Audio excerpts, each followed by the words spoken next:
And I don't know if you peeped the humble brag, right? Because he's like, yeah, my second master's, you know. I'm like, this guy right here. But so let's get into it. So yeah, Byron. Yeah, so our agenda here this evening, you know, there's going to be a lot of information being thrown at you. I implore everybody to rewatch the show, take your time, take some screenshots because it's a lot of information. There's a lot more information, but the agenda for this evening is going to be, you know, the introduction. That's kind of what we just started, building some confidence. So we're gonna just talk about like the background up until we get into West Africa.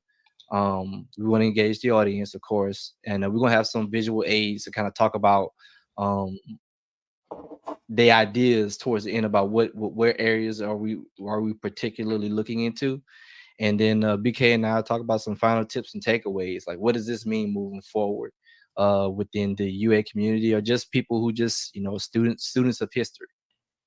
Cool. Do that on this show, and it will talk a little bit as to why that is the case. And then lastly, because this always comes up when you talk about Africa, right, is what was the color or shade of all the different types of Africans. And we say that because, you know, we often want to talk about Africa being this the most diverse continent and having all these different things, how big as Africa is, being a motherland. But often we want to just make Africa look one way when we know that it's many different types of people with different phenotypes, shades of skin, uh, uh, hair types, everything like that, all indigenous to the continent of Africa. So Right. here, we're not doing that you know, the shade tree game here. We're not doing that.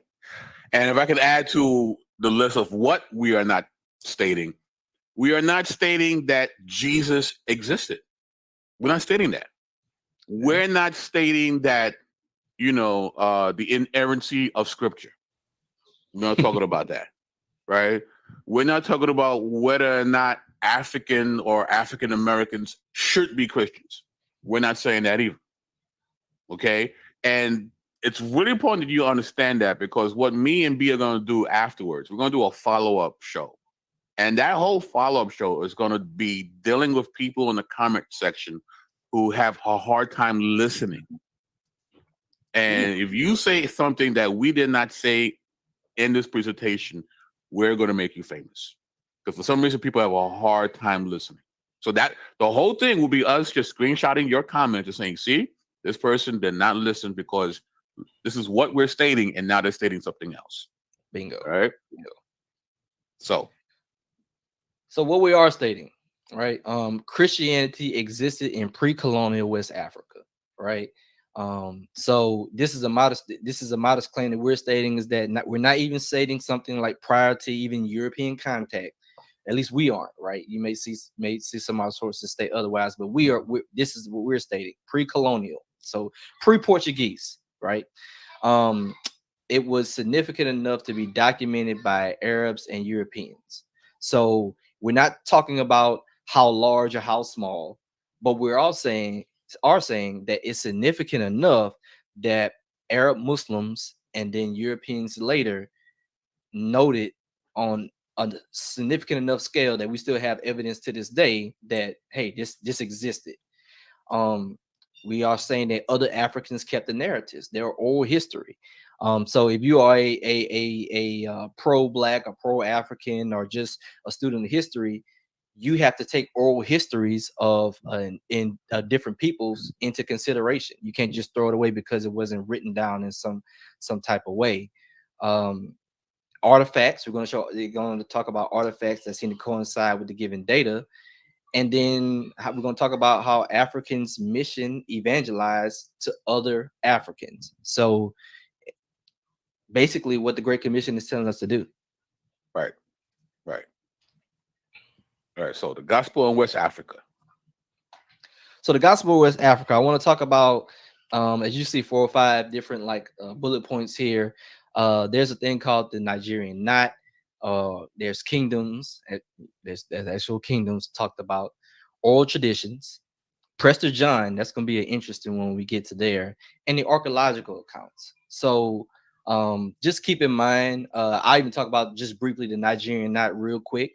And all it's simply stating is that there's if you look at Nigerian knot, it's normally associated with northern Nigeria, but a lot of people, scholars have noted that it's come out of the Berber tradition, the North African tradition, into West Africa, and it is a derivation of them trying to create the cross. So the Nigerian knot has a lot of Christian influence into what we have today. And so when you want to know like what's a West African ancient cross you can look at, maybe look at like the Nigerian knot as a fixture, which I actually I actually wear it sometimes too. So Cool. All right. Key terms. Key terms here. Please pay attention. Tropical, savanna, and Sudan. I can't state that enough because what you're going to see is oftentimes these writers are using these three terminologies to describe what they mean in what we know today as West Africa. So tropical, savanna, and Sudan. And we're going to do our best to try to define some of these terms in a second so you can get an understanding. All right. I'll read this. The African savanna biome, is that how you say it? Biome is a tropical grassland in Africa between latitude 15 degrees north and 30 degrees south and longitude 15 degrees west and 40 degrees west. It covers what's that? Oh my gosh. Guinea, Sierra Leone, Liberia, Cote d'Ivoire, Ghana, Togo, Benin, Nigeria, Cameroon, Central African Republic, Chad, Sudan, Ethiopia, Somalia, and the Democratic Republic of the Congo, Angola, Uganda, Rwanda, the Burundi, Kenya, Tanzania, Malawi, Zambia, Zimbabwe, Mozambique, Botswana, and South Africa. Okay, that's a lot. So now, so as you just stated, so you can see in your mind, but get a picture of when we say savanna, this is the area we're talking. We're not just talking about the coast; it's within the interior of Africa. Right. The area known as the Western Sudan encompasses the broad expanse of savanna that stretches between the vast Sahara Desert to the north and the tropical rainforest of, why I keep messing up this word? It's Guinea? Yes, sir, Guinea. Oh, gosh.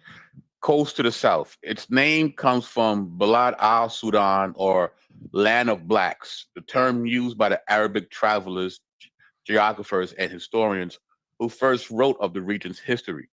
The medieval empire of Ghana, Mali, and Songhai that controlled the Western Sudan had no fixed geopolitical boundaries or singular ethnic or national identities.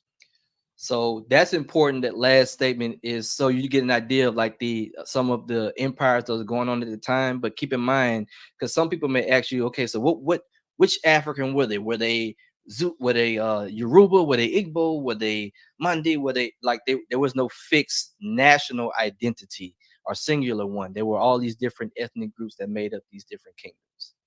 All right. The Kingdom of Aksum. So the Kingdom of Aksum is important because I want to lay the groundwork because this is probably one of the most known kingdoms that we know today within the Christian history. We call the Ethiopian Orthodox Church. It is the oldest and largest sub-Saharan African church that we see today. And it's always the most mystery that everybody wants to say. It seems like everybody wants to stake some type of claim into like, you guys aren't the Ethiopians, et cetera, et cetera. Well, we're going to kind of talk about what this means and what it doesn't mean. But it existed. The Kingdom of Aksum was modern day Ethiopian Eritrea. It's part of the Great Lakes tradition. So you have different things in Africa. You have like the Nile Valley tradition, you have the North African tradition, or the Maghreb, you have the Sahel, you have the West African tradition, and this is the Great Lakes tradition. With the Great Lakes within more the central eastern part of Africa. As we stated, the oldest independent sub-Saharan African church.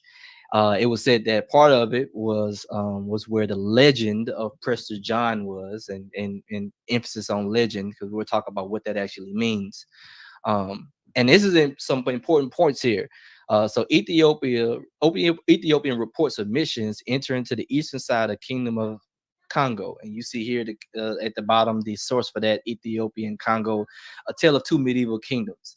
And so during this time frame, you know, we often hear about the Congo of their first contact with Christianity being the Portuguese. Well, in actuality, in within the Ethiopian tradition, they actually carry this kind of history of they were in contact with that other medieval kingdom, because they were two very large, powerful medieval kingdoms, the Congo and Aksumite Empire at that time. And so they actually had some missions going back and forth. And we're still trying to discover more of those, because it's harder to get just that information into not only the US but in English, because it's these in these different languages. This is from So early yeah, oh no, Christianity. go ahead, GJ. Go ahead, you got it. Early Christianity in Africa, North Africa, the Sahara, the Sudan, Central and East Africa, a contribution to ethnohistory by Ludwig Brandl, page 486 on Ethiopia. So you want me to, So yeah. Want no, me I to can say read it it. or? I get it. Yeah, I can read it. I can read it, no problem. So it says about the year 525, at the time of the Jewish king Naus, Christian refugees from Yemen reached the Sudan.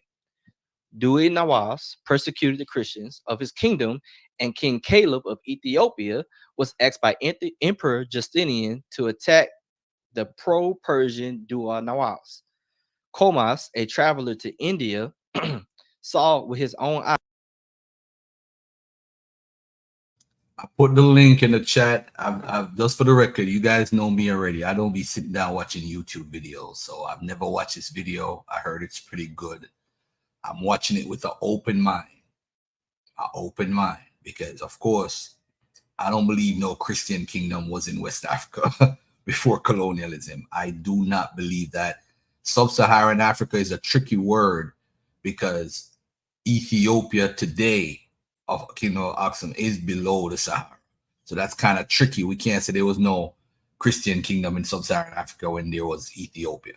You understand? So let's be careful. This dude is an educated dude. He's not one of them pseudo guys. So let's give it the opportunity. I've never heard him before. So just relax. Let's just relax. And if anybody wants to click the link and do commentary with the video, anybody's welcome, of course. Y'all know I don't hold back. So let's go. Let's get it. How Caleb organized an expedition against Yemen. After the campaign was finished, Abraha was appointed governor of Yemen, but after a period of 2 years, he made himself independent. And then as we fast forward a little bit more, it says in earlier times, in the regions of central Bornu and Kanam on Lake Chad were already established destination points of many migrants and Christians, as the Kisara legend tells us. And we'll talk about that legend in a little bit.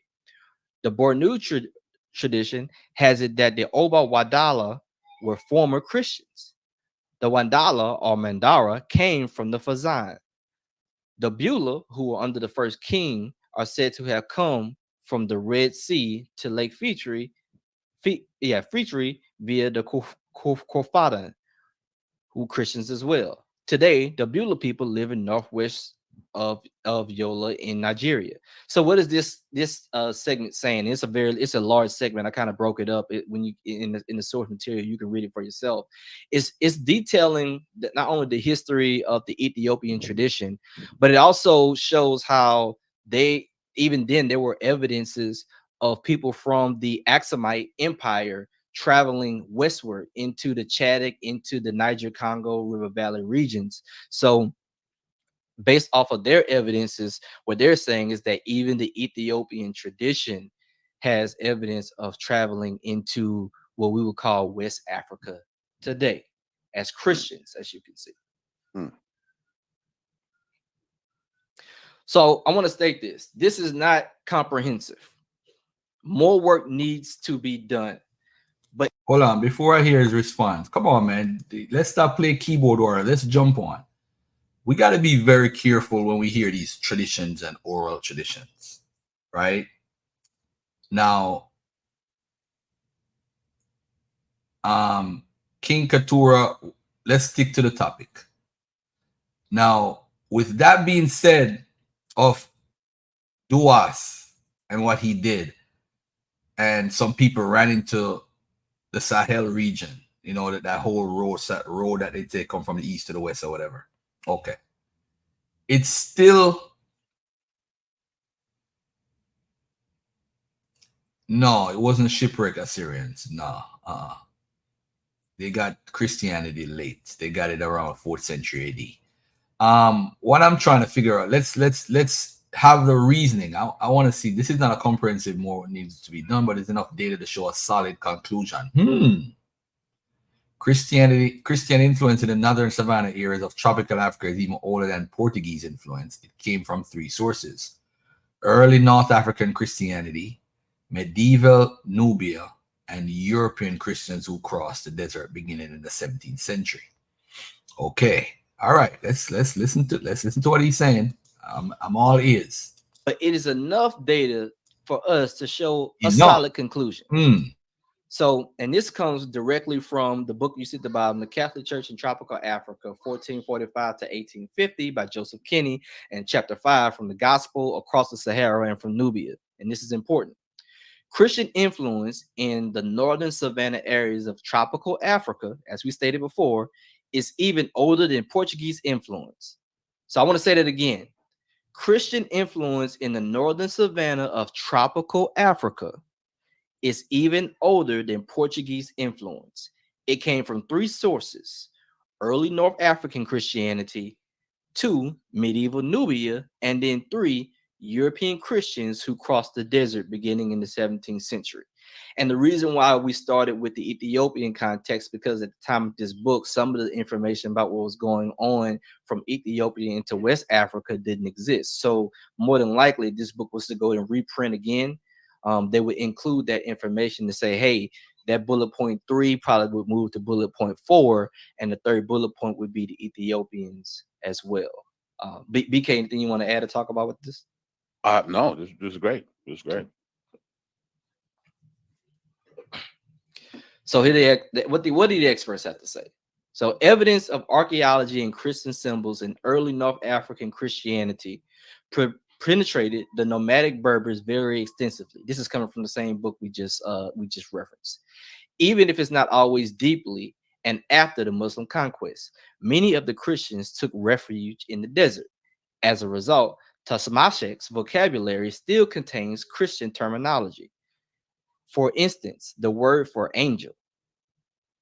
The Andes cross, similar crosses from other Tuareg towns are likely of original Christian inspiration. The Northern Knot of Nigeria, as I stated earlier, in its various styles, fits clearly into this cross series.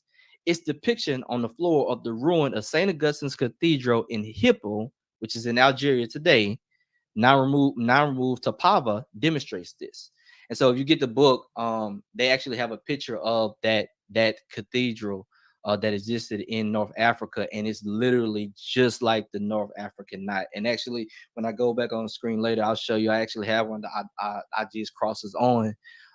It's also often called a Berber cross. Again, with its has a Christian inspiration with it as well too. And these people that you see, the Tasmak vocabulary, that's typically a Berber or Imagine vocabulary, and the Tuareg people are one of the Berber clans that we'll be talking about from North Africa. So unlike mountainous and insular Ethiopia, which confined Christian evangelization, to the limits of imperial expansion, Nubia spread its influence over the savanna plains to the west. Ruins of churches and monasteries are found in Darfur and the Chad Ghazal region. Ruins of burnt brick construction of the Nubian inspiration are found as far as Bornu. The Nubian Forme cross found its way to Bornu, and as far as Benin City before the Portuguese arrived. So if you ever have a chance, Darfur, Chad, Bornu, Benin, these are all considered West African areas to this day. And what this is saying is that the Nubians had already crossed over with their influence into that part of West Africa before the Portuguese arrived.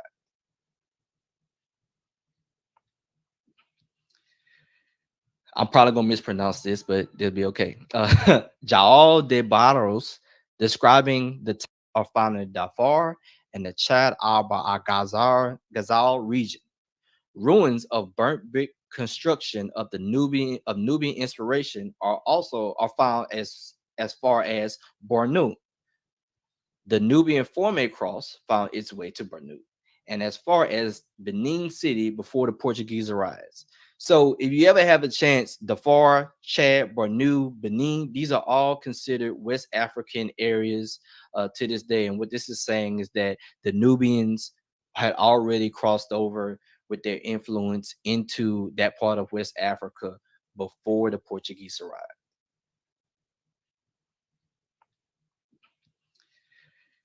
I'm probably gonna mispronounce this, but they'll be okay. Jaal de Barros, describing the time of discovery, says that when a new king acceds in Benin, an eastern king called Ogane sends him emblems of authority, including a brass cross to be worn around the neck, similar to that worn by the knights in the Order of St. John. A similar but smaller cross was given to the Benin ambassador, which he wore around his neck and which gave him certain privileges while in Ogane's kingdom. The messenger with this cross is always depicted at the bottom of the carved elephant tusk of Benin, as displayed in the Lagos and Benin museums. So yes, if you go to those museums, you will see evidence of this, all prior to Portuguese interaction.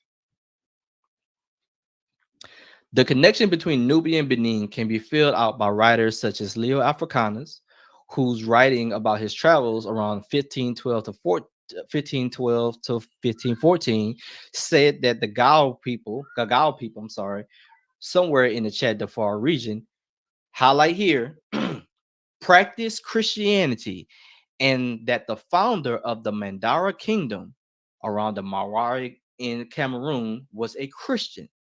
The same assertion is found in the Mandara Chronicle, and Denham heard some Mandaris referred to as Christians even in 1823. And so I want to pause here for a second because I think this is important when we're talking about time frames and certain people here. So Leo Africanus is offering a figure that people talk about when it comes to what Africa looked like. And recently there's been scrutiny around Leo Africanus. I don't know why, stating that maybe he didn't go to the regions in all of Africa that he claimed and that he made things up, right? Because he actually would state that in parts of West Africa he went to, it was Christianity. The reason that it was skeptical of Leo Africanus during that time is that honestly, and scholars will tell you this, they didn't believe him because they didn't think that West Africans, when the Europeans got this information from him, were that advanced. Simply put, they thought that he was making the story up. So A, it was impossible for him to visit all these regions, and B, that these regions were so advanced, there's no way that these were actually real, that he was fantasizing, which we know, in fact, that he was telling the truth now that, yeah, these regions within West Africa were very much so civilized and advanced. And then again, as you see here, as far early as 1823, because it's important to know that when we talk about the tropical savanna Sudanic regions of West Africa, many the colonialists didn't really get into the interior of West Africa until sometime in the late 17th to even early 1800s. That's when you start to get these accounts. So prior to contrary belief, they were not in the interiors; they were just held to the coast of West Africa for a very long time. BK, anything you want to add to it? Nah, man, you cooking. You're cooking. Good, man. So this is fun. The only tradition surviving is that of the Kasar migration from Egypt to the Sudan, Nubia, and then west to the Benue and Niger River valleys. Some authors would like to see the Kasar migration as one of Nubians, but this is disputed. And I want to pause here to say this, and we'll see this. Well, actually, you know what? I'll finish reading this and then I'll explain later in a second. Further up the Benue, the Bata and Chaba are Bachama peoples also hold to a Kasara legend and claim that they originate from the Sotuku or Gobar people. The validity of this claim has likewise been challenged. Even so, a similar claim was made for the Gobar people by, and I'm going to butcher this name, so you apologize, Abdal Kokwar Ibn al-Mufa in his Ratat al-Afar, written in 1824 to 1825, that they originated from the Copts of Egypt. It matters little whether these legends are historically true or not. They only serve to confirm the penetration of Christian cultural influence from Nubia into the northeastern Nigeria and along the Benue Tiger, Benue Niger to Benin. So it's important here for us to talk about honestly in academics, right? Often you hear people talk about try to speak in absolutes and no scholar says this and no scholar says that. Well, here in this in textbooks that we have and things that we're talking about is that we see scholars admitting that, hey, not every single one agrees with us on this data. But because there's so much data about it from different sources, it serves as a confirmation to show, hey, there's some type of significant penetration that's going on, that while all these different legends and accounts from people groups in different regions of West Africa kind of having this similar origin stories, something is going out, like something's going on here. And the conclusions that the scholars are saying is with the last highlighted statement that you see is that they only serve to confirm the penetration of Christian cultural influence. So you see now they're admitting that there's dispute, but the fact that there's so much of this evidence out there, something of significance is going on. Right. So whether or not there's a direct genetic connection, there's a definite folklore connection. Right. The information is coming from somewhere. Right. So, right. And we see this today, BK. Like if something happens, you know, and people are like, well, I don't know the exact. All right. Now, I would say this. Whenever you see a Muslim is writing, you got to be very wary because, for one, they don't like Jews normally, and they don't really care for Christians, but they respect them because they're of the Abrahamic faith. So they get a pass in whatever. But if they do hate them, they're looked at as people as non-believers because they don't accept Allah and the Messenger. All right. That's from a Muslim perspective. When they're writing at a certain time period, we already know Christianity is already engulfed. They sent over 600 missionaries to Nigeria, and they sent people earlier. So there's always the feeling of who is the most dominant force, or who is trying to take over, or who is we here in the region is trying to do stuff, which was Christianity. So I do think Christianity and traditions are circulating, just like traditions of Jewish origins are circulating, just like traditions of Islamic origins, Mecca, Medina, for these West Africans have been engulfed in this region for a long period of time, the Ghana, Mali, Songhai Kingdom.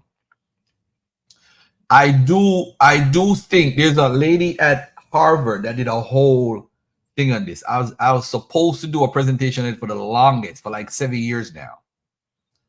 And it talks about Christianity in pre-colonial time period. So it's not impossible because remember, they used to trade, and Berbers would convert to whoever they rock with. So if they rock with the Jews, they convert into Judaism. They rock with the Muslims, they Muslims. They rock with the Christians, they Christians. And these people are trading with each other. So Berbers could have brought it to West Africa. Berbers could have come across, and hence traditions of Christianity and so forth. So I don't have a problem with Christianity being there, but I do know it's foreign to the West Africans. I do know that they don't know about no Christianity until it was brought there. All right, but anyway, let's continue the video.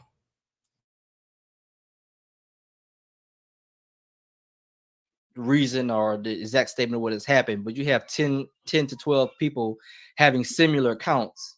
Like that means, you know, something was going on to where people have this shared experience. We see this all the time in like ancient writings when people have similar account stories. That means something was going on, right? Whether you believe one story or the other, you can at least admit that, like, hey, there's a shared experience that people are trying to recount.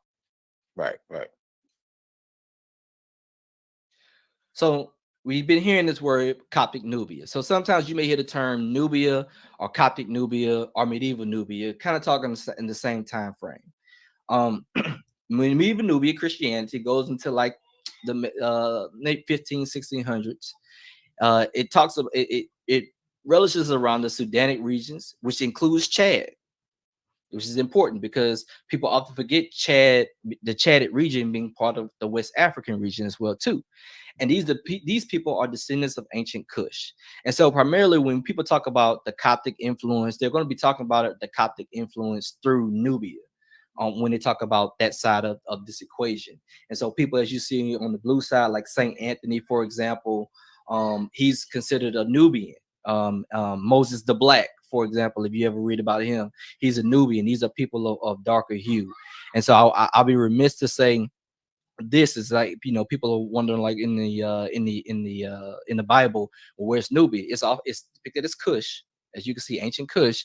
Right. And the great account in the Ethiopian eunuch, for example, we often, not a misnomer, but we have to also know the context in which things were written. Ethiopia at that time wasn't a kingdom or empire named Ethiopia. Right. Ethiopians means blacks, people from south of what they had as Egypt at this time. So that person could have been anywhere from Nubia all the way to present day Ethiopia, Eritrea, Kenya, whatever the region he came.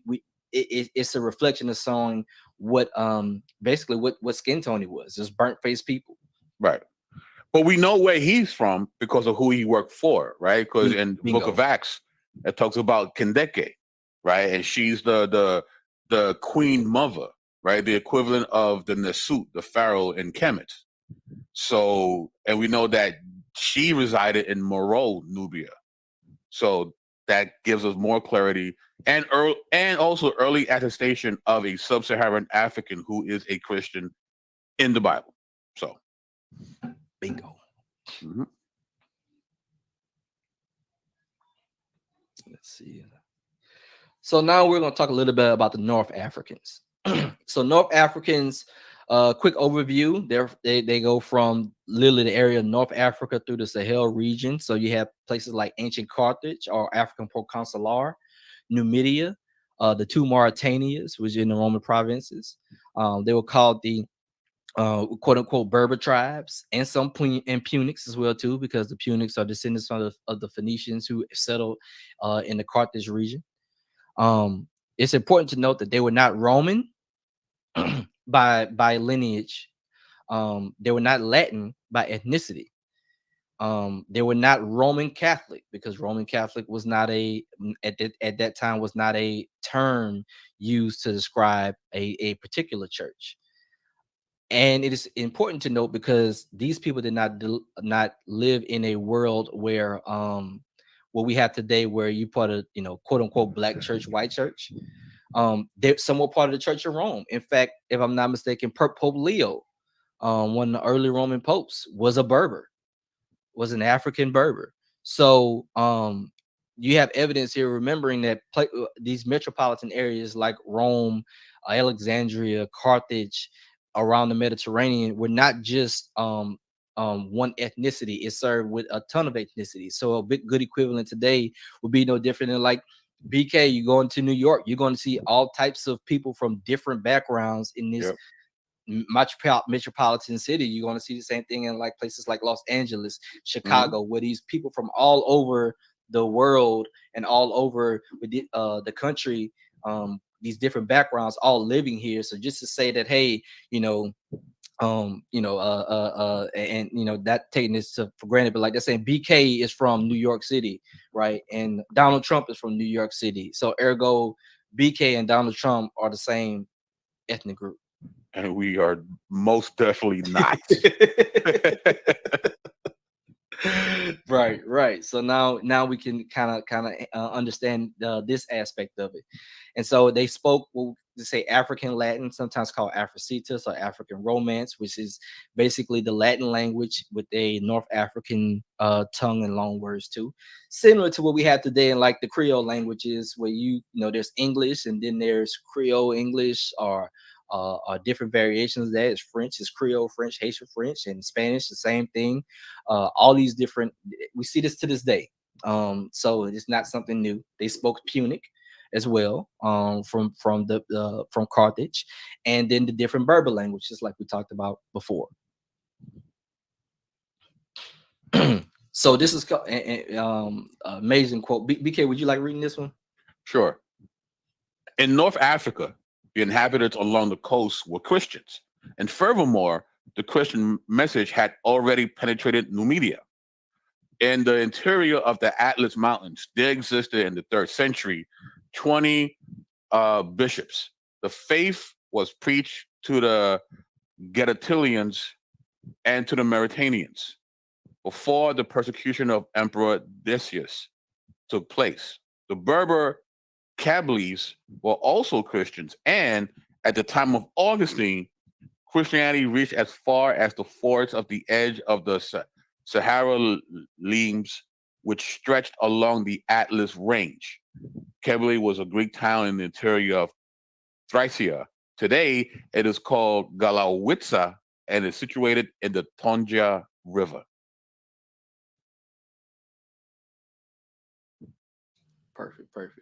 Go to the next one. All right.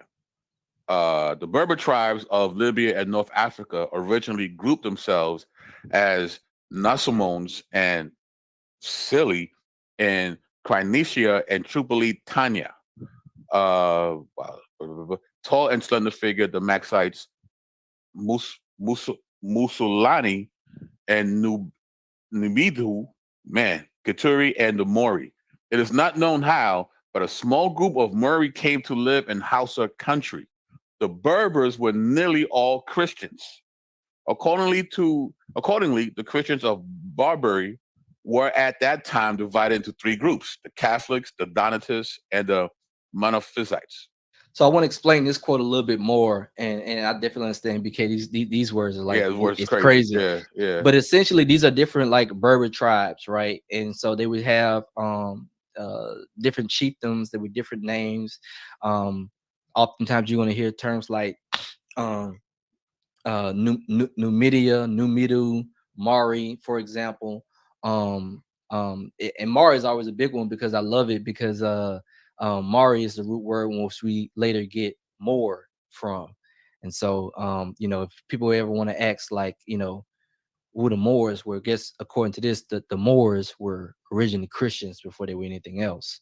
And so it was the Moors that went down into West Africa later as Christians, as we will see later on, to establish Christianity there. So, if you ever want to kind of bring that back to when talking to, brothers and sisters on the other sides of the fences, to let them know, like, hey, man, the Moors are Christians first.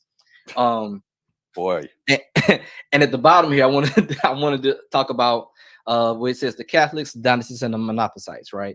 And so this is coming from the author, and so we just got to make sure we put things in the proper perspectives. By Catholics and the Donatists, for example, if you notice, I just said with the Berbers, I was just giving an example. And Kwame, when you come in, you this is from BK Apologists. You got to feel out the room, my brother. Oh man, this is the video from BK Apologists. Yikes. It's talking about they're talking about those who were more adherent to Rome, and then the Donatist schism, who was more reflective. Now, this is my gripe when the Christians bring this up, right? You see, everybody is so religious in their within their own convictions. They hold on to stuff that's just so you act like a religious person, in my opinion. Whether it's Kemet, whether it's Moor, whether it's Islam, not Islam, because Islam is a religion. But look at this. This is my gripe. Let's say they were there and the Berbers brought Christianity to West Africa. I have no problem with that. But what type of Christianity are they bringing? You have the Catholics, you have the Donatists, and the Monophysites. My thinking is this: we would not have Christianity if it wasn't for the Catholics. Because remember, the Catholics broke off into what? You had the Protestant movement that took over in like the 1600s, right? With John Calvin and Martin Luther. And you had the Anglican Church in England. Now, show me a Christianity that you believe that doesn't come from it. Let me give an example. I have two quick examples. Mike Holloway, non-denominational, and Pastor Bennett. But check this out, though. Are those versions of Christianities Donatists, the Monophysites, are branched out from the Catholics? So what is the real reason why BK apologist is Rudolph Wynn said, no, you're violating BK apologist. Stop it. BK apologist is very good when it comes to scholarship. He has very good information. You're trying to violate him because he don't believe what you believe. Get out of here with that foolishness. Now listen to this. Every Christian group that we have, all crosses lead to Rome. That's my point. Everything is everything. So when I hear Dr. Van Tu says about the he talks about the what's the word that he uses during the debate with Jabari? No one in the West. I don't see anybody in the West coming from some version that's not connected to Rome. That's the bottom line that I'm saying. All right. Okay.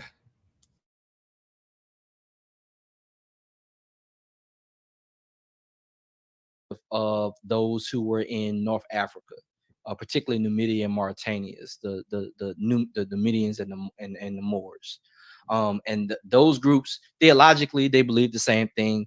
Expressions they believe the same thing. It was, for lack of a better word, without going to full context behind it, you had one group who was like, "Hey, we're not bending the knee to the other group," and you can kind of figure out what that means even in today's language. So even before, which you had the events going on in the 14th, 15th, 16th century in Western Europe, you had North Africa. Politics as usual. Politics as usual. Politics as usual. We're not bending the knee to this, and etc. And then Monophysites, this being an older text, ends up being a whole background behind that. Again, as BK said, the politics again is what you would call those who are now non-Chalcedonian in the what we call today the Oriental Orthodox tradition, and the more accurate terminology today is Miaphysite instead of Monophysite. But again, this is an older text, so they're using kind of older terminology. But essentially, they were arguing over the Christology expression of, how do we is Christ one nature or two natures, right? Is he a God and one his full the hypostatic union being fully God and fully man, two natures into the hypostatic union? That's the Chalcedian side. Is kind of what we all inherited here in the U.S. That language, or the other language being that God has one nature. Christ, has one nature, and that one nature is fully God and fully man. I know it sounds very silly today when you come out, but again, we're talking about politics with language and a lot of bloodshed over the years. Luckily, they have, a lot of people have scholars have realized that throughout time that these groups are saying the same things, and now we're in the healing process, but it's a lot of baggage. So just like today, there was politics that separated believers. So as a consequence of Arab suppression, a movement amongst the Berber tribes began, especially among the Western Sahyan, who pushed into the Western Sahara on the bend of the Niger. In the 3rd century AH, again, this is because you're looking from Islamic text, the 9th century AD, the Lumbunta Berbers were still Christians. Many signs speak to the Inkavar of the Twar as having been partial descendants of the Christian Gomarites, Makarites, and Mazis of the Atlas, of the Hawa, and of the Auroras and people of Targa. And I'm sorry, all of these words are just different tribes of North Africans. So when you see Atlas, you're talking about the Atlas Mountains there. And one of the sources you can get that is the Berbers in West Africa, early Christianity in Africa, North Africa, the Sahara, the Sudan, Central and East Africa, a contribution to ethno-history by Ludwig Brandal, Das Presence in Africa.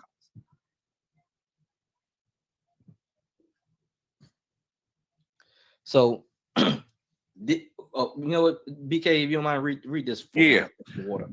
No problem. Trans-Saharan trade. The importance that contact with the Islamic world held for these empires cannot be understated.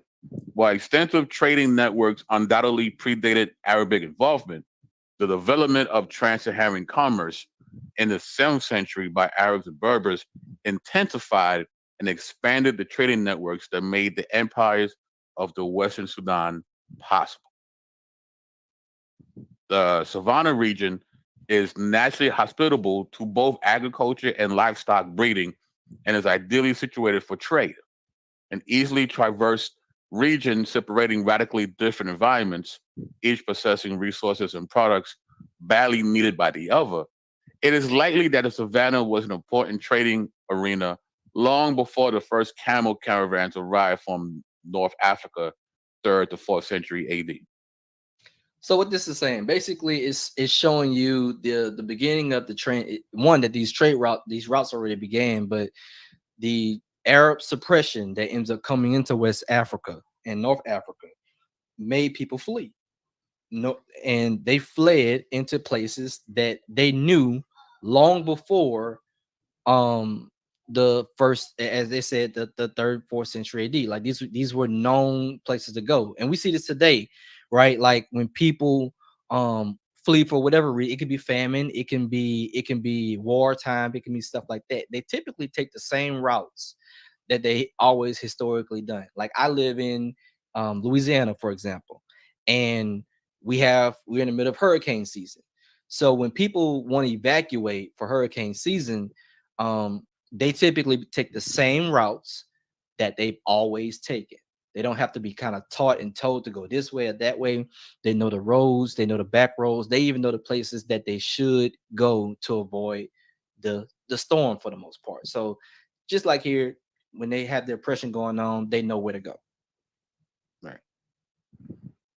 So I want to describe here the Hutchins Center, and this is the prequel to the video we're going to show. But the Hutchins Center for African and African American Research at Harvard University supports research on the history and culture of people of African descent of the world over, and provides a forum for collaboration and the ongoing exchange of ideas.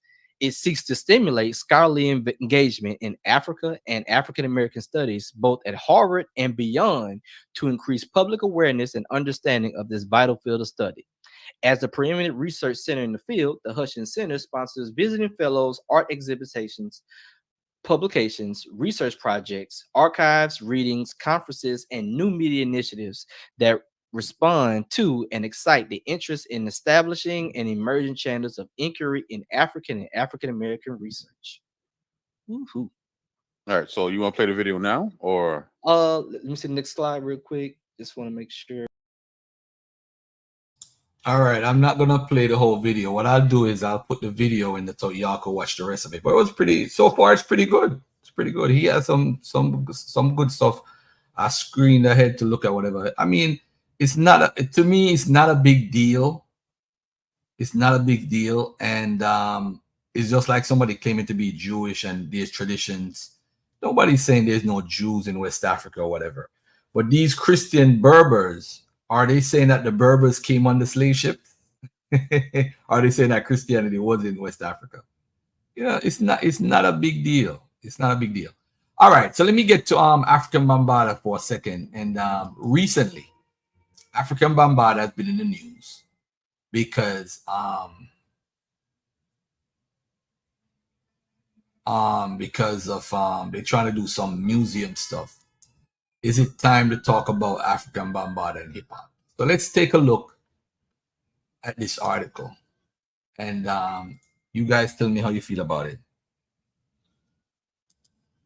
All right.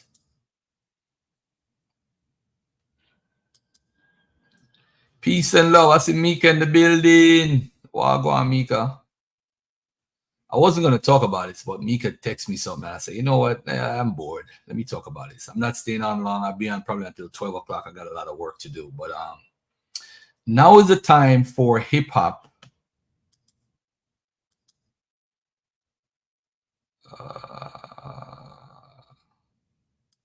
What I gotta do? I gotta give my email to. Oh man. Oh man.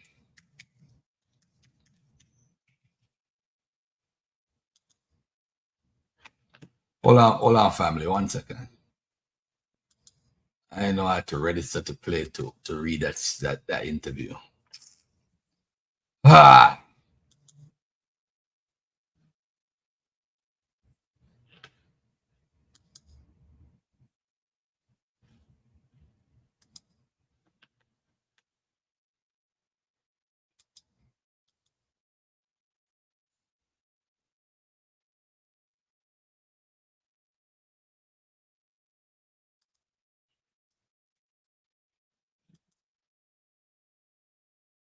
Okay. All right. What's not hard?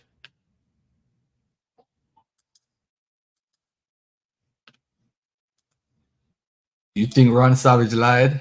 I don't know if he lied or not. Now is the time for hip hop to talk about Afrika Bambaataa. Now 50, it's time for hip hop to grow up and honor survivors of abuse who were brave enough to tell their stories, even if its godfather, Afrika Bambaataa, is the perpetrator.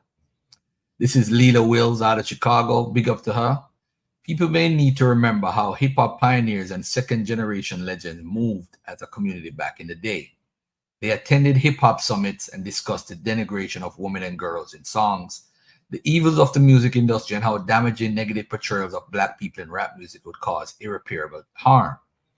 The music attendees felt set Black people back in honor and respect after years of sacrifice by fighters in the liberation struggle. Afrika Bambaataa took the messages back to his Bronx soapbox and preached the same to his following in the universal Zulu nation. Some hip-hop sophomore lineage like Daddy-O or Stetsasonic still think this way, that hip-hop is a community. I remember interviewing Daddy-O in Houston about the allegations against Bambataa and asked him about the effect they would have on hip-hop. Even though Bambataa is his elder, Daddy-O wanted to see hip-hop take the issue on.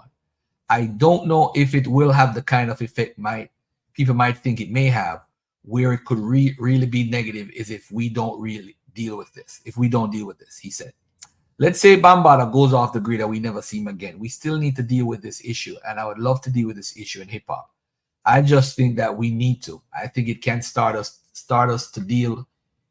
I think it can start us to deal with whatever we need to deal with in the hip hop community. Okay. Was such an ideal too lofty? Afrika Bambaataa has become a hip hop boogeyman. In August 2021, a lawsuit was filed against Bambataa, accusing him of child sex trafficking, with the unnamed victim alleging that the DJ assaulted, groomed, and sold him to other men over a 4-year period in the early 90s. 2 years later, and the case remains open in Bronx Supreme Court, with men ready to testify if a trial takes place. Bambataa nor the Zulu Nation has responded to the case. Instead, he's traveling across the world performing to crowds in countries like Morocco and Spain. But back here in the United States, specifically New York City, he's a specter. He's someone people are hesitant to acknowledge in public spaces, as was evident when Grandmaster Flash name dropped him alongside other hip-hop founders like Kool Herc during a press conference for Mayor Eric Adams' partnership with the Universal Hip Hop Museum in November last year, saying, "I want to say to Kool Herc, thank you for that first party. This other name I might not be allowed to say, but I must say to Afrika Bambaataa, as hip-hop celebrates his 50th birthday, the allegations against Bambataa are a shadow that looms over the festivities. The once beloved hip-hop pioneer, now a hip-hop boogeyman. I've reported extensively on what's become of Bambataa since the allegations first surfaced in 2016, primarily through a YouTube series called Trapped in a Culture, Afrika Bambaataa and the Zulu Nation. Across the 100+ hours of interview footage I've compiled for Trapped in a Culture, I've spoken with notable figures like Chuck D and Lord Jamar, who spoke out against Bambataa. I've also spoken with victims, too. Hassan Campbell, Ronald Savage, and EJ, as well as those who wanted to stay anonymous out of fear for their safety, taking on the names number 4 and number 5. Campbell is the most well-known of the victims who've come forward, having amassed almost 500,000 subscribers to his social media accounts. In October 2015, he posted a video disclosing the alleged abuse he endured by Bambataa that began in 1989 when he was 12 and continued on for several years. 6 months later, Troy Star Terrain interviewed him and the story went viral. 5 or 6 months after Campbell's initial video, Savage tweeted about Bambataa allegedly abusing him in 1979 or 1980 when he was 15. The tweet has since been deleted. He was the first to be interviewed by Star, and he also called the New York Daily News, Lisa Evers, and other news outlets to get his story out, sharing with the latter. Growing up, I didn't even look at none of his pictures or photos or stuff like that. I feel yuck. All right. So the reason why I'm reading this article, family, because I want to give a background to what has been going on lately. And by the way, too, I know this guy personally because we use his gym to keep celebrity basketball games in the Bronx. This is Rocky Bucano. I didn't even know he was involved. Ken, give me a few. Give me until give me 50 more minutes. All right. I didn't even know he was involved, but now he's the executive director of the Universal Hip Hop Museum. Wow. Let me read a little part about him because they started talking about him in a disparaging way. With all these accomplishments, Bambataa was well on his way to cementing his legacy even further by helping to create what has now become the Universal Hip Hop Museum in the Bronx. This is Rocky Bucano. Know him personally. Let me see if they talk anything else about him. The Universal Hip Hop Museum and Mr. Bucano condemn all acts of violence and abuse. I'd like to make clear that Afrika Bambaataa has not had a role at the Universal Hip Hop Museum since 2016. I and the Universal Hip Hop Museum are not party to any activities affiliated with the Universal Zulu Nation. I affirm that the Universal Hip Hop Museum is committed to its mission to empower, educate, and uplift communities. The statement, which was shared in a Rolling Stone report earlier this year on Bucano's alleged ties with the Universal Zulu Nation, read, while it is true that Afrika Bambaataa was a founding member of the museum, he was removed from any involvement with the museum as soon as the allegation surfaced. He has never been a board member, advisory member, or a volunteer. What's interesting about this, at the time Bambaataa's complicated duality came to light, he questioned why the allegations were coming up now while relying on his image as a hip-hop advocate and unifier, saying on the Ed Lover show with Moni Love, you need to ask the question, why now? What is the hidden agenda behind this? Is it because I'm still relevant today, trying to do things that help people across the world, trying to start a hip-hop museum? Then in a leaked Universal Zulu Nation conference call, he compared himself to other notable figures with abuse allegations, brashly stating, if y'all worried about if Bambaataa's still here, get the F out. You could look at all the other different situations from the Pope down. Ain't nobody left shit. Michael Jackson, Bill Cosby, or Honorable Elijah Muhammad. None of their brothers left them because of BS. I ain't going nowhere. In many people's mind, they can't fathom this ladder Bambataa, even though he tried to clean it up after getting blasted by MC Shan and the public. KRS One spoke honestly and for more than just himself when he said, I don't give a fuck about the allegation. Then there's those who apparently knew of Bambaataa's questionable duality but feigned indifference, as was the case when Melly Mel shamelessly told Vlad that everybody knew what the DJ was doing to underage boys. Wow. Melly Mel. Wow. The only pioneer I can recall making a definitive condemnation of Bambataa was Mel's fellow Furious 5 member Raheem. The allegations audibly angered Raheem, with the rapper saying during an interview with Murder Master Music Show, that's a violent, disgusting act to sodomize a young man or anyone who's not at the age of consent. When you use trickery or when you use manipulation of any kind, that's not cool. And these people looked at this person with great respect and they wanted him to be their usher into hip-hop culture. In another interview, Raheem doubled down on his comments, saying the sexual allegations against Afrika Bambaataa, I think, are very damaging to hip-hop culture. All right. So I've read enough of that. If anybody want to click the link and jump on,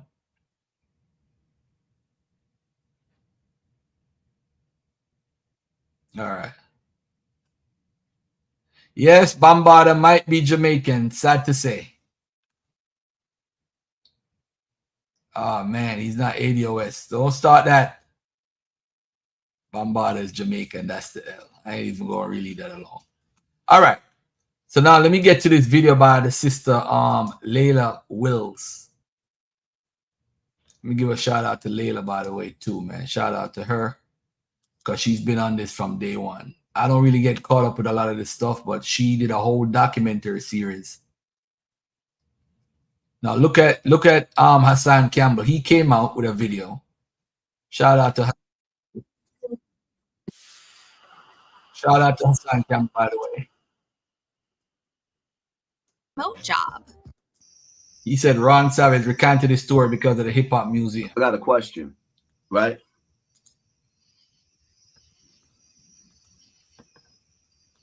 Where were all you social media outlets when this story with Afrika Bambaataa first broke? I don't recall all you dudes being around. I'm sorry, I don't. Now all of a sudden I could give you 20 million reasons.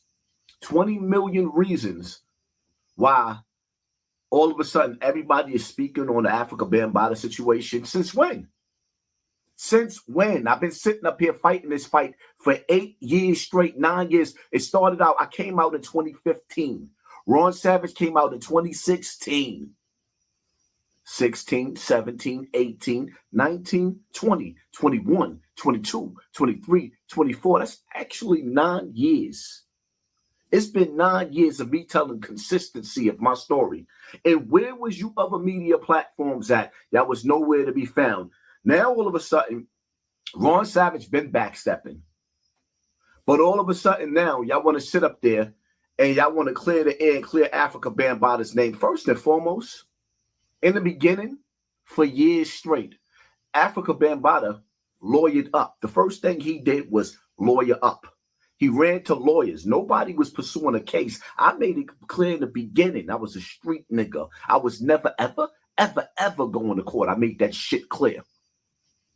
I wanted the world to know who he was, the bottom line to that.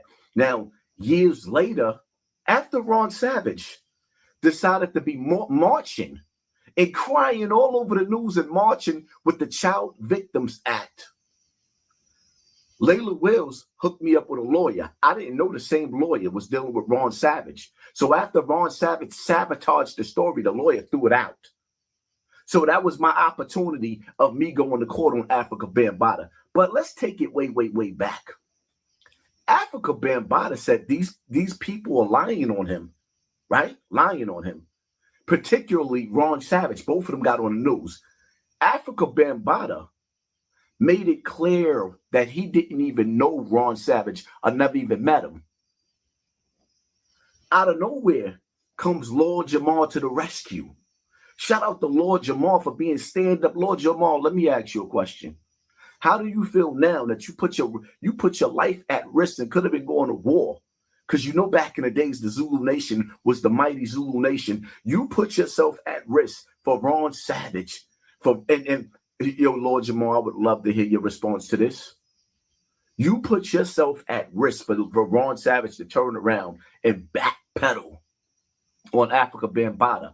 But remember in the beginning, when Ron Savage came out, I flipped on Ron Savage because I seen the play from the beginning. I know how the Zulu Nation work. I seen the play. But everybody told me I was wrong when I said I was going to bust son head to the white meat. No, Haas, you wrong, you wrong. So I said, you know what?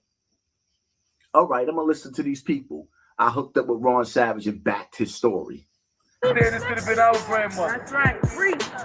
We are here today because we understand that if we do not unite, then they're going to keep killing us. That's right. If they don't see us unified and uniform, they're going to start killing us. That's right. If we don't mobilize and utilize our power in mobilization and in unity, they will continue to kill us and think that we like it. That's right. If you are silent about your pain, they will kill you and think that you like it. That's right. So we made a pledge.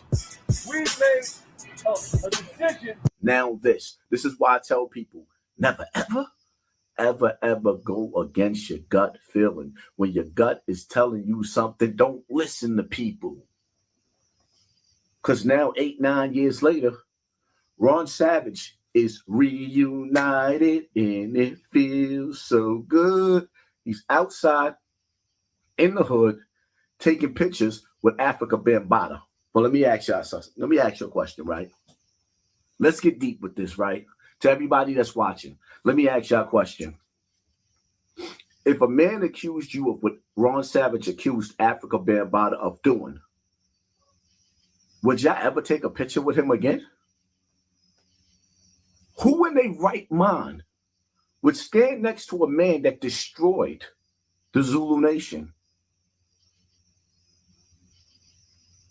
Inquiring minds want to know who. Why would he stand next to a man a grown man at that just came out of nowhere and lied on Afrika Bambaataa? Afrika Bambaataa said in the beginning he didn't even know Ron Savage. The lie detector, the test determined that was a lie. Then let's go back to the tapes, right? We gonna forget about the tapes with Mr. Biggs and Mickey Benson, with Mr. Biggs, the founder of the Zulu Nation, also Soul Sonic Force member, was on the phone offering Ron Savage $100,000 not to put out any more evidence on Afrika Bambaataa. We gonna forget that. See, what y'all gotta understand is, right? Oh, let's not forget Brother T. We not gonna talk about Brother T. I never heard. Put the niggas on blast. I'm about to blow whistle out and shit. I never heard about him being a. I heard him. I heard he was gay. I heard the gay shit. I heard he was gay since 1970. That's what we're saying. But I've never heard of something we didn't know. I heard he was gay since 1970. You should be in the hospital, didn't you? Nigga,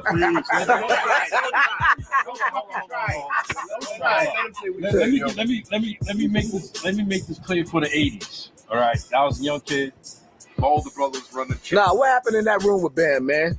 What happened in that room? That's what Get it? What? a little kid. I don't get 16. He got. Everybody got kicked out of Brazil. I know about it. But I know about it. I made phone calls down there. He bought his way out of that. Hey, phone calls down there. And I'll get to that. I'll get to that. But let me get this. One of the Zulu Nation chapter leaders who walked in a room and caught Afrika Bambaataa with an underage boy named Raheem and put the beats on Afrika Bambaataa. We're going to forget about that. We're going to forget about the meeting with the Black Spades who sat down and put Afrika Bambaataa on blast. We're going to forget about all this. Or we're going to forget about how the head of the Connecticut chapter and one of the founders of the Zulu Nation, TC Islam, came out and said they did their own investigation and made it clear. TC Islam made it clear.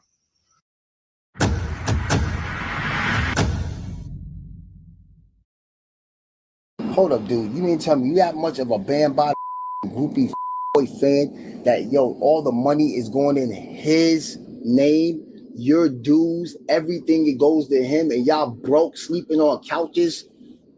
Are you stupid? And you putting cats and taxi rides to your home? So when we started internal affairing, in the Zulu Nation 15 years ago. And the first one we internal affair was Afrika Bambaataa. Because see, if I would have came out in the 90s saying I have suspicions that Bambaataa little boys up in the nation, I would have been dead because it's zealotism. That if he would have said something back in the days on Afrika Bambaataa, he would have got his TV turned off, his snot box rocked. They would have hit him in the head with the headshot. Which means that back in the days when the Zulu Nation was at its strongest peak, Afrika Bambaataa didn't have to worry about that because he had warriors inside the Zulu Nation that was going to die to protect his secret. This is why people didn't come out and talk about him, and they still remain silent. I remember my son telling me, "Yo, brother, I couldn't go up against that. The brothers was too strong." That's why, and this was my number one beef. Well, shout out to my son because this wasn't his fight; it was my fight. This was my number one beef with my son. There's nothing like. All right. So he goes on to talk some more about that stuff, but I want to get to my sister Leila Wills. I'm not gonna be on longer, probably like 36 more minutes. Let me get to her right now, because this is she's the one that's been doing a lot of shows. I read her article earlier. And she's been talking about the whole case, trapped in whatever, and it's sad. It's really sad at this point. It's really sad. Afrika Bambaataa spotted in New York City with Ron Savage. Where was Hassan Campbell? Hold on a second. Let me get this. Out of hiding after allegations, the plot thickens. Ron Savage, Hip Hop Uncensored. Let me get, hold on one second. Let me get Leila Wills. Let me get her videos. All right, this is a video from Sister Leila Wills.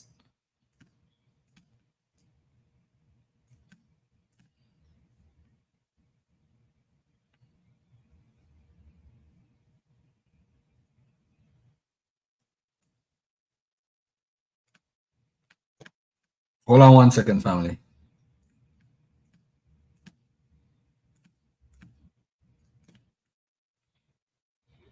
All right, let me turn this off. All right, let me share this right here. This is Ron Savage a couple days ago. He says, I want Bambataa arrested. I want Afrika Bambaataa arrested. This is an old video from Leila Wills. Shout out to Leila Wills, man. Shout out to her putting in that work. Let's take what it says.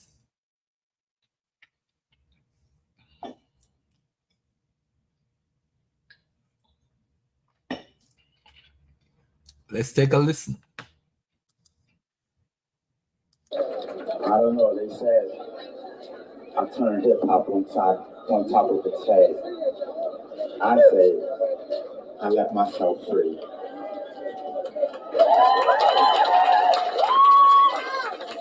At 15 years old, I was molested by the godfather of hip hop, Afrika Bambaataa. And for those of you who do not know who Afrika Bambaataa is, that's the man who made the record Planet Rock, Rock to the Planet Rock.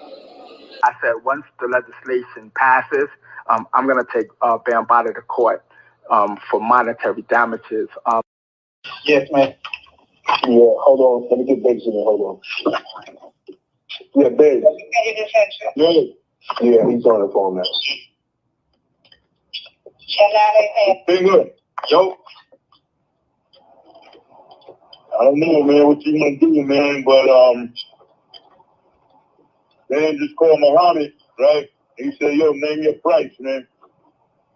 We can take care of that shit today. Cash money.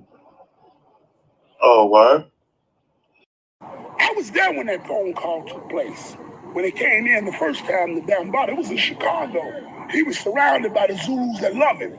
Because we were ready to defend him because there was too many threats coming in. We ain't having that. Not gonna do nothing to our brother. Let the ancestors judge that if this is what it is. Let the great God judge. But young man, you're not gonna do that. When those phone calls came in, I also heard the thing about the money. I saw the extortion play. I will not stop until that man is arrested.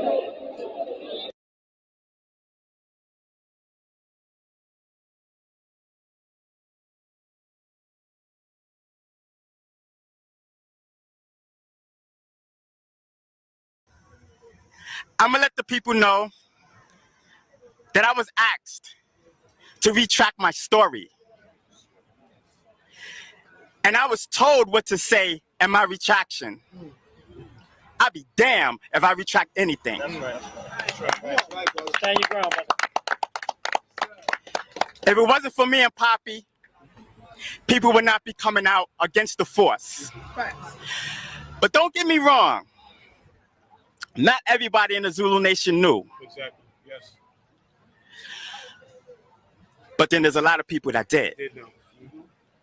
And I say, if Bambataa is going to step down, then the people that hit this from the council They gotta go. that knew about it, they got to go too. That's what I came to say.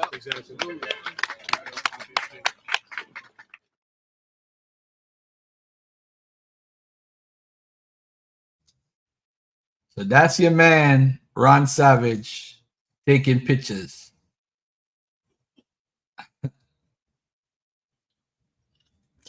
Mika, you think he's lying?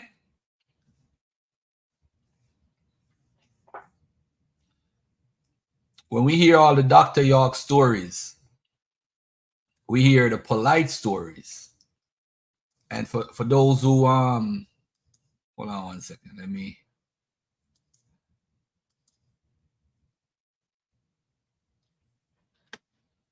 get this video right here real quick.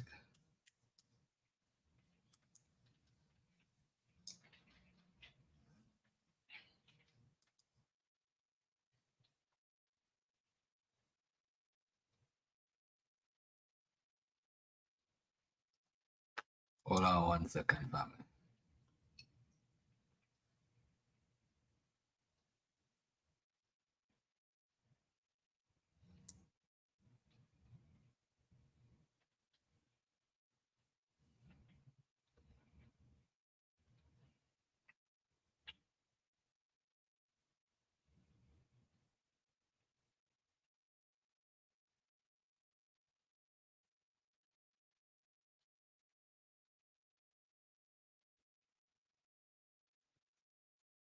There's another guy.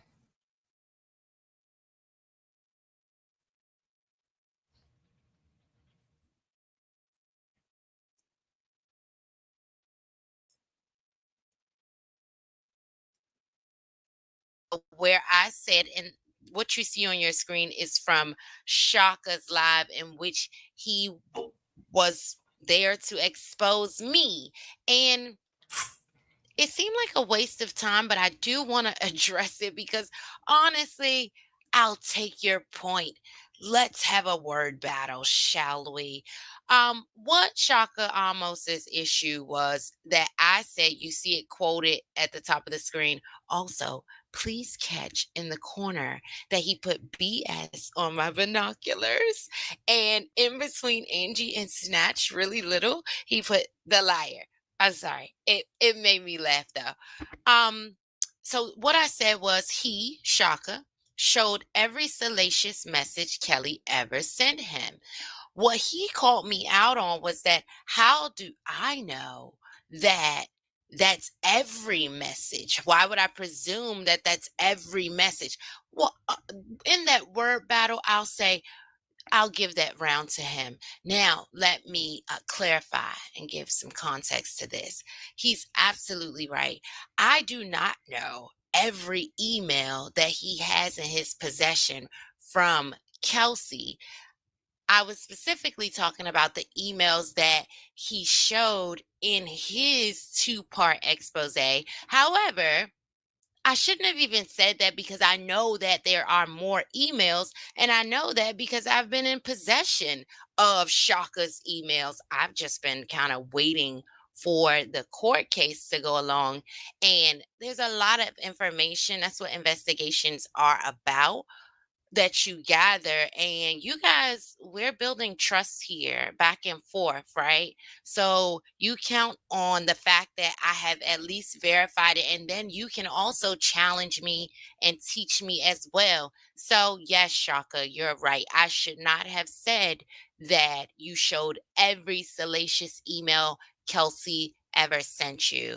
I should have said something like, and every email that was shown during his expose was salacious, because I do know you have even more in your possession. I know you don't want to interview with me, so I won't get a chance to ask you questions about this specific email here on May 28th, Tuesday, May 28th, 2013. And I have to go back to see where you were in your messages with Kelsey, I believe it was in 2013 as well, where you're saying you're having a relationship with her and you're describing her mother also as some form of the devil. But on the back end at 10:52 p.m., this is what you're texting Nicole.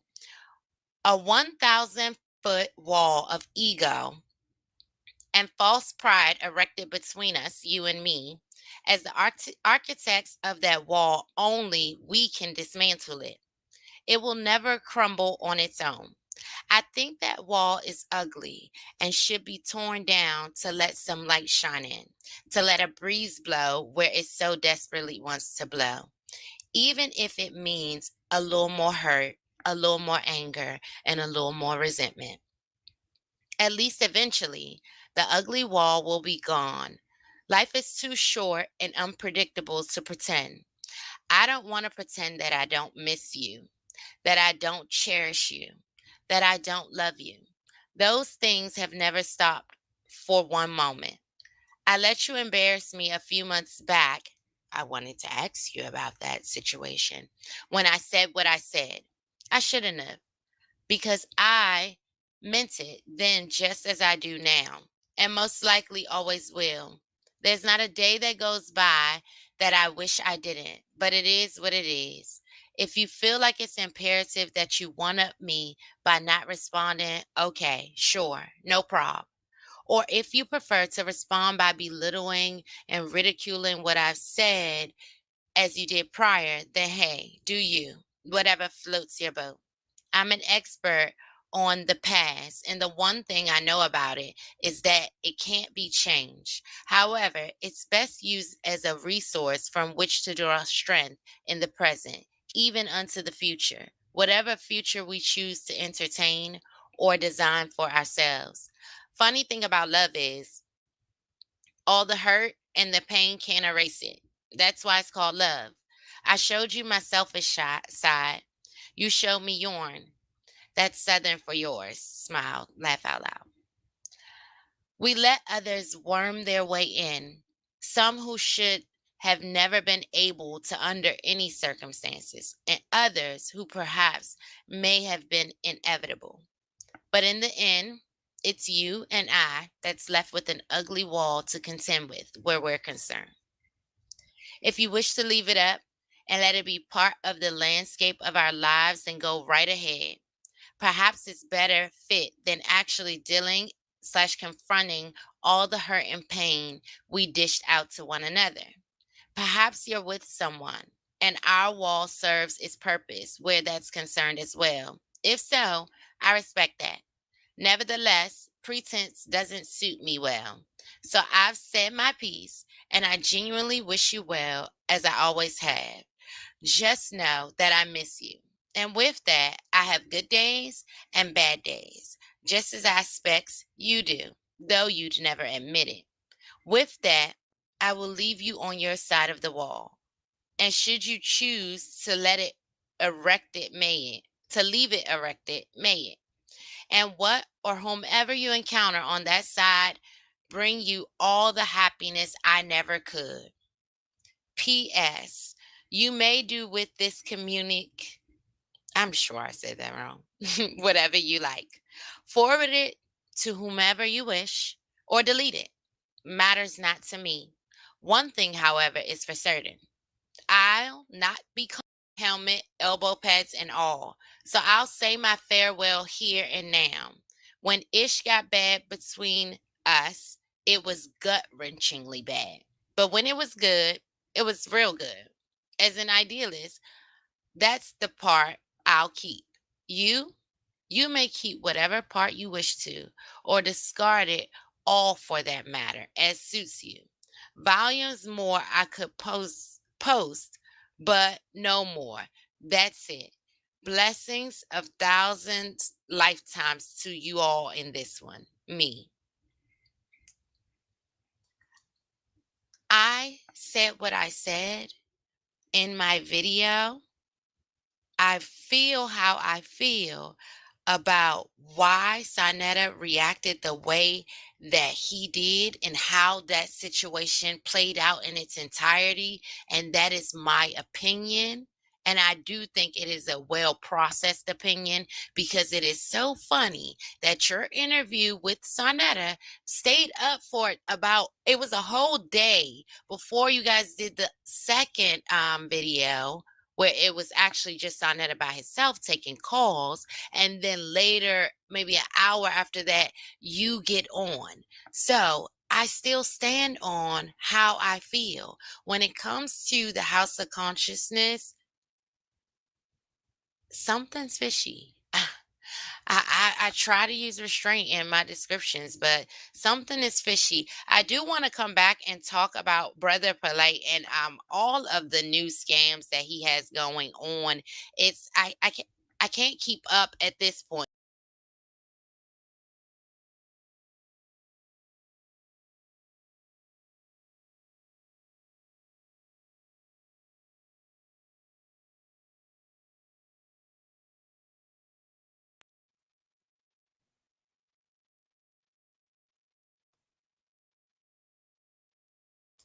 I can't keep up, but one thing he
What's going on, guys? It's your girl Angie Snatch coming at you with another unbiased truth, decoding the Brother Polight trial. And today we're going to be breaking down the police report. We're going to do a step-by-step. I have some maps. We're going to get interactive because I want us to have healthy discourse, but arguing from the same set of facts, right? This is just a refresher. This is just a refresher of the Polight case. With the Shaka Amos, she was going back and forth with Shaka Amos over the letters, the emails that he showed live on his live stream, and he had responded to her. That's why I was playing that. But that was a long time ago. Right. I've seen some people cover the police report, but not really break it down and investigate like we do over here.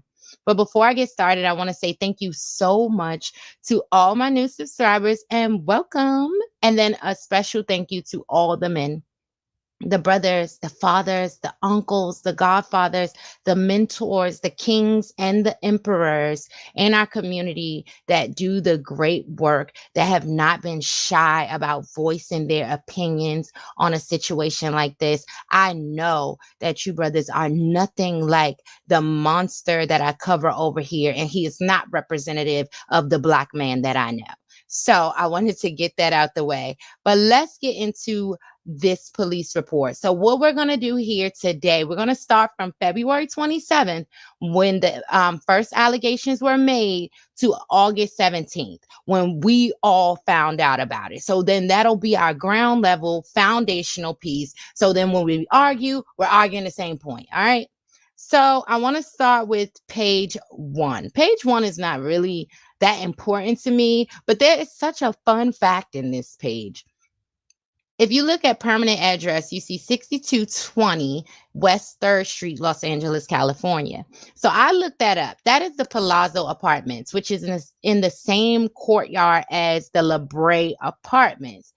If you watch my video, Who is Amunet, you will see that I posted in that video court documentation of their eviction from the La Brea Apartments. So when I saw the Palazzo, I said, now, wait a minute.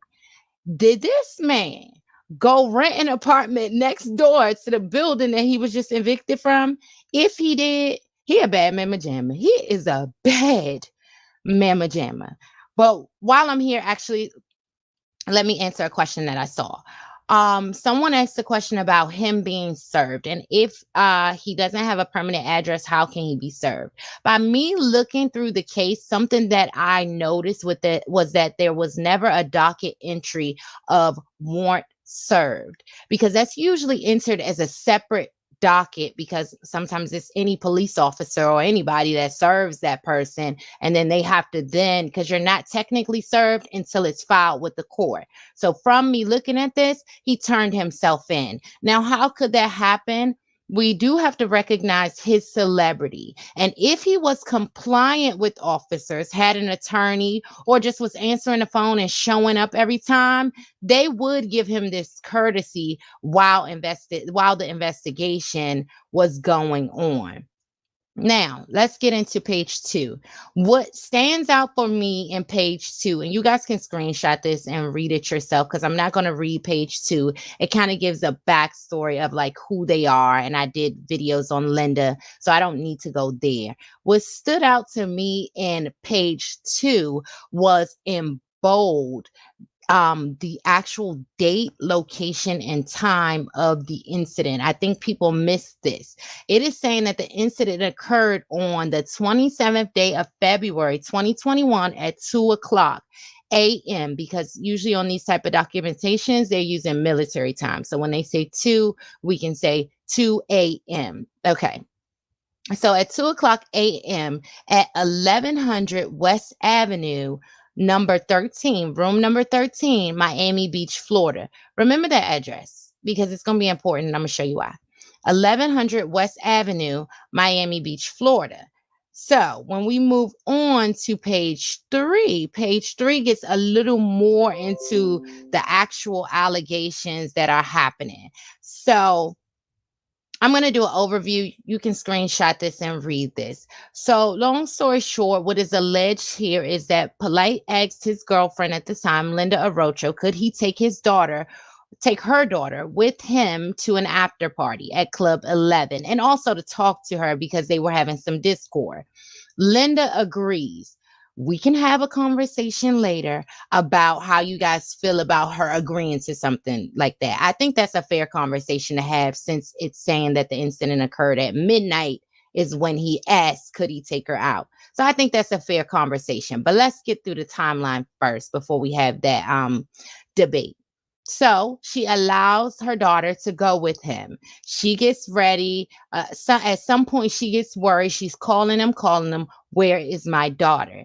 He then brings her daughter back to her mother's room, where we can fairly assume that the daughter then explains to her mother what happened. But also what is stated in the police report is that the mother notices her daughter seeming slightly intoxicated with swelling around the mouth. What makes me say that we can safely say that her daughter told her in the room is because then in the police report, it goes on to say that the mother transports her against Polight's wishes, because one of the things that Polight said was that it would ruin his career.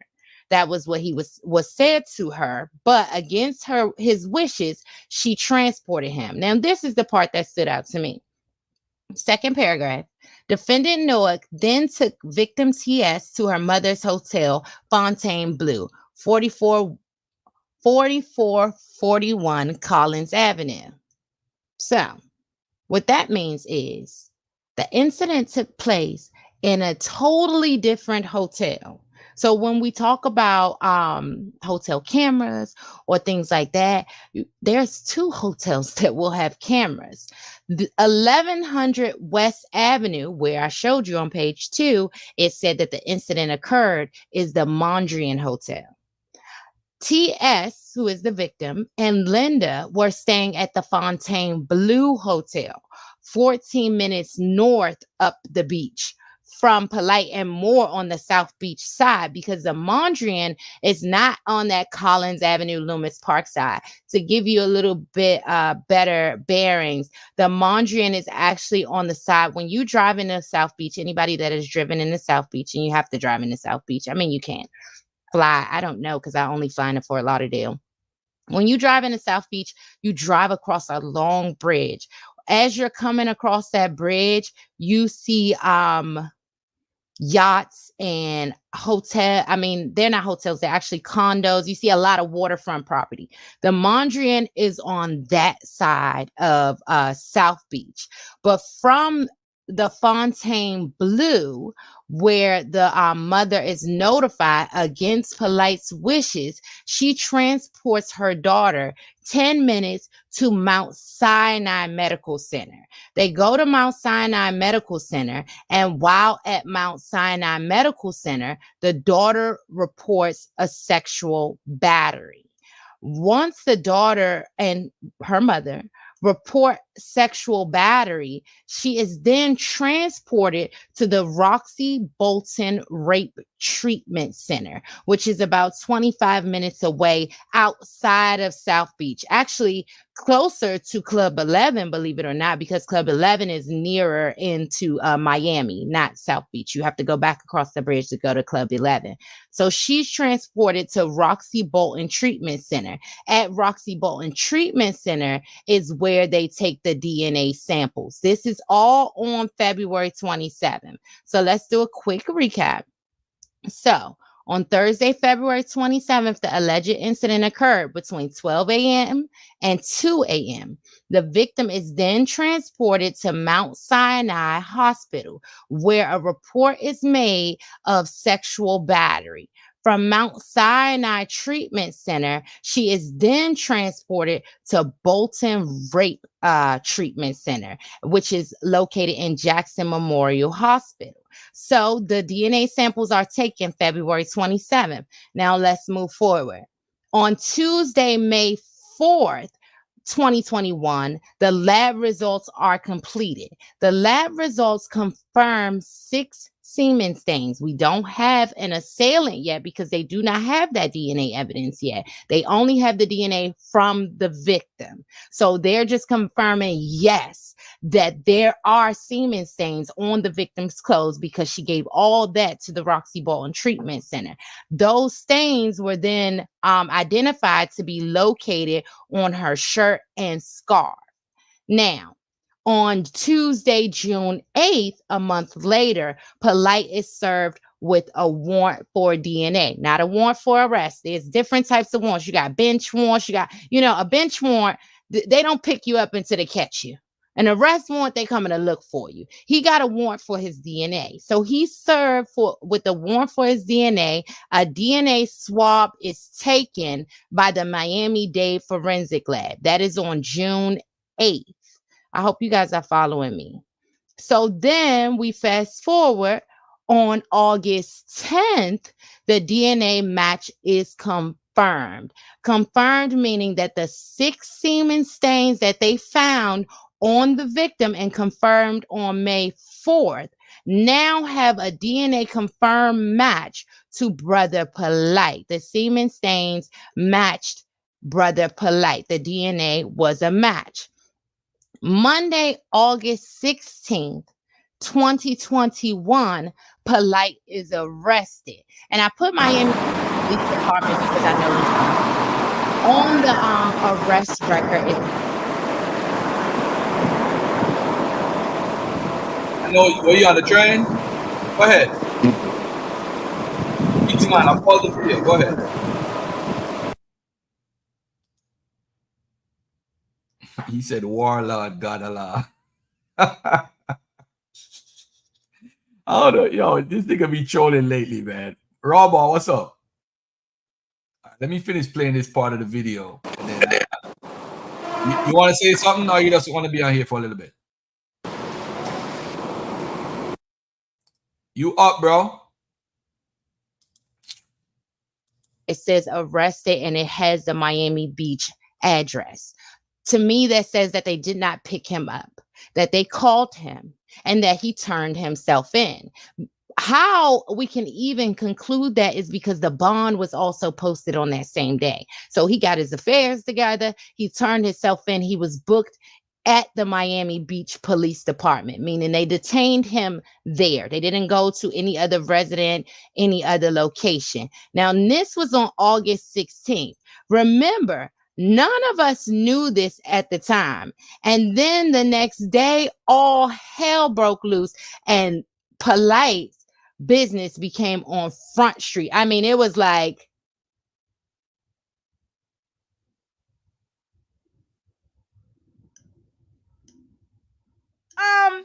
Michael Nowak, aka Brother Polight, as you guys know him as, was just released from Miami, and he was charged with raping his girlfriend, 14-year-old daughter, okay, in a hotel room. all right. Now I took you from February 27th to August 17th when we all found out. Now that we're on the same page on what occurred that night, February 27th, where it occurred, the Mondrian Hotel, what happened in the events that followed from her being moved to Fontainebleau, Mount Sinai Medical Center, Roxy Bolton Treatment Center, to May 4th when Dade County confirmed the 6 semen stains, June 8th when they served Polite with a warrant for his DNA samples, August 10th when they confirmed that, yes, the DNA matched Polite, and August 16th when he turned himself in and was arrested, and finally August 17th when Miss Tasha K dropped a bomb on all of us. So now that we're here, what do we do next? Let's have a real All right, so that's a recap of Polite. Let me just go into Dr. York real quick. This is from Chuck Morgan was on what's his name show? Some individuals who may be in the audience may not have been aware of the Dr. York case, the guilty plea that Malachi York did in both the state and federal. And so the video that I was hoping you'd play was got it queued up, my brother. Got it queued up. Okay. Perfect. Was from the state guilty plea. And that's the one that most people are familiar with and have seen so far. But then again, there are some who haven't. And I was hoping that if you put that on, that'll kind of segue into the presentation. Let's go, AD. Here we go. Truth tellers.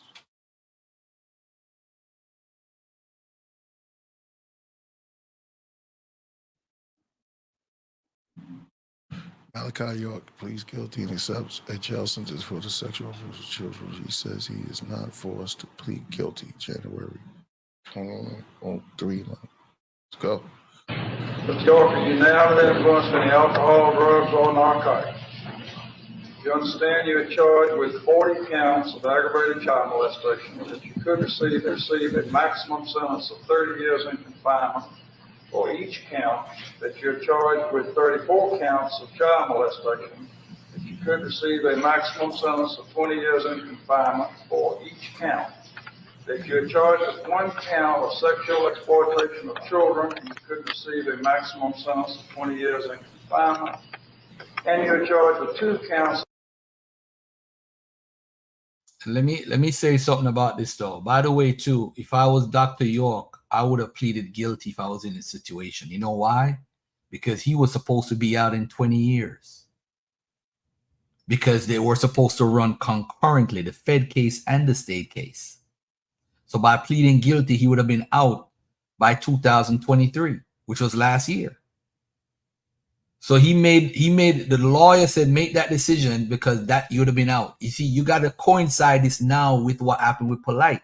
That's why Polite took the 7 years. If he went to court, he would have got probably 25.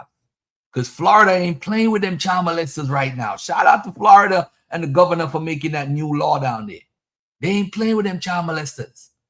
So Polite had to make that decision like, yo, I want to be free. I don't want to spend the rest of my life in here. Boom. Dr. York said, hey, I'm not taking this. He changed his mind. Oh, I'm not pleading guilty. I want to go to court. That's what fought Dr. York up. Repent, Dr. York. Repent. In Jesus' name. of influencing witnesses, and you could receive a maximum sentence of 10 years in confinement for each count, and that you could receive a minimum sentence overall of 10 years on probation. I'm telling you the most, the least. You understand that? Actually, Your Honor, it was 10 years. Aggravated child molestation, minimum sentence. But on them would be 10 times. You understand you have a right to an attorney, and in fact, your lawyer, Mr. Aurora, is here with you and representing you. Is that correct? I'm going to inform you of certain other rights that you have, Mr. York, and inform you of the fact that if you plead guilty, you give up these rights. You have a right to trial by jury. You're presumed to be innocent. You have a right to confront any witnesses the state presents against you. You have a right to subpoena any witnesses you want to appear and testify for you. You have a right to testify and offer other evidence if you want to. You have a right to the assistance of an attorney during the trial. You have a right not to incriminate yourself. You have a right to plead not guilty or remain silent, not in any plea, and in either case automatically obtain a jury trial. You understand these rights, and understand if you plead guilty, you give up these rights. You heard the recommendation the state made. Is that the recommendation you understood the state would make? Did you, in fact, do what the district attorney, Mr. Bright, told me you did? How do you plead, guilty or not guilty, as to all the indictments that were cited by the district attorney? Did anybody force you or threaten you in any way to cause you to enter this guilty plea? Did anyone promise you anything to cause you to enter this guilty plea? Are you satisfied with the services of your attorneys, not only Mr. Aurora, but your other attorneys? Were you able to hear and understand my statements and questions to you? These are the old preliminary pleas. Your Honor, we've drawn up this withdrawal of not guilty plea, it's your guilty plea, and it comes down to the Bambataa case, withdraws his plea not guilty in this case, faces constitutional rights, pleads guilty as charged with Bambataa. I've already enumerated those on the record. They're the same ones I've enumerated on before, Your Honor. I signed on behalf of the state, Baskin signed on behalf of the state.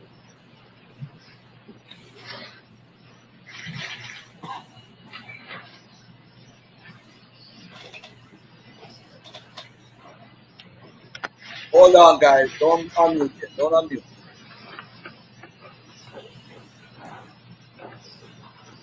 Man.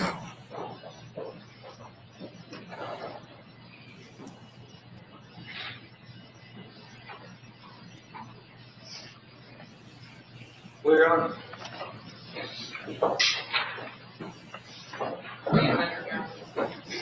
Malachi York, I find you plead guilty was freely, voluntarily, and knowing manner. There was a factual basis for your plea. I accept your plea. Wow. Okay, yeah, you can because the government just reads off the charges. Please plead guilty to.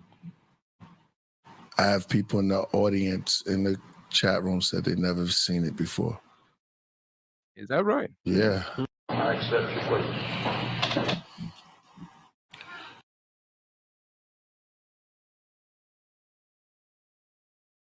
Let me just read this and then I'm going to cut this off. After his guilty plea, state and federal prosecutors recommended Malachi York be imprisoned for 15 years and serve 3 years of supervised release. But on June 25th, 2003, U.S. District Judge Hugh Lawson rejected the federal plea bargain, arguing that York should be given more time in jail. I made an error earlier. I said he would have served 20 years. He would have served 15 years concurrently. And Rawbon could correct me because I might be wrong. Concurrently would mean that he's serving it the same as the state and the federal together. So he would have only served 15 years and then released and do 3 years of probation, supervised release. So he would have been out 2018. He would have been out in 2018. But Hugh Lawson, matter of fact, we need to look up Hugh Lawson. I need to send him a Christmas gift. Let me look him up right now. Hugh Lawson, judge in Georgia. He was the reason that Dr. York went to trial because he rejected it. Hugh Lawson, former judge. Hold on, let me see if it's the same guy right here. Let me see if he's in Georgia. Yep, former judge. He's 82. He died in 2024. He died this year. So hold up. The judge that made the decision died. Shout out to Judge Hugh Lawson for the great work that you did for the ancestors, man. Shout out to all the victims that went through that craziness with Dr. York. Thank Hugh Lawson. They call him the Edomite, the white man, whatever y'all want to call him. Give thanks to him, because Dr. York would have been a free man right now, running around saying, hey, you know what I'm saying? What up, Craig? All right, so we have the warlord, God Allah, Rawborn in the building, and we got Kwame Ra'atna, whatever his name is, in the building. They're arguing about which one is more important, the Asiatic or the Kemetic. All right, the floor is y'all. I'm gonna mute my mic. I'm not moderating. So, Mr. Kwame, I don't teach anymore. I don't come on here no more. I'm a troll. So because you constantly saying this weird stuff, I'm gonna do it for free. Normally I would make you hit the cash app, but I'll do it for free today. Brother, you said that the Kemetic people did more than the concept of the Asiatic black man for the black people in America. So I would like you to show me, where's this organization that caused trouble for the United States of America, who has COINTELPRO and killed these Pacific leaders, anywhere? Where are you at in the Black Power movement? Where you at in the 20s, 30s, 40s, 50s, 60s, 70s? What did you do with Haru? Because we don't got no streets and no black community named after Asar or Haru, because the community.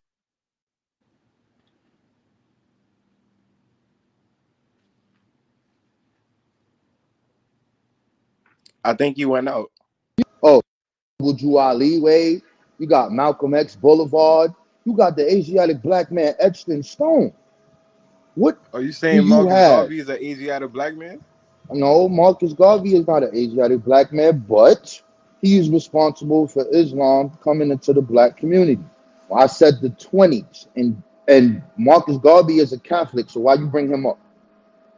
You said it like Marcus Garvey adhered to being an Asiatic black man. I So said the trying to clarify. I said the 20s. I never mentioned Marcus Garvey. The concept of the Asiatic black man starts with the Moorish Science Temple of America. Must we talk about what they did? Do you want to talk about the farmland Noble Drew Ali bought? Do you want to talk about the politician that he's involved with, the governor? Do you want to talk about him getting the first black senator after Reconstruction, Oscar the Priest in there? Do you want to talk about all of the programs that he commuted besides the pseudo shit that he was doing for the black community? Do you want to talk about them fighting during this whole period of lynching? Where were you Kemetic niggas? I'll be quiet now. I mean that's like a black church argument, because the Kemetic community, quote unquote, wouldn't be started in the 20s or the 30s. It would come along probably around the 60s. And That's from not the true, brother. That's not true. Because you have a man named Johnson who started the Fahimi movement. If Garfield want to look that up, Fahimi, Fahamme, and he used to walk around with a green fez with the eye around and that shit, talking that solar wild crazy shit. So you don't even know the origin of your Kemetic black Egyptian shit in America, bro. And you want to argue with me about the Asiatic black man? We talk about the Dr. Benz, the Dr. Clarks, the Sheikh Anta Diop's, the Tony Martins. Yeah, but there's people the Steve before them. Copley's. There's people before them, and I just named one who started a whole movement off of it, and you didn't know it. I didn't know you was starting from the Moorish Science Temple and then coming on. That's where the Asiatic black man came from, bro. So would you retract your statement now about the what has it done? You don't have nothing on the Nation of Islam at all. I don't even have to do that. I could just show you 5 things they did and there's no comparison at all. I thought What we have was you talking done? about the nation of gods and earth. The nation of gods on earth is the Asiatic black man that comes from the nation of Islam, and he got the Asiatic black man concept from Noble Ali. This is a continuation of people using this identity to go against white supremacy, and they made that shit up in America because there ain't no such thing as no Asiatic black man coming from no Levant. We made it up here. So effectively, what did Noble Drew Ali or any of the Asiatic black communities did in the public schools or effectively did in politics? What did they effectively did in politics?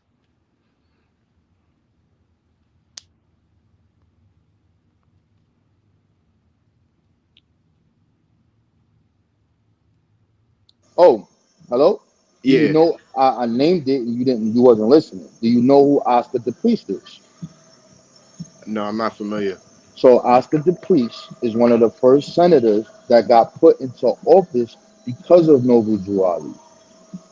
And the concept or the politics that he's dealing with is dealing with getting effective housing and employment for the black community that's in Chicago. Noble Drew Ali is also working with the governor at that time in Chicago.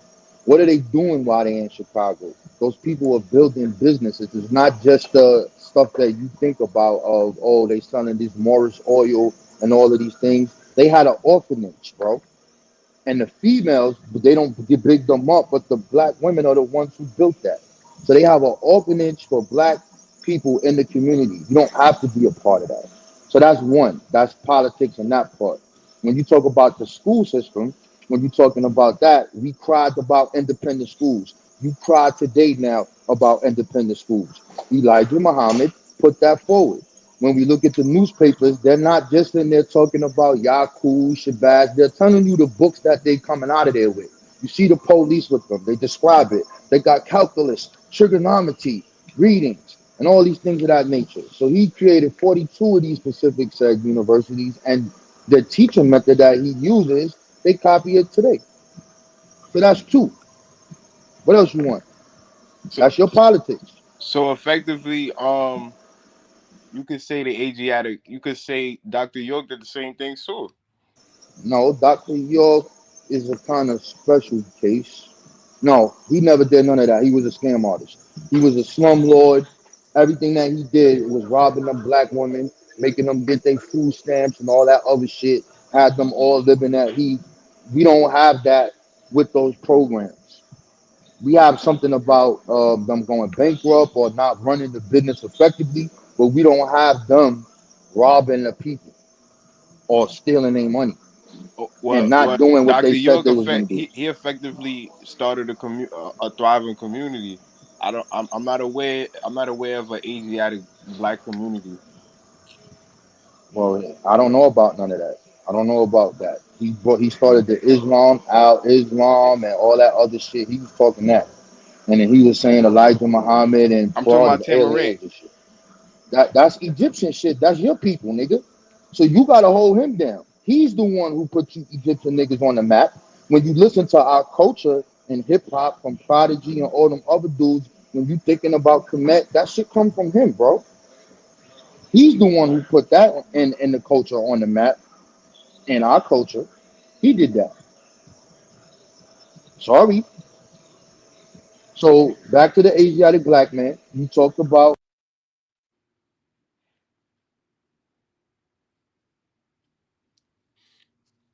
You saw the pictures of him with him with the mayor. You could say that over, Rob Bone. You was breaking up. Yeah, you saw the pictures with Clarence with the mayor, and we already know what he did in the community when during Dr. Martin Luther King Jr. assassination. He stopped the black people from tearing up their community, and they was like, "Why does this man have this much power?" They asked him what he wanted. He said he wanted a school. They gave him a Pacific school, and it is a part of something that is not just with him. It's a street academy movement, and this actually deals with Nelson DeGrasse Tyson's father. And these things were all through every city in New York because of it's burning down. So this is to get kids education, to get them trades, to get them housing and all of these things of that nature. And he's working with the government. This is politics. This is what he's doing. This is how you affect change. You affect change by doing policy. And you can't do that unless they're not just gonna go talk to some average fucking cult leader, if you want to say So that. what curriculum are they teaching in the Nation of Gods and Earth schools? No, we're gonna go about what they did. So you have what you call Harlem Prep. You need to look that up. And when you talk about, there was a movement that was for community control of schools. So when you look at Harlem Prep, you will see the founding people, he made them go there. And one of the things that was majorly taught was to get education, get your GED, get your college degree, get your trade, and you bring that back. That was his major theme. Not, oh, and how fast is let's break this down? No, bro. That was the that is the major thing of that. That's the whole point of it. So when you look at Byron Rustin and you look at all of these people in the newspapers writing about them, these are the renegades. They write newspaper. I could put them up here in the newspapers. 5% is feared. They like we don't Bear get what Rustin we want. was a Nation of Gods and Earth. No, he wasn't. He wrote a paper about them in the Amsterdam News because they were talked about as being fearless, that they don't like white people, and they wanted the people to have jobs where they work at, and they started threatening Jews and all of those people. If you don't start doing all of these things, we gonna make Watts look like a piece of shit. We gonna tear this whole shit to the ground. So no matter how you want to look at it, we could go back to the NOI 1974. We could see them in the newspaper. Police run up on them. They then shot their ass up in the mosque and beat them up and got them running out the house. These are powerful images, man. This is powerful. But during all of this, in the Black Power movement, since you said the 60s and 70s, where was your commissions at, bro? Where was they? In the community doing what? Where were they at? Yeah, give me a second. So I'm trying to figure out. You trying to say the street academies did more for black people than Afro than the Afrocentric scholars and the Kemetic scholars. Basically, what you're saying. No, So Afrocentric is different. We specifically talking about the niggas who run around with your name. Them Kemetic niggas that teach that shit. I'm saying when majority, when all of the Kemetic scholars will fall under the Afrocentric banner. Nah, I'm looking for an organization, bro. Where were they in the Black Power movement? Where were they? You talked about the Asiatic black man. The Asiatic black man is on the front line telling the white man in the 30s that you are the devil while they're hanging people. And the worst time in America, they are standing in there talking about you are the devil. Where was your commission niggas? And don't tell me we didn't know nothing about Kemet, because we knew about that shit right here in New York from 1827 in our first newspaper. The glyphs just got deciphered. They got the whole 25th dynasty in there, bro. They knew about that. Brother, listen to me, man. I'm just trying to help you out, brother. You don't got nothing on the Asiatic black man. And the black church has done more than both of the Asiatic black man and the commission people for the black community. You can't get around this.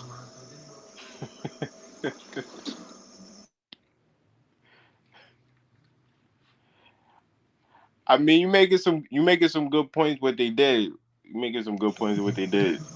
Who's dead? Kemet is dead. The pseudo Nation of Gods, the pseudo Moorish Science Temple, and the Nation of Gods and Earth. I don't know where you've been at or what planet Earth you on or where you live. You could pop in Nation of Gods and Earth and put events in Houston, events in Canada, events anywhere. I live in the deserts. I live in the desert. You live where in the desert? What are you talking about? You live where? You got Mecca, Medina, the deserts. So you live in Queens. So you live in Queens. There's a school in Queens. There's a school in Brooklyn. There's a school in the Bronx. There's a school in Yonkers. What are you talking about? So what is the curriculum they teaching in the what are they teaching? The curriculum is this: save the baby, and bro. you said Father Allah said we should go get degrees and yes and different things. So where are these scientists and doctors? Are they located in Harlem? Where's the They community thriving? they everywhere, bro. Like I could talk to you about earthly Jews. I could talk to you about Umar. He just passed away. He was the whole principal of school. You got 5%ers who are politicians right now. What are you talking about? Like, what are you saying, bro? You gotta show me what. Listen, I just want to stay on the timeline. Where were you Kemetic niggas when it was hot? When we was out there screaming at the black man is God, the white man is the devil, where was the Haru Ma'at niggas at? They was on the front line at City College fighting for reparations. The fuck out of here. Where was the Nation of God? Where was the Nation of God? Bro, the Nation of God's Earth began in 1964, bro. You To saying say. where was the Kemetic people? They was at City College fighting for reparations. When? What year is this? The early 90s. The early 90s. Wow. So if I showed you So a you're not newspaper, familiar with hold Leonard on, wait a minute, Jeffries hold on. and the Listen, Steve Copley? listen. We cool with that, right? Hold on, time out, Robon. Hold on 1 second, Robon. My apologies. 1 second. You're trying to equate what the dudes who were the reparations, those weren't Kemetic folks. They weren't definitely wasn't preaching. They definitely wasn't Hold preaching on, hold on a Islam or second. Jesus. No. You are saying you're lying on the history. I was right there. They weren't Kemetic folks. And a matter of fact, they teamed up with white people. The whole reparations. So you saying those Afrocentric scholars? They're not. Just because they're Afrocentric don't mean that they're Kemetic. You're equating. You're putting Kemet over all those people. No, don't do that. Red, Black, and Green was out there, and in fact, Zulu Nation was out there. And we don't support Bambataa today, but they were out there. Those people aren't necessarily Kemetic. You can't do that. You're just sweeping everybody. Everybody's Kemetic. No. You have Afrocentric. You have people who are RBG who goes back to Africa with the Garvey movement. Those were the main people. Sonny Carson and them type of people. They ain't got nothing December 21st movement. They ain't got nothing to do with Kemetic. Don't do that, bro. Kemetic fall under the Pan-African banner. It falls under in recent, from the late 90s, but that doesn't mean those people specific in red, black, and green are Kemetic. You can't do that. You can't do that. I'm telling you, bro. If you go to these rallies, Rob Bourne did. He placed the Asiatic black man. He placed the Moorish Science Temple, the Nation of Gods of Earth, and yes, the Nation because of they Islam all taught under that. banner. They all hold on, Kwame. They all taught that. So there's nothing wrong with that. Not every Afrocentric teaches Kemet or support the whole Kemetic hypothesis. If you're a Pan-African or you're an Afrocentric scholar, majority of the time you're pushing all right, West hold on. African. Look at this in the chat. Look at this in the chat. Do you know who sang that song that he's talking about? You must learn. Who sang that song? KRS-One, right? Would you say KRS-One is that Kemetic? Excuse me. No, of course okay. not. He was into a lot of shit. He was into Dr. York. He was. I think he's a Hebrew Israelite or something. Hebrew Israelite shit. He was into a lot of shit, but he used it to rock red, black, and green too. You can't. So when you say Kemetic was doing this, that's not facts, bro. You can't do that. So I think I'm gonna clarify, Kwame. If the Kemetic community fall under the larger Pan-African community, why can't I? Nah. No, all right. I think I'm gonna clarify, right? So the people that I'm naming, these are organizations that teach specifically that, we the Asiatic black man. And then I'm showing you what they're doing, right? So when I say Kemetic, I'm looking at an organization like the Shrine of Mayat, right? Or you got Ra Nefer. So he's 74. He around that time. You got him. And then you got a couple of other people. What's that dude? Karenga.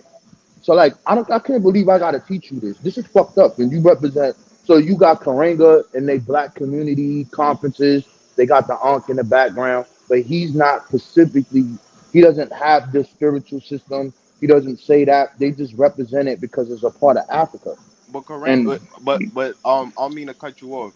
But go ahead, Karenga brother. is not specifically a Kemetic person, but he fall under the Pan-African. I'm cool with that, brother. And then when I'm cool with that, but in these conferences when they doing it, these are the people that are what you call cultural nationalists, right?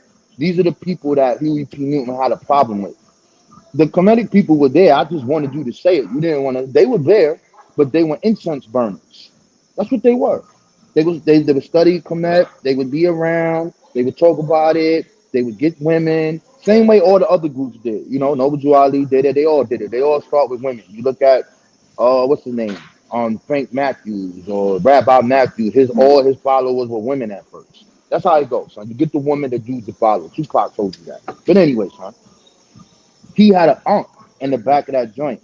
So when I'm saying Kemetic organization, what I'm talking about is someone who represents that philosophy, has that philosophy, and built an organization based off of Kemet. If you want to call it Kemetic science, whatever the hell you want to call it, that's an organization based off of that. And then if I'm comparing that to the Asiatic black man or people who have this concept and ideology, and out of that, they're Pan-Africanists, they're black nationalists, some of them are communists, they fall under all of those different things. So like if I look at the let's say the Black Gorilla family, or not even that, the Black Liberation Army, you had a couple of 5%ers, Lord Tyree, Allah, they was repping that. Well, is that all of us that was doing? No, but they was a part of that. So I don't get it why you don't understand. I'm just trying to make you understand, bro.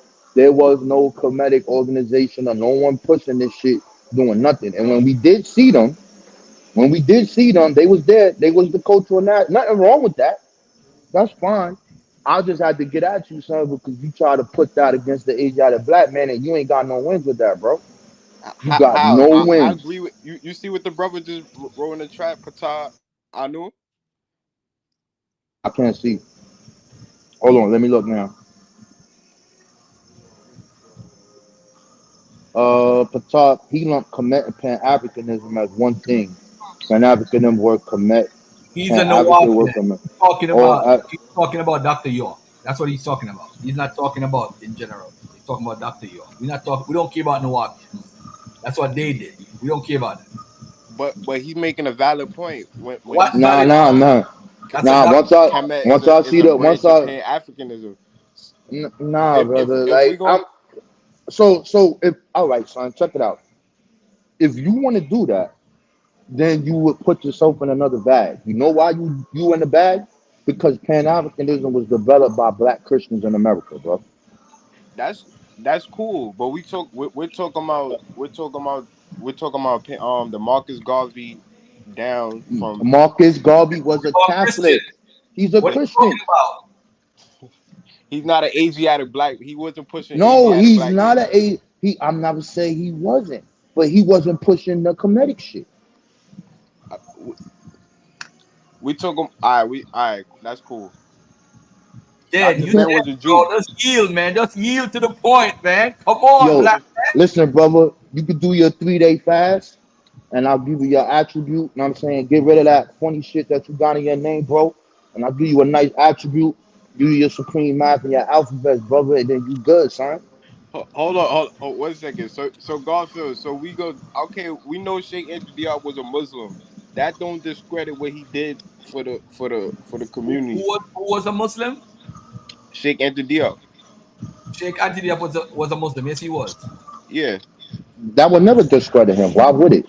No, but saying that Marcus Garvey was a Christian is kind of irrelevant to No, because you gotta look at the all right. theology and the Yo, listen. philosophy they No. were pushing. No, you gotta listen, son. Because all right, he has his instructions, right? When he makes this organization, it's broken in 3 parts: religious instruction, historical knowledge, and organization.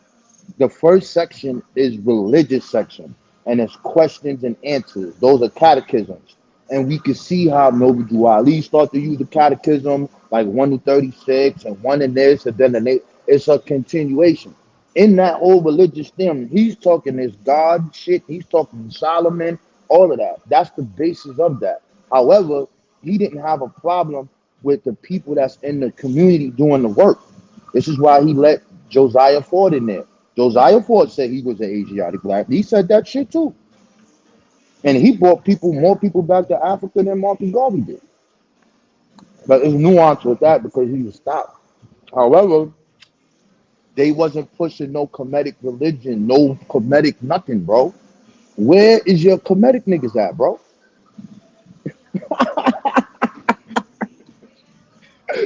Yo, Kwame, you from the desert, you violating, son. You from the Queens, you know better, son.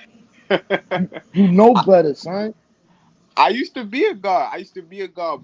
But Hold on. Time out. Garfield, did you hear that? You used to be a what? I used to be a god. Everybody in the street, everybody in the street used to be a god. But what I'm saying, Hold on. Time out. Did I hear what I just heard? Yeah, he dead now, son. He Oh dead, my son. God, I'm done. I'm So, muted up. so, Just tell so, me when so, y'all so, finish. Tell me when yo, y'all finish. Kwame, listen, Kwame, you just proved my point. The effect of something that's in your community affected you in a certain way when you wanted to know that. That Kemet shit ain't do nothing. That shit didn't do shit, son. You learned about Kemet online, I think, bro. nah, I learned in the streets, something like the Hebrew Israelites is popular now. So something popular or movement don't necessarily mean it right. It's right. I agree with you, but you got to look at the impact. So if you got Hebrew Israelites from the 1800s and they here and they building black towns like William Sanders Crowley, and they building what is that thing he did? Bellevue Institute. Shit, he got a whole technology thing. That don't got nothing to do with waiting for God to come save you. Like he got his own newspaper, own markets, and they had white people a part of their organization at first. That's real interesting, but they don't want to talk about that. But that's there. And then it's just so many things that they participated in. You know what I mean? So some of them fall under the Pan-African ideology, some of them don't. But we looking at what did they do? Were they just in the community pushing this religious shit, or were they doing things to help change people's lives? When you look at that, you gonna see it. Afrocentricity produced more scholars than the Nation of Gods and Earth, the Nation of Islam, and probably the Moorish Science Temple combined. I don't know, son. That's different, bro. That's a afterthought of no, bro. Because all of these half of these people, the students of these people go to college. Dr. Khalid Muhammad, all of these people, son, these people, they wasn't just religious, bro. So you looking at somebody who is sparking somebody who is coming from a great migration, because we in the 20th part, these people are struggling, they can't do this, and you got this person telling you this glorious history, you're the Moors, and you shouldn't be a slave, and your people is from Africa, and we came from Egypt this way, and blah, blah, blah, blah, blah. What do you think they were doing? How did those black women build that orphanage? How? They didn't have no business acumen. How did they do that? They learned this shit, bro. That's true. All I'm saying Back is to you don't have a Kemetic organization in the Black Power movement. Y'all niggas wasn't doing nothing but burning I incense. say the Kemetic community made more of an impact in the academic field than the Asiatic community. Okay. I could agree with that as a historian part on the academic part because you got to look at what Sheke and specifically Sheke, what Dr. Van and them were doing. They're fighting against a system who says that we don't have no history. We don't have no culture. We never gave Africa, never gave nothing to the world. And that was their fight. But that's on academia. When you look at the person on the street, the people who are getting beat up from police, the people who are dealing with segregation, the people who are not, we dealing with those type of people. And those are the everyday people or the people who's on the front line dealing with that. Now, both of those are needed. I'm not saying it's not, but when we talk about the impact and what's being done, you give somebody food, clothing, and shelter like the Black Panther Party, you in the building. I'm saying? So the Black Panther Party fall under the Asiatic black man No, community. no, but you had NOY people, you had later on when they towards the end, you have Father Son as a part of that. That's not a religious movement. They didn't teach God. That's not a part of their thing. Yeah, but I thought you were trying to equate the But Black Panther okay, Party a part of the so now I'm gonna do it again. You know who the Black Liberation Army is, right? yeah. Okay, that's a clandestine organization, a part of the Black Panther Party. There were 5% is repping that shit, son. So what are you saying? Where was the Kemetic niggas a part of the Black Liberation Army? You got one?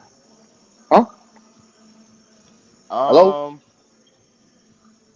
You're right about that. I'm not a Where was the Kemetic niggas? Hold on. the new Black Panther Party Nah, I ain't counting with them. Khalid Fuck them niggas. Muhammad and that's Nah, Nah, nah. hey, No. time out, guys. And just by hearing that comment by Rob Bowen, a thought just flashed in my head, and I gotta share it.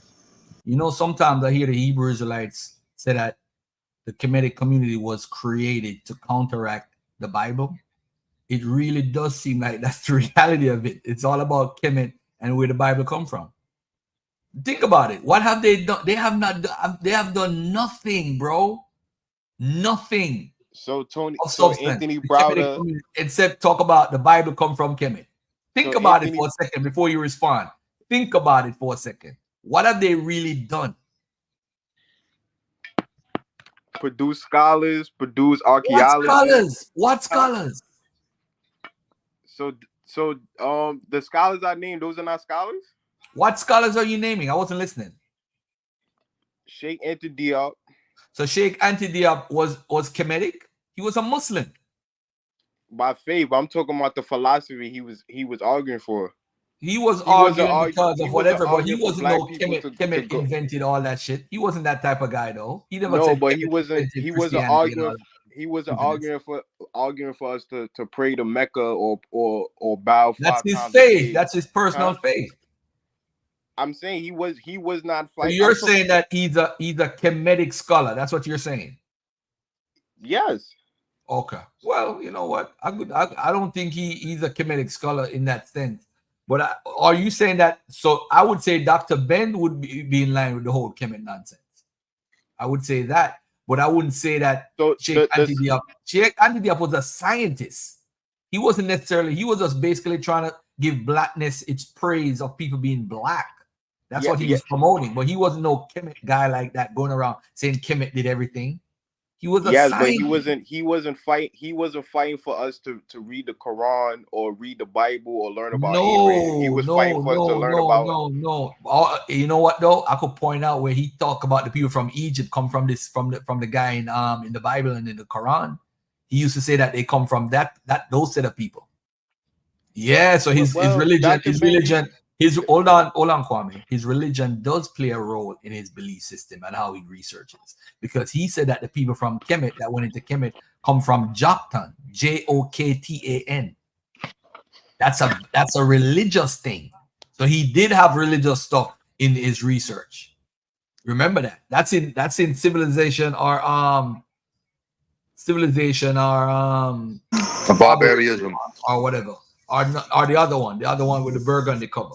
That's what African myth and reality. Yeah, because if he's saying that Joktan is a religious figure in the Bible, and I think it's in the Quran. So he's using his religion to explain certain things. Yep. So we can't leave Islam out of it. Nope. Not with Sheikh Anta Diop, my brother. He's Islam all day. To say the Kemetic community was created to oppose the Bible, that's kind of ludicrous. But we could say the Kemetic community and the Pan-African community did more for reparation at City College in the early 90s. Hold on. When you said more for reparations, did they get it? No, they were silent. So how could they do more for reparations? What are you talking about? You act like the black community as a whole supported them. They got silenced. Bro, They bro, lost their bro, position at the bro, university. They lost it. bro. Leave reparations out of the conversation, bro. Leave that out of the conversation. Kwame, I just want to ask you a question, Kwame. Who started Pan Africanism? Huh? Um,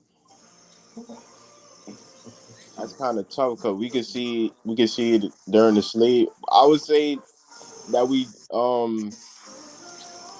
I would give it. I would credit Marcus Garvey.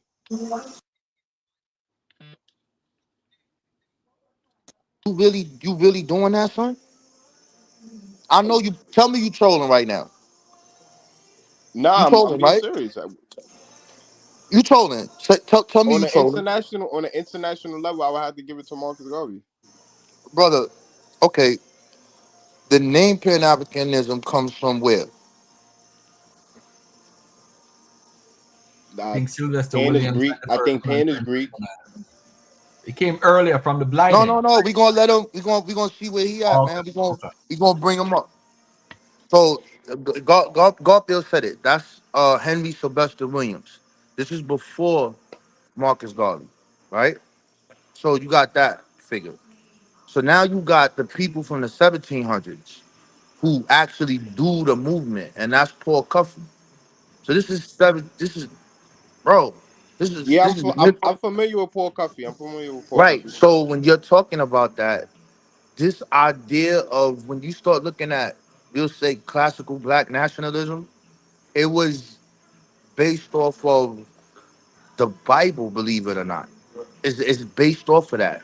When you talk about Ethiopianism, all of that religion coincide with that movement because what they're doing is they quoting a verse. Even Marcus Garvey says it. What's that? Psalm 68. Egypt and Ethiopia shall set forth our hands before God. Right? So yeah, son. So they're using that, right? And they're putting that into actual practice. So when you get to Marcus Garvey, you got to look at who's his teacher, bro. Where he get Yeah, this from? yeah, Rob one, but we can't. But you're talking about a time period we kind of handicapped academically, and No, so no, brother. How was we handicapped? And whatever in the 1700s and 1800s, how was we? How? all we knew was the Bible. All we knew Okay, was the okay. Abrahamic religions. It's not like we was familiar with Yoruba or I mean, probably ancestrally, but I'm talking about we're not learning. We're not learning about Ogun or anything like that. We're All learning right, check about it out. All right, check it out. Just to break this down, you didn't hear me earlier. Earlier on the 1827, the first black newspaper is called the Freedom's Journal, right? In their volume, they're talking about Egypt. They're talking about the 25th dynasty. They're talking about Timbuktu. They're talking about Mali. We knew that. I want this clear. And it's so clear that they're even in this early point of 1827, the verses and the stuff, the books we use, like Herodotus, they're quoting that, but they quoting it in Latin. They putting it in the Latin form in the book, like Herodotus said, and Count Vonley said that that was crazy. So you can't say that we didn't know about it because the people who are the academics knew about it. Then you have different associations. Like if you go from 1910 coming back, it's just too many of them, bro. I'm saying, like, we where you been, son? When we went through all of these things to show people like the National Association and all of these specific things, where were you? So if we talking about Alexandra Cromwell, and you begin to get to this talented 10th, and you talking about W.E. Du Bois and all these individuals, these are scholars. They know black history. They're writing our history, telling us who we are. The people who start the first organizations that we have here, African Union Society, 1780. They telling you what country they came from, who we are, and they know this, brother.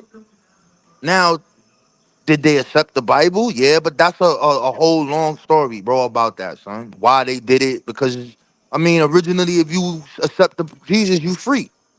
You can't enslave a Christian. So we accepted that shit. But when we first came, they wasn't making you that shit. They didn't want to make you a Christian because if we made you a Christian, we had to free you.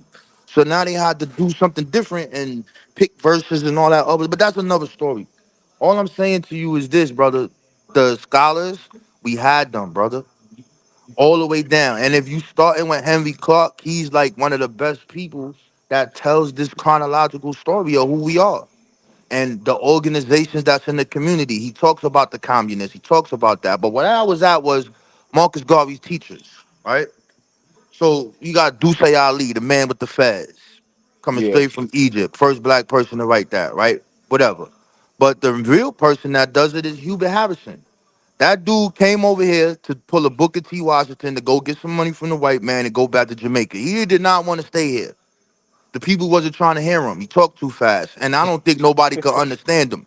Blah, blah, blah, blah, blah. Africa. We just coming from the south. This is Danny line right here. We just coming from the south. You hear him. Blah, blah, blah, blah, blah, blah. Africa for the black man. That's all we know. We ain't know what he was saying. Come on, man. We just came from the south, bro. We don't know what that motherfucker talking about. You know what I'm saying? But we saw what he was doing. We saw the jobs. We saw the enterprises. We saw the cleaners. We saw the stores. That's gonna attract black people because you're changing their direct lives. Know what I mean? But Hubert Harrison, he's an atheist. He was pushing that shit too. He was pushing Pan-Africanism. Then he switched to black nationalism. Then he got on some, we need some black American homeland. That's before the Republic of New Africa. He said, yo, this is what we need to do.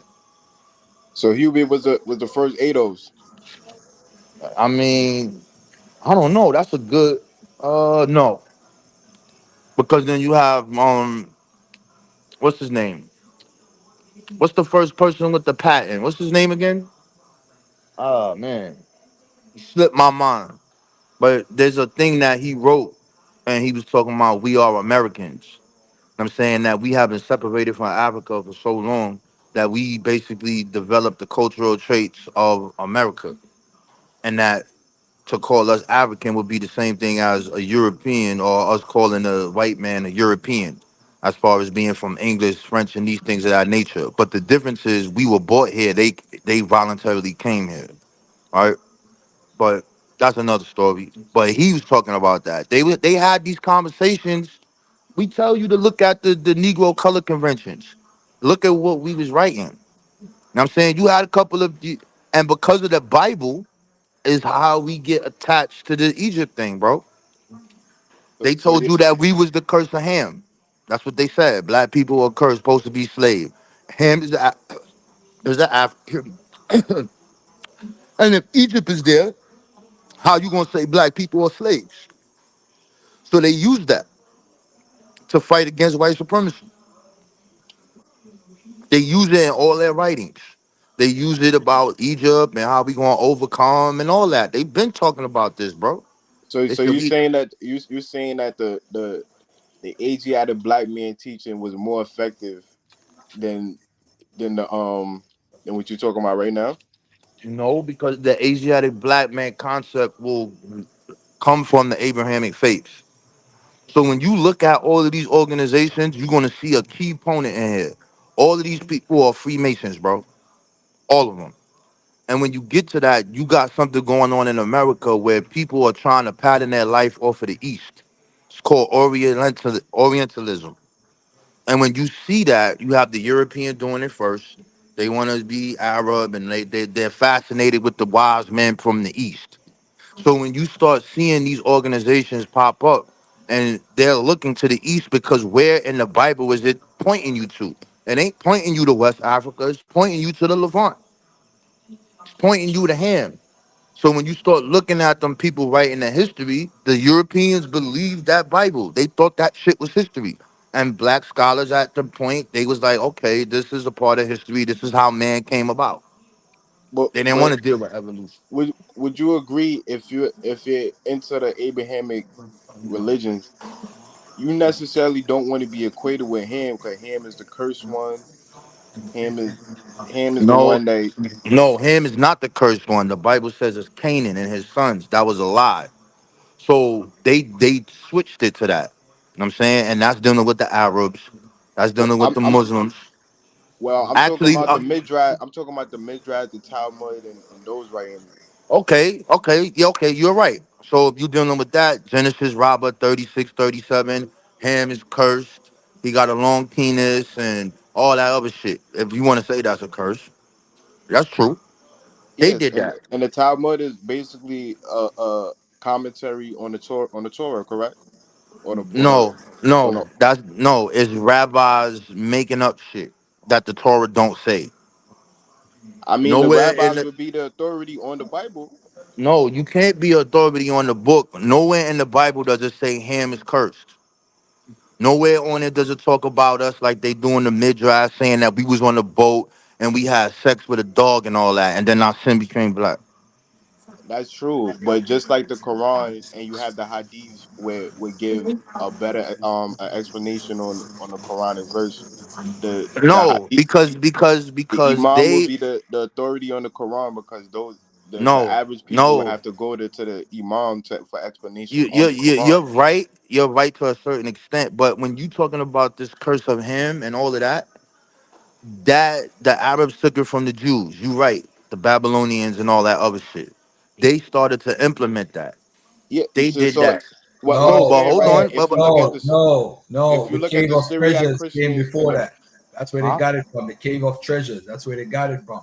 The God, tradition that. I proved you wrong Hold on that. on, I told Kwame, you I Kwame, told you the Talmud Kwame, came before that. Kwame, Kwame. They didn't write over anything in the Talmud. They rewrote the cave of treasures. They did. Show me where the Arabs are rewriting the Talmud. Show me that. Show me that example. Just show me that one example. Garfield, you got Talmudic stories in the Kwame, Quran. I'm asking you for one thing. You keep repeating the same thing over and over, and this is why I don't like bringing you on my stage, because you don't accept when you're wrong. Rob You Boy were just said right. the same thing I said. Hold on a second. You are saying that the Talmudic scholars influence the Arabs. Show me where they are rewriting the Talmud and what the Talmud says. Just show me that. You can't. They are rewriting the cave of treasures in Arabic and switching up the words.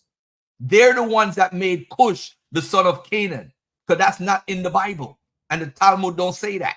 So you saying the Pumadia Academy is copied from some Christians in the deserts?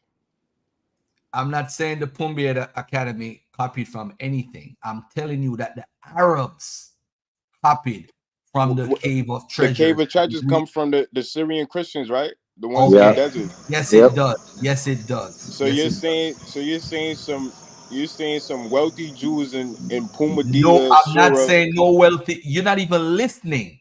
I said the Arabs copied it. How are Jews in the conversation? Well, the Syrian Christian, they are Arabs. My brother, the Syrian Christians. Some of them could be Arab, they could be different things. Yeah, but that's fine. I'm trying to get to the point though. What is the point though, Kwame? I'm trying to get to that. What is your overall point about that? Oh, my point was if I wouldn't say that they necessarily are influenced by the Bible per se, because if you're saying if you're trying to associate yourself with Egypt and Ham, I wouldn't say you're just pointing out that they African. Yeah, and that was the reason why they did it, brother.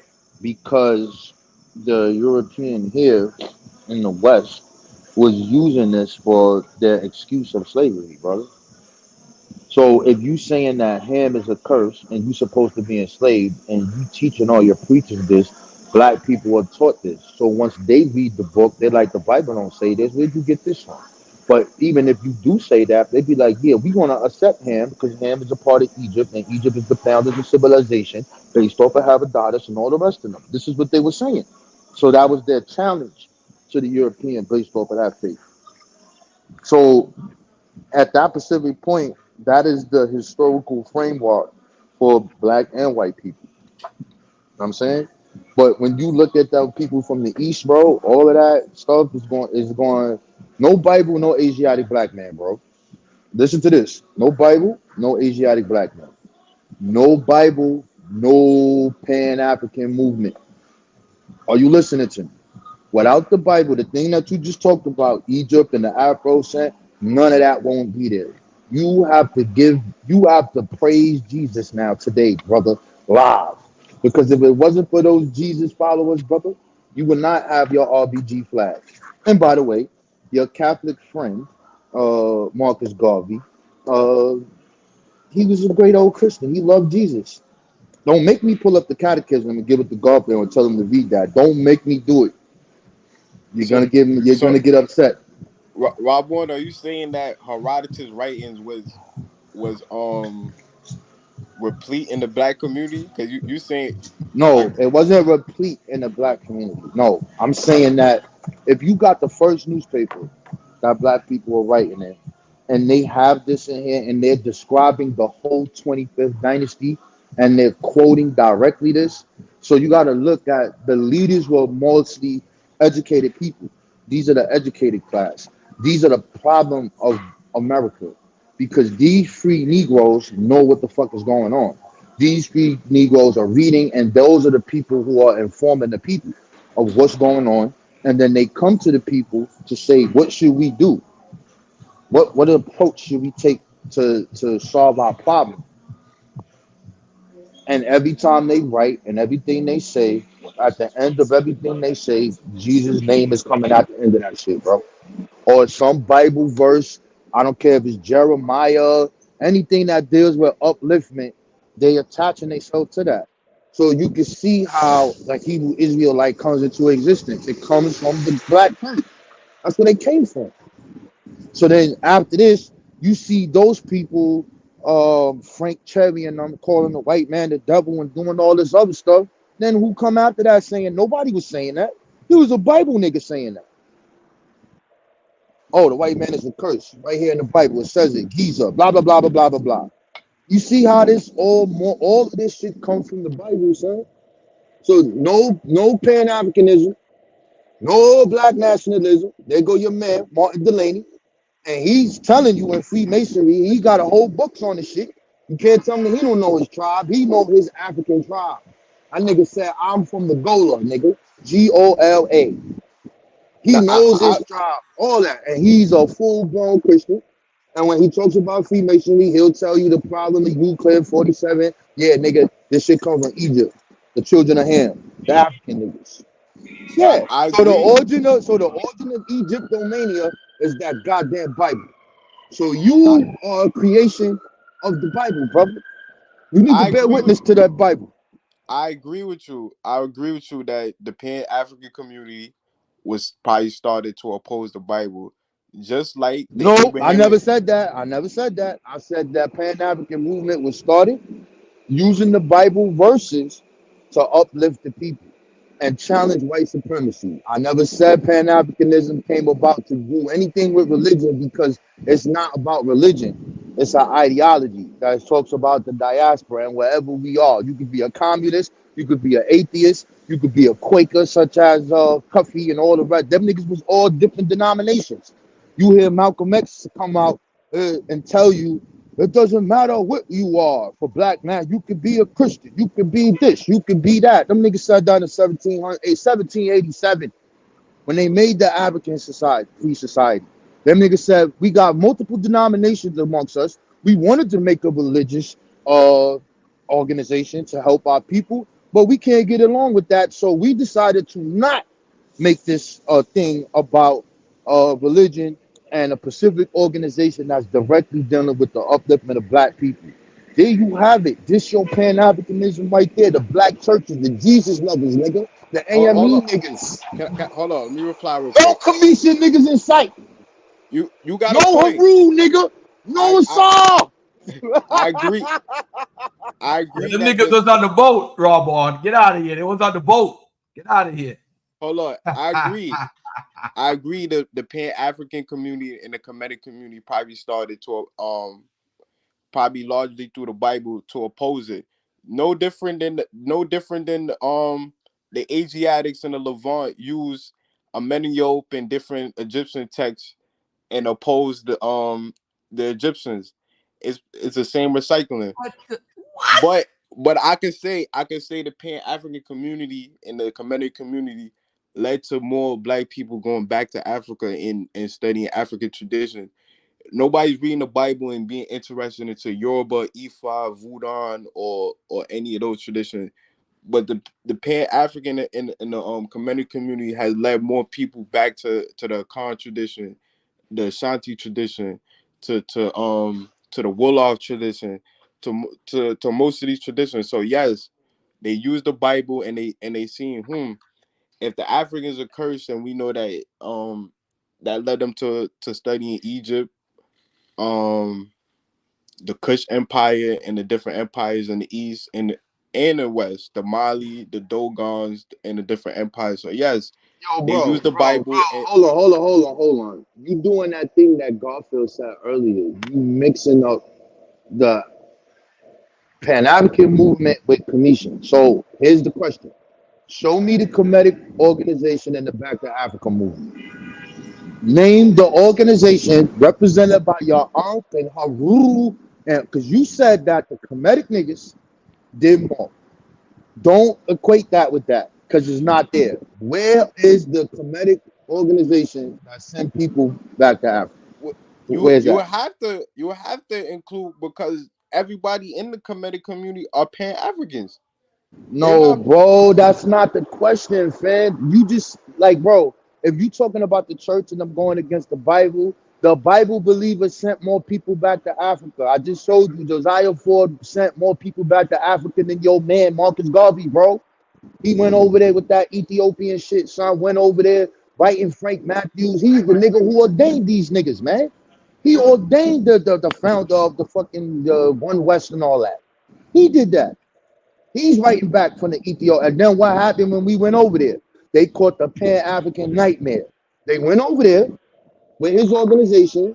They was promised this land and all this beautiful shit they were saying in the letters. Then the first thing that was the problem was the African Americans had a curfew, but the white man that was over there didn't have a curfew. Then the indigenous Ethiopians wanted these people to work for free, and when they asked for the money for the labor, they beat these niggas up and broke two niggas' legs, and them niggas packed their shit and said, "Fuck that Pan-African shit. These niggas ain't our people. We out." That's what happened, nigga. So don't this is the truth. So you This is saying the the Hebrew Israelites did more for the black community than the Kemetic community? yes. Facts. Facts. You don't have nothing. Show me an institution that you built. There's an institution in Virginia right now. That Bellevue thing still stands. Show it to me. You don't have anything, bro. You can't fuck with an organization that's been around since the 1800s. You can't. Where's the Kemetic? All right, look. William Saunders Cloudy, again, I'm going to stick with the founder. The nigga built the whole black town, whole black businesses, everything, son. Show me Dr. the York did too. No, Dr. York is a what the fuck? You counting him as a commission? You claiming that nigga? You claiming to be Dr. real, York? the Nuwapians fall under the Kemetic Pan-African banner. Oh God! Oh Yo, my conversation over, yo. Conversation over.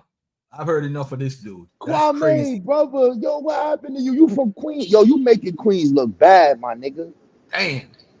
I'm being. They got an onk on it. They got an onk. They have a red, You black, and blue claiming flag. that I'm being nigga? honest. But Huh? you claiming that nigga though? I'm not Why claiming would you Dr. York. claim him, I'm though? saying the Nuwapians. I'm not claiming Why Dr. would you York. claim the Nuwapians? For what purpose? Just to be right about Kemet? The dude was claiming Sumer the whole time. What are you talking about? But I want to know seriously, without all of that, I think I told you some things that you can look up. He put he put True Story and comment on the title. He said, "Yo, them niggas don't be watching our channel.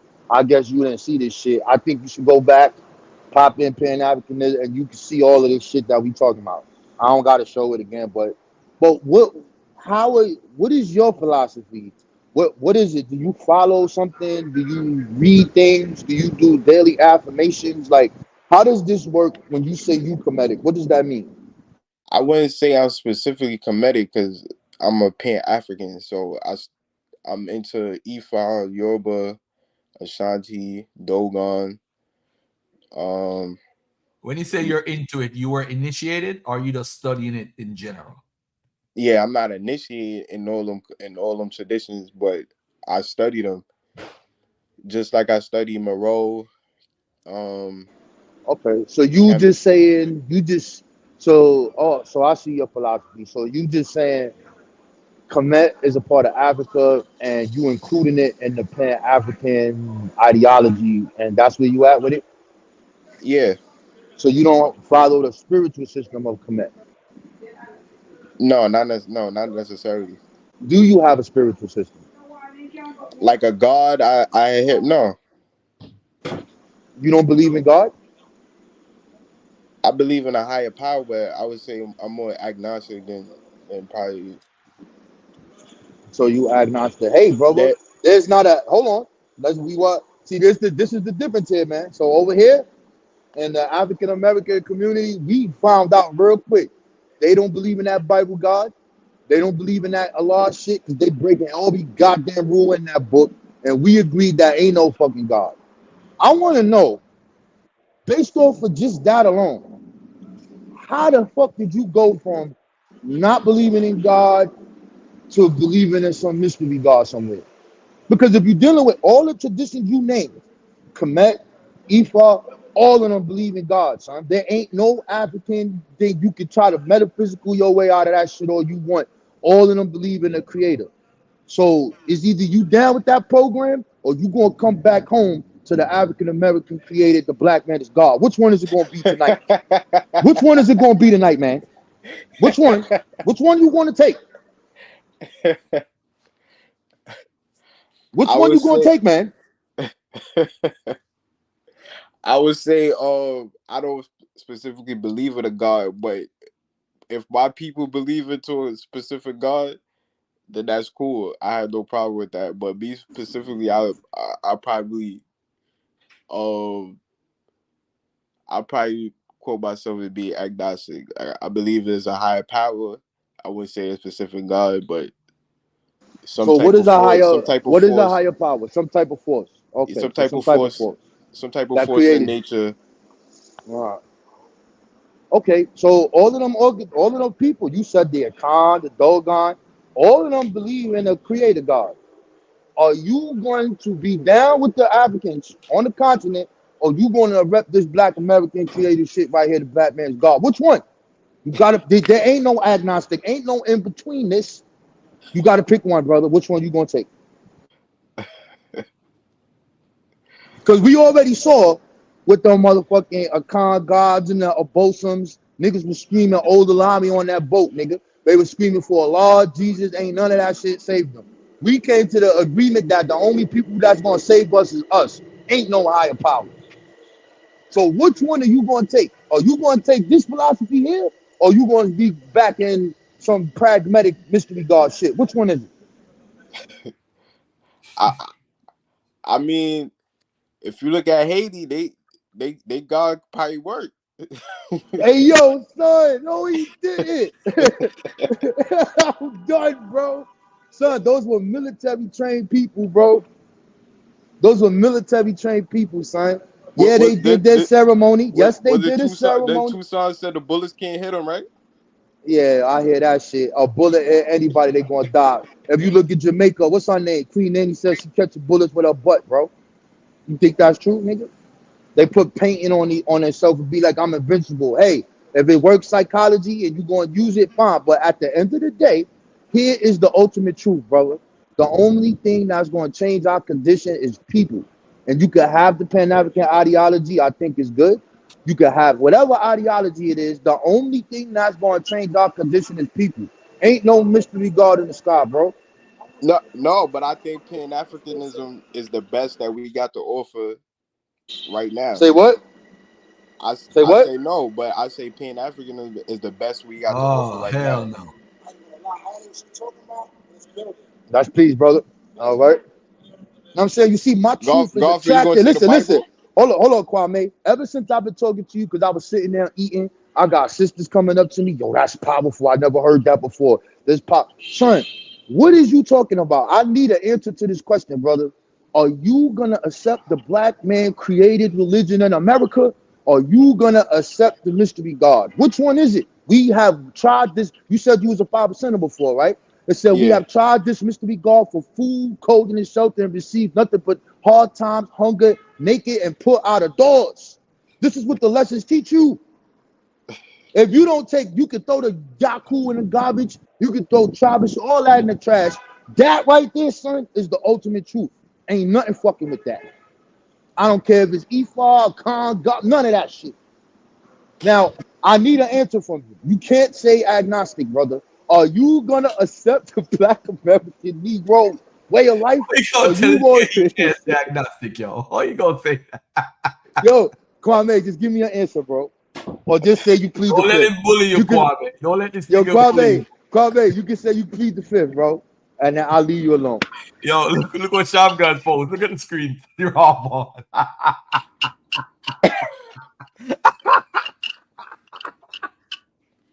Yo, Shotgun, chill the nigga, yo. One shot to the dome. He was a 5% for 2 weeks. Yo, how long was you a 5%er? That's a good question. Nah, serious, Kwame. How long was you a 5%er? I say roughly 2 years. 2 weeks, bro. Cut it out. 2 years. 2 years. What's today's mathematics? What's today's date? He gonna always remember that. He can't get out of that. He going nah. Just tell him to today's date. He gonna know. Knowledge. Damn, I gotta.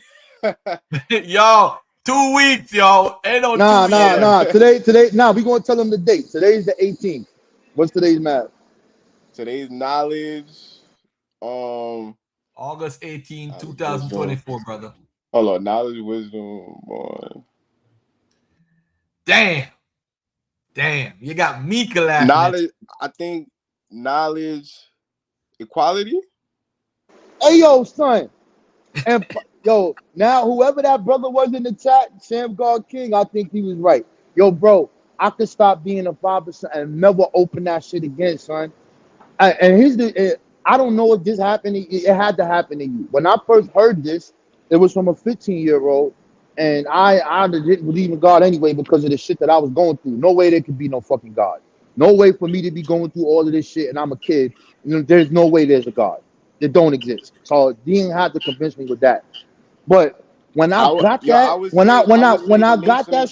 it's probably one of the most. Yeah, you're right. It's probably one of the most impactful philosophy that we had in the community because it took us out of the Bible. It took us out of the Bible and the Quran. I would definitely say. Yeah, but now and it pushed us to science.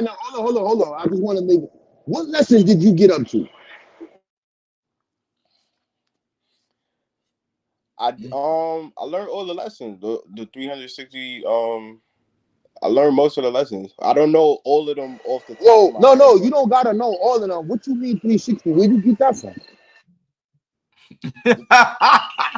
Hey, yo, Kwame, the 120. I said 360. The 120. The 120. For 2 days, yo. Not even 2 weeks. 2 days. I'm gonna leave you alone, brother. I ain't gonna. No, the 120. The 120. Yo, look what Sham God wrote, yo. Said I ordered. Yo, I'm done. Yo, they killing you in the chat, yo. Yo, brother Kwame, man. All I was trying to say is that if I tried to forget that shit, I can't. Now, if I stop studying, I might forget some lessons. I might forget the word here and there. But that math and that alphabet and that universal flag, there's no way in the hell, son, that I could ever forget that.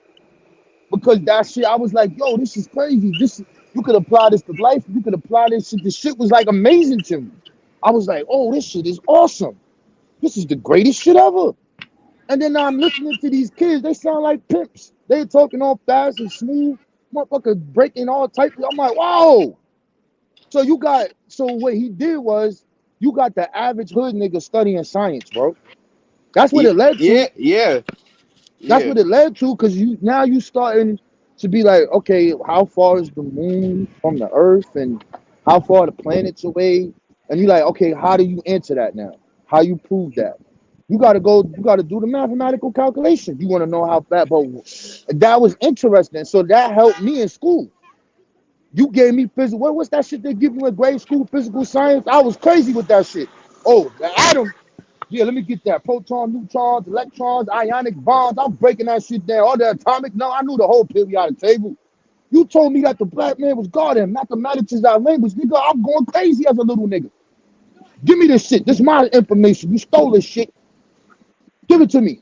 I want everything. I was lied to about everything. Everything is a goddamn lie, nigga. Everybody's black, nigga. I was on that shit. The Commissions is black, nigga. The Davidians. I wasn't just claiming the Egypt, nigga. I was claiming the Davidian niggas. Or everywhere there was black niggas, that's the Asiatic black man. I was claiming all them niggas, bro.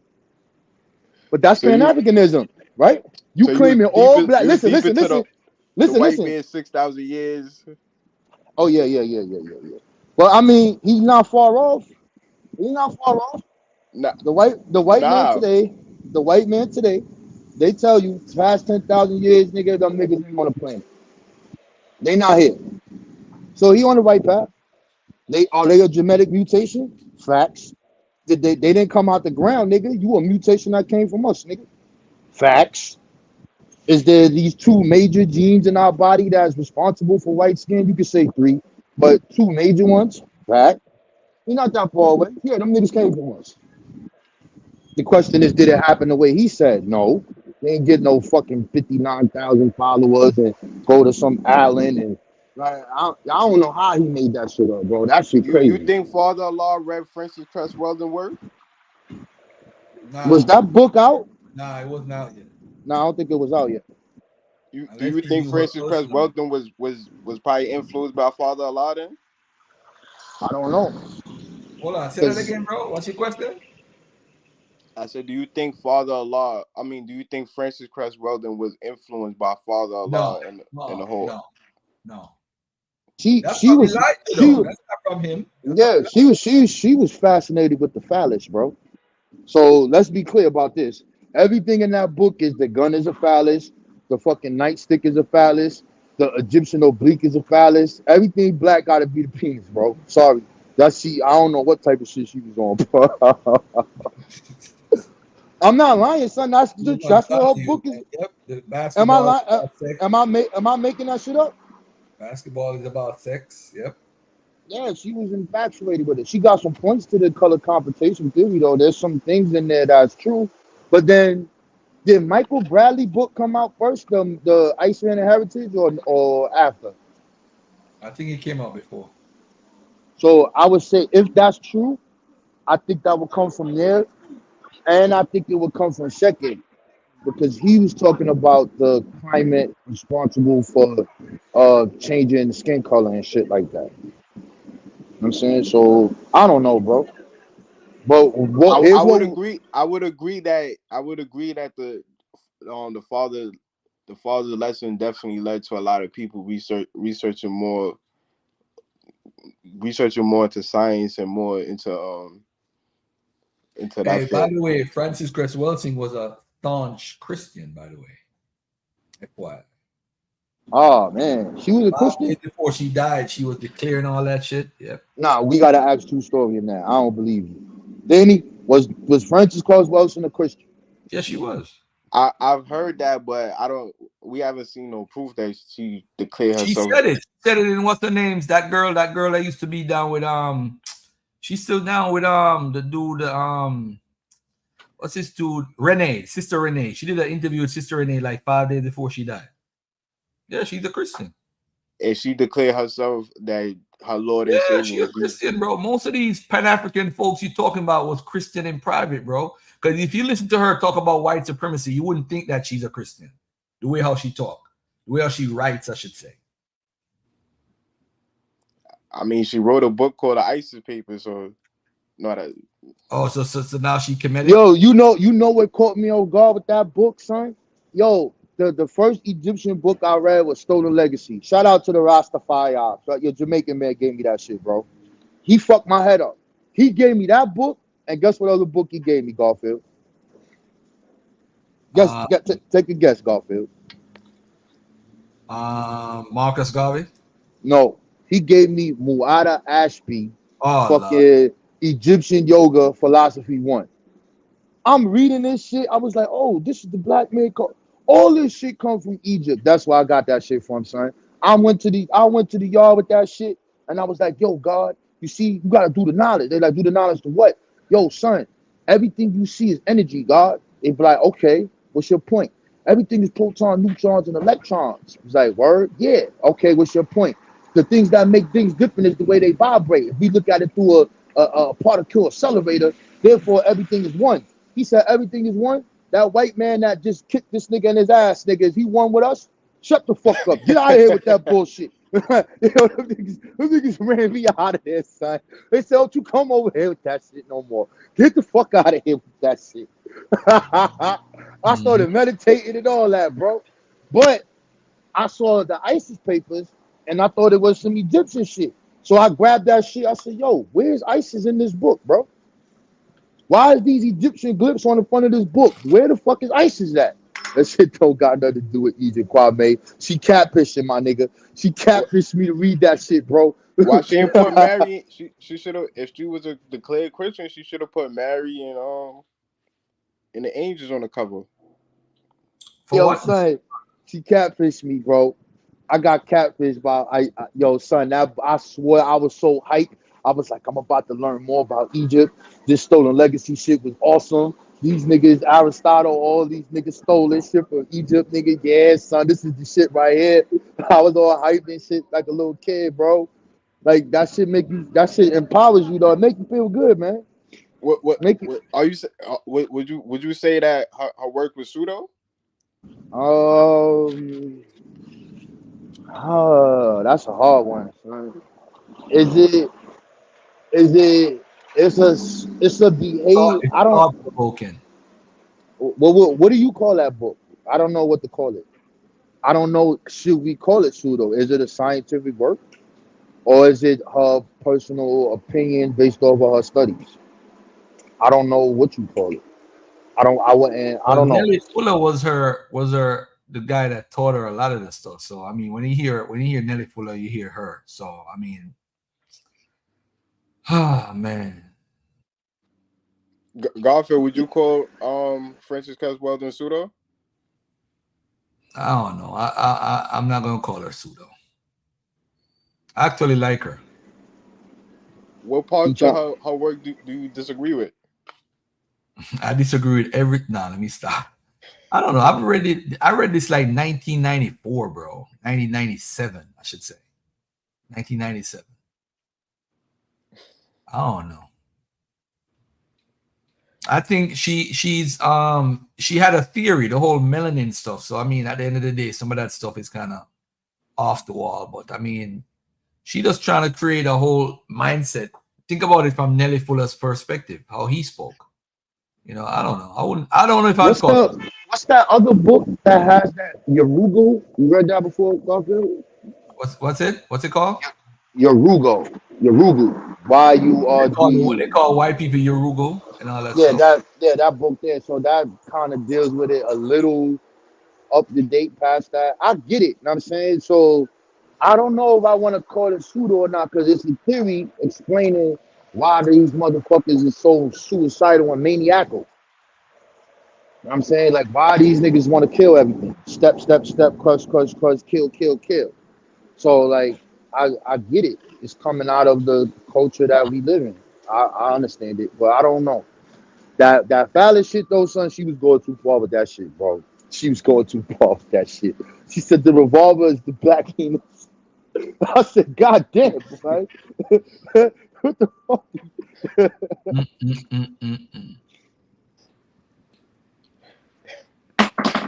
Nah, I learned. You definitely gave me a little history lessons on the stuff that the Asiatic black man community did, but you know it's still Maya over Yakub. Yakub did more than Maya. What you want to do about it? You can't fuck with the Nation of Islam. I don't care what shrine you bring up, what niggas you Baba Haru, nigga, all of them niggas. None of them niggas fucking with the NOI. None of them. You can't fuck with it, bro. Son, these dudes are standing up, son, fighting for this shit. Ain't no fucking COINTELPRO looking at them niggas. They ain't no threat. Those niggas was a threat. When you were a threat to the United States government, you made it. You're telling the truth. I just pointed out how they got silenced. Leonard Jeffries and them got silenced at City College. Nah, son, they got kicked out because you sign up for the school, you doing this, dog, you violent, son. You're gonna get kicked out. You come to my organization and you're in here talking this crazy shit, you're out of here. You play by the rules or you get kicked out. I'm not talking about that. We talking about these people was trying to kill these people, killed these people, bro. They murdered these people. They did everything they can to tear that shit to the ground, bro. That's different, bro. They bugging their goddamn houses. They doing all type of shit, sending them letters and all type of wild shit, bro. Like, that's different, bro. Come on, son. Ain't no newspaper clip you gonna show me. The meiotic movement in America is becoming a problem. You ain't never gonna see no newspaper with that shit in it. You gonna see them NOI niggas in there. You gonna see more. You gonna see them moral science type. But what happened as soon as that nigga Noble Drew Ali? Them niggas killed 2 police. Niggas bodied them police. Get out of here. I think y'all dead. You know what I'm saying? Like, you ain't gonna see nothing with that. Yo, them comedic dudes don't bust no guns, bro. All y'all do is bust incense and prayers. So are you saying the Nation of Islam was more of a threat before the secret relations, or more of a threat after the secret relations? It was no threat. When Farrakhan took over, there wasn't that much of a threat. Nah, it was a threat from its inception, bro. Because you gotta look at the history of it, bro. Yeah, you got some real crazy shit that happened in the beginning with the 30s, with the ritual killers and all of that. But that put light on it. And then it's like, who is this nigga, Master Farad? You got 4,000 followers. What the fuck is these niggas doing? And then when they found out where these kids going at, they're not going to school, they're truant. And then they found out they didn't change their names with some other shit, and they ended, oh, who's these dudes? What do you mean don't go to school? You creating your own school? Nah. This nigga's a problem. So they was popping off. They locked that dude Farad up and his man Ali. Them women went down there and they had names like Sarah Allah and all that, but that's another conversation. They had them names and all that. They went in front of that police shit. Them niggas. I got the newspapers. I got that shit nice and clear for you too, man. They beating the shit out them police. You not gonna see them comedic niggas fighting nobody. Nowhere. You don't see them niggas fighting no white man. They have not spilled the white man blood in this country.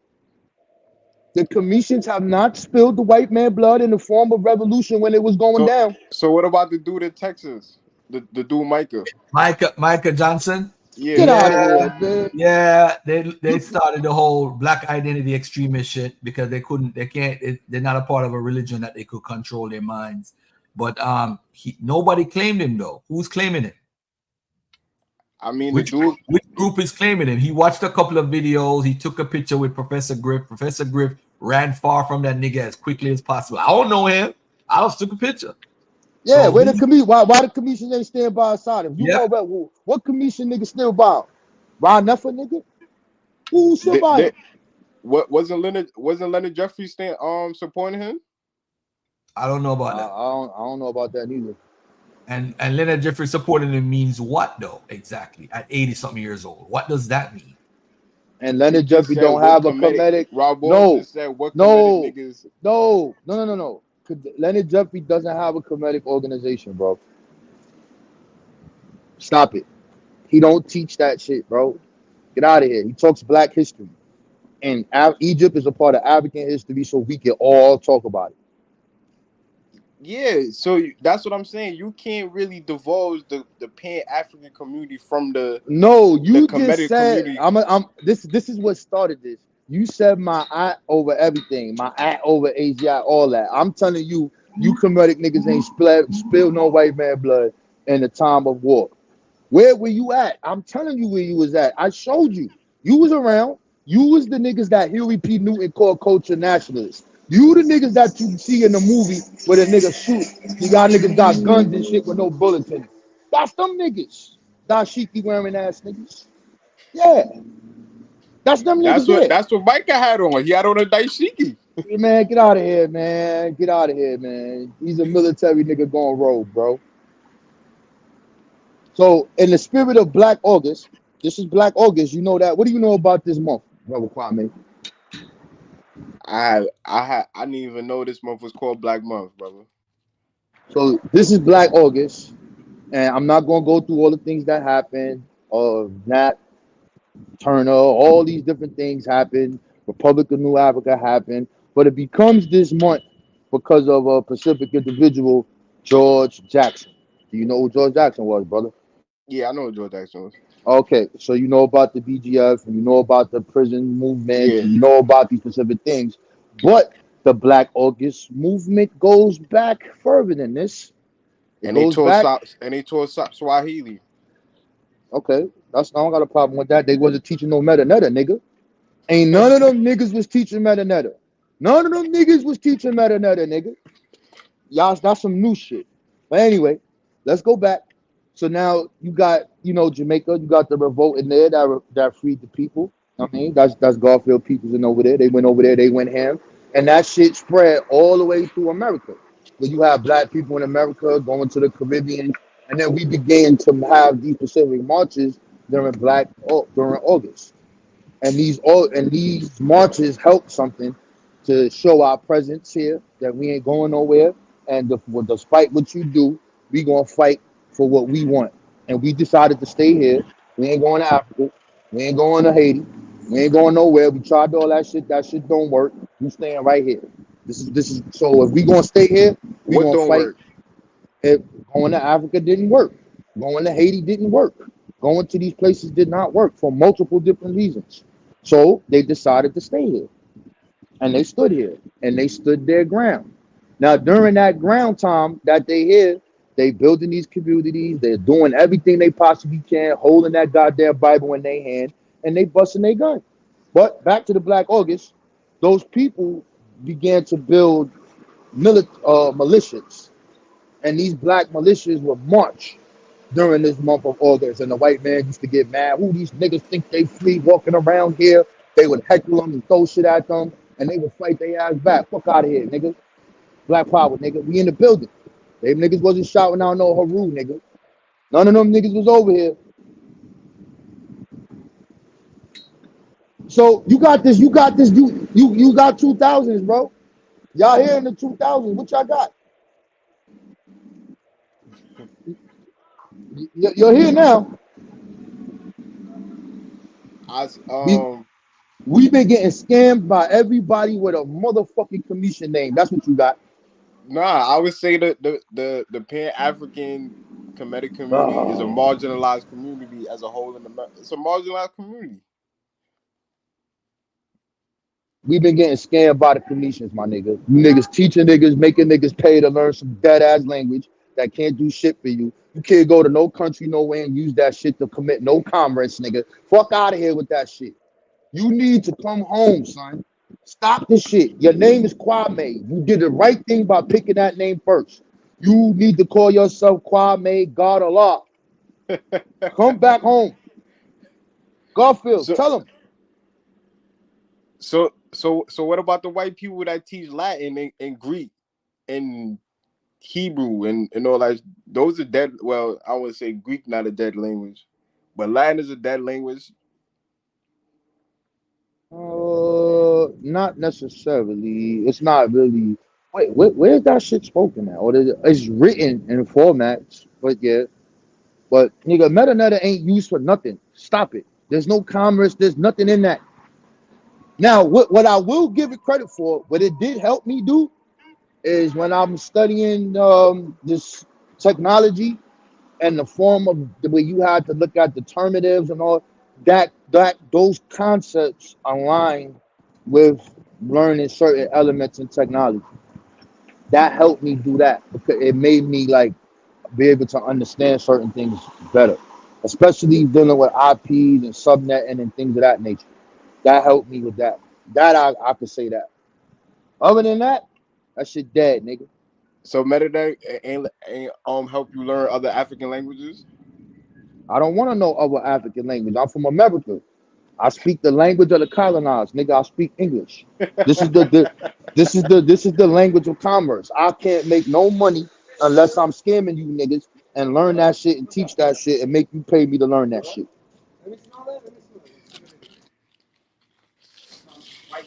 Now, it could be a hobby.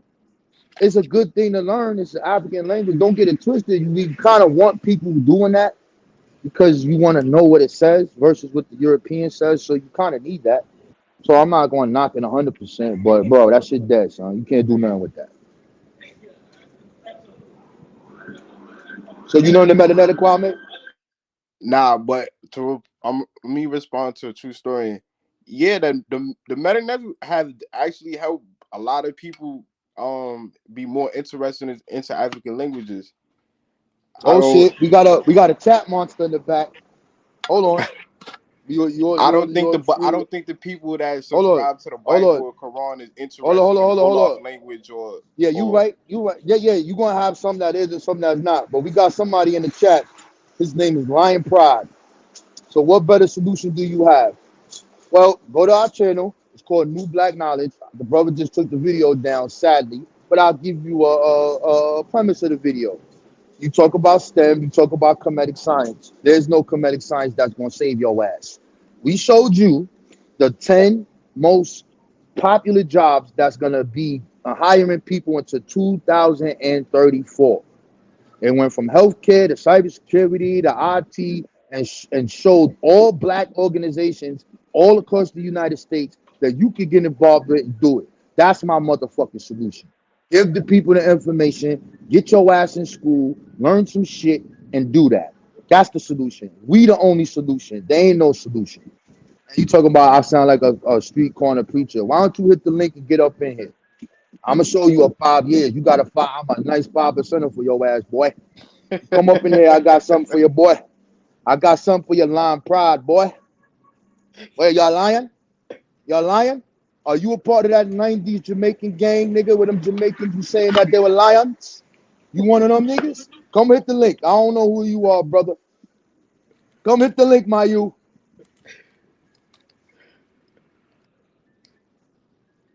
Nah, bro, I'm trolling halfway. Some things I'm not trolling about, but that's where I don't have the desire to do shit no more, bro. I really don't, son. You cool. You ain't never really. I never had an issue with you or none of that. This is my first time really talking to you, so I'm just like. Nah, it was a good bill. It was a good teaching lesson. I appreciate the teaching lesson. Nah, I appreciate you telling me why you came to your conclusions, man. But before you leave, will you answer the question? Are you gonna accept the Black American founded religion, or are you gonna deal with that mystery god from Africa? I think Which one is it gonna be? I think the mystery, the African mystery god. Well, nah, I ain't gonna say that.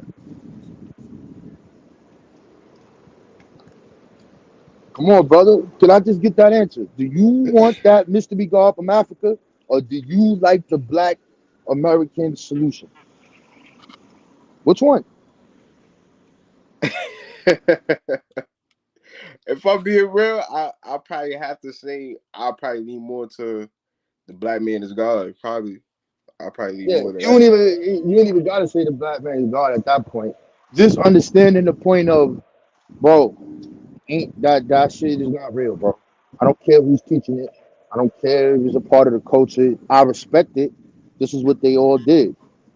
But in the reality of the situation, we have we have empirical evidence to show that no mysterious force ever freed us. We freed ourselves believing in Jesus, believing in Muhammad, being an atheist, believing in But whatever those, shit, but believing in the tree. those ain't our culture, and I'll say that the mystery God, they serve a purpose of connecting people and they traditions and their culture together. I agree with that. I If you look 100% agree with it.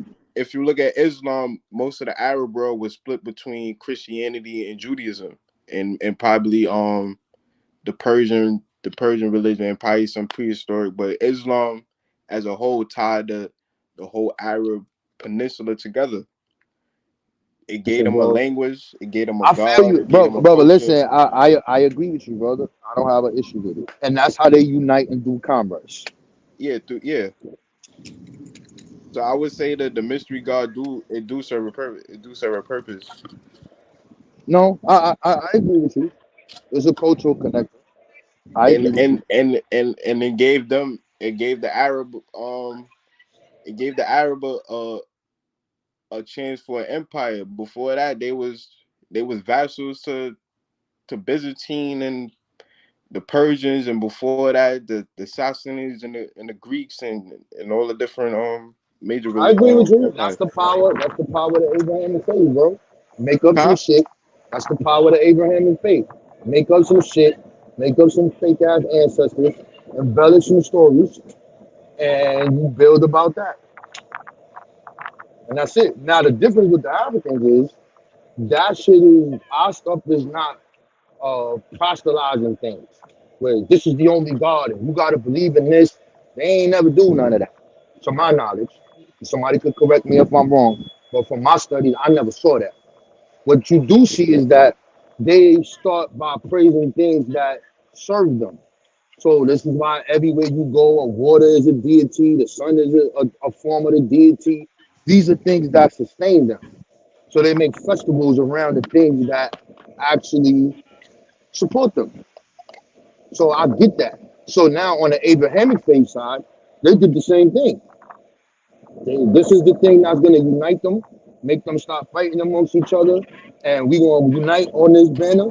And we don't like these niggas, and we don't like nothing black, and we gonna make some shit up so that we can continue to do the shit we do. I get it. That's the real You purpose think of that it. you think that's hindering the African continent or the African people as a whole? Do I think that's hindering them? I mean, if we want to talk Pan-Africanism, and if we looking at West Africa, if we just looking at there, yeah, it hinders the Pan-African movement of what was started here and brought there. They gonna put Allah before black people, bro. They're gonna put their God before you. We see it while they're in America, bro. If you're from you from Queens, you see what the fuck is going on. They don't talk Yeah. to you.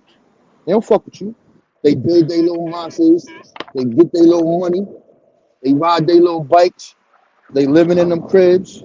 And this is what they doing. They don't fuck with you, bro. Allah over everything. So them niggas look at you like you crazy. You from New York. You know exactly what I'm talking about.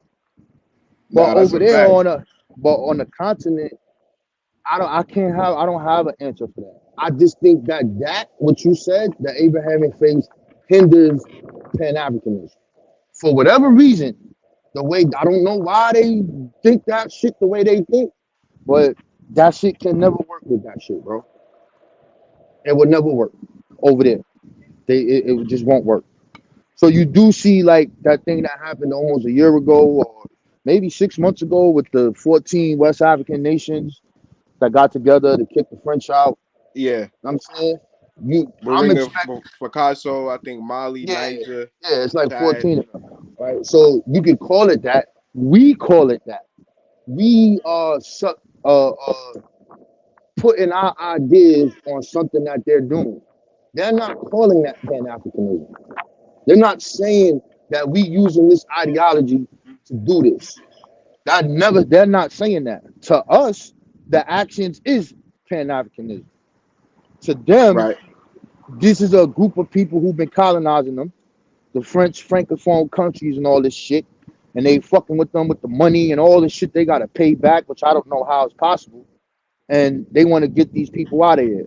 But you just replacing them with another European. And that's what's going on now. I'm saying, so it's like they need a trading partner. They need the Pan-African Congress or whatever that shit is they allegedly supposed to have there. You should have seen Ethiopia, every country in Africa should have got together and be like, yo, you know what? We already had this this is the shit we riding with. Them niggas ain't doing that. They not doing it. I mean, I think the Abrahamic religion is hindering is keeping Africa divided.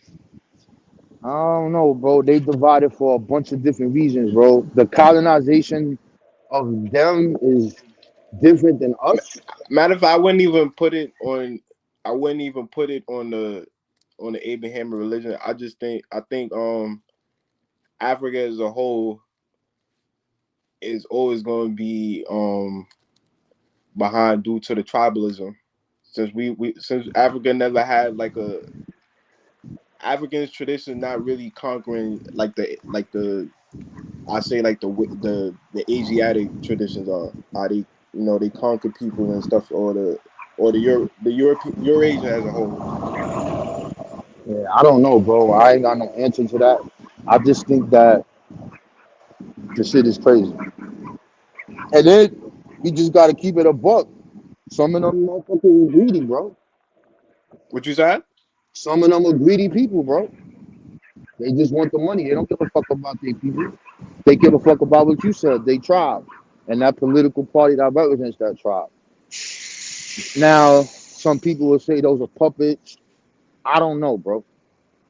I have no idea. I don't have an answer for it. But you are caught up in the conscious community blaming everything on religion. I We gotta mean, get you. We gotta I get you mean, out of we, that. we would have to blame it on because we don't. I'm not aware of racism before the Abrahamic religions. I'm not aware of evidence of racism, explicit racism before the Abrahamic religion. So if the Abrahamic, It happened in India. huh? It happened in India. That is Well, the first. That's the you talking first about a place. caste system where Yeah, but that's the they first time. That's the first time in history that you're gonna see a system set up based off of a person's color. I'm You don't talking about see a that person. I'm nowhere else. talking about a person race. Like Yeah, we their hate color. your race because of these specific Yes, reasons, brother. huh? Yes, and it's based off of color. We hate you because you black, bro. That's why we hate you, bro. We got No, yo. that's Listen, color. man. No, that would be like colorism. Right, but they're not using the term race. They're looking at the people who are darker than them, these Aryan people, and they made this philosophy to enslave and put the people who are darker than them down. This is no different than what these people did. They don't know science like that. They don't know I why. think it's a I think it's a difference if we're part of just like we see colorism today, like no different. We'll call like a light skinned dude soft or you feel me, or somebody might say he's black and ugly or something. That's colorism. I'm talking about racism, where you don't see like the Aryans talking about the Persians like, oh, these people or less than us or things of that nature. I'm talking about like that. Yeah, they do that in all the ancient writings, bro. Especially in Persia, bro. If you not down with Muda and all that, Ashpananapo and all that, them niggas, that's where that Bible shit come from. So if you're looking at the Bible and you're looking at the blessings and the curses and all that come from that shit. So That's where it come from, bro. so in the Persian tradition they had people that was cursed like how they have the Africans cursed Hell in the Bible. yeah, son. Yes, brother. When you hear these niggas read Deuteronomy 28 and all of that, and who's the people that's where that come from, the Vassal Treaty of Saradon, bro.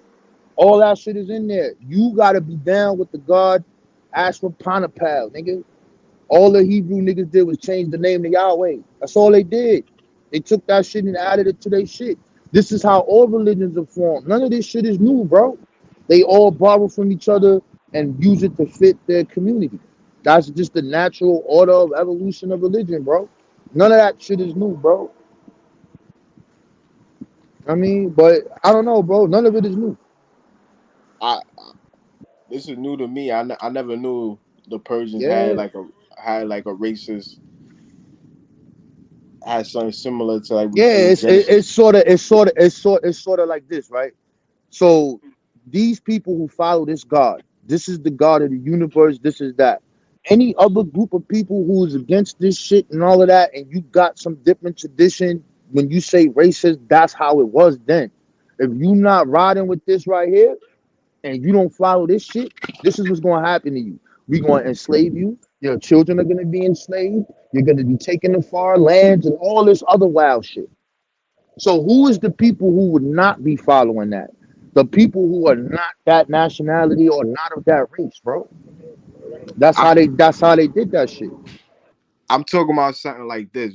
Golfer, you see what I put in the back chat?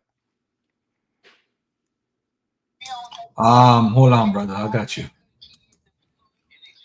You like banging on Muslims, bro. I've been peeping that, son. You like to bring Me? up some Muslims and some bro. You've been talking about Allah a little too much, bro. You need to respect the religion of your ancestors. Them niggas came off the boat with Allah. They didn't come off the boat with no goddamn motherfucking meta netta. You know that, right? You right. Majority of ancestors was the Muslim headbangers. You right. They probably was castrated too. The Christians that's a funny thing. I used to think that the Muslims did it, and then I found out from reading more into it, they would hand them niggas over to the Christians, and the Christians were the ones who were chopping their penis off before they send them niggas to Iraq to be slaves, son. Or Enoch shit, bro. The Christians was doing it. So those are the people of the book. You ain't the people of the book. So all you really need to know is this, brother. This is the truth. Yeah, This is so the truth. that's why I But this, bring on the Bible and the Quran. no, it's the truth, bro. Listen, man. The sub-Saharan, no, all of those are just excuses for people who are not like you to take your resources, brother. That's what this is about. The religion is just used as an excuse. The ideology is these people feel like they different than you, and you got something that they want, and they need to justify what they doing. So the sub-Saharan African, if we want to use that word just for now, bro, we got beef. We have historically beef with everybody. Everybody got some negative shit and history to say about us, bro. True, but when That's the Darius coming problem. to Egypt, was he castrating the Egyptians? I don't know. I don't know about that. Never read that, but I don't give a fuck about Darius. I don't give a fuck about Egypt at that time neither. What I give a fuck about is what's going on right now. The sub-Saharan African got beef with everybody, son. Everybody, son. These because of niggas got beef. because of the Torah. Nah, son. Fuck all of the Torah shit at this point, bro. That is just used for an excuse. They using this shit to take your land and your resources, brother. It's deeper than that. It's no different than the Prophet Muhammad. He's So you telling don't these think the dudes, Torah? You don't think the Torah yeah, was a motivation? Was a motivation for the average? no, the it was average used. person? It was used as a tool, bro. They had to come up with something to present it to the people. So like when they So first bring I those, when say they it was a first, major tool. so look, when they, yeah, it was a tool, major tool. They bring the West Africans over there to Europe and Lisbon and all that shit, right? It They wasn't see no all these, they hold see on. It all these wasn't no fuck. bankers that was signing no papal bulls or nothing like that. It was the Pope, the No, vicar no, of there Christ. was no, bro, but there was bankers. This shit is, bro. Listen, the head of all of this shit is in Lisbon, bro. All of this shit is there. This is your first, if you want to call it a Wall Street. This is the economic center of this shit. All of this is commerce, bro. So if you really want to get technical, it's commerce over everything. So when they first bring those people over there, the population was like, yo, why you got them people shackled up and shit like that? Them regular white people didn't, that shit looked crazy to them, bro. So they had to come up with a justification. They had to. So now when you right though, the religion is there because without the crusades, this slave trade don't happen, bro. It don't What about happen. the what about the Arab slave trade? Nah, that's gonna happen based off of the same thing, son. The hate of the people who have shit that they want, bro. That's gonna happen regardless. And they was enslaving white people, everybody. So They was we're doing, out. they was doing it to everybody. Everybody But get it fucking with them niggas. I'm saying we're out. Tarabi, that's how you pronounce it. When he's writing these hadiths and he's talking about him as cursing all that stuff, you can't say that the Bible and the Torah didn't play a major role in the slave trade, because it did. Oh, economics played a major part too, but the religion played a massive role in the masses to do these stuff. Yeah, the foundation, right? Economics is the foundation. First off, let's look at it. What is the age of discovery? These people are fighting each other, son. They fighting each other for power and land. They just represent. What Hold united on, them? hold on, brother. We're gonna get to this. These people are fighting over land. These are Europeans. These are Arabs. These is Muslims. These niggas is doing all this shit is going on. They fighting over this shit. They finally get a hold of a Pacific trade point. And when they get a hold of this Pacific trade point, now they like, oh shit. All right, yo, we gotta go see what else is out there, bro. We gotta go, we fucked up over here. We gotta move around. They begin to start moving around. So when they move around, they don't know what the fuck is where they going at. But when they get there and you see they capture these people, They capture them, and their goal. If you look at Prince Henry the Navigator, he specifically writes what he wants them to do. It's not to enslave anybody. It's to find out where is these more niggas at. Is these niggas trade? They getting the gold from wherever they going at, and to surveil the fucking premise. It didn't say nothing about taking no fucking slaves, but they did that. And when they did this, they come back with these people, and then you see Zuara writing about this shit, and they like, yo, I think these people are Moors, but they don't speak the Moorish language. And they're like, what the fuck they speak? What is this shit they talking? It ain't the Moorish language. Those niggas ain't Moors. So then they catch one nigga who speaks Arab, and he like, yo, nigga, what's up with these trade shit that y'all niggas got going over here, nigga? We need to know all this shit right now, nigga, or we ain't gonna let your people go, nigga. And they made a deal. And he came back and he did that fuckery, right? So that sets this whole shit off. But when this is happening, when they're doing this, they now are coming to this conclusion of they have to come up with an idea of why they're doing this to get money from the crown. They're not doing this individual. They need to get this bread. So what did they do? They said, yo, the more niggas is over here. The Muslim niggas, they over there. We must continue the crusade.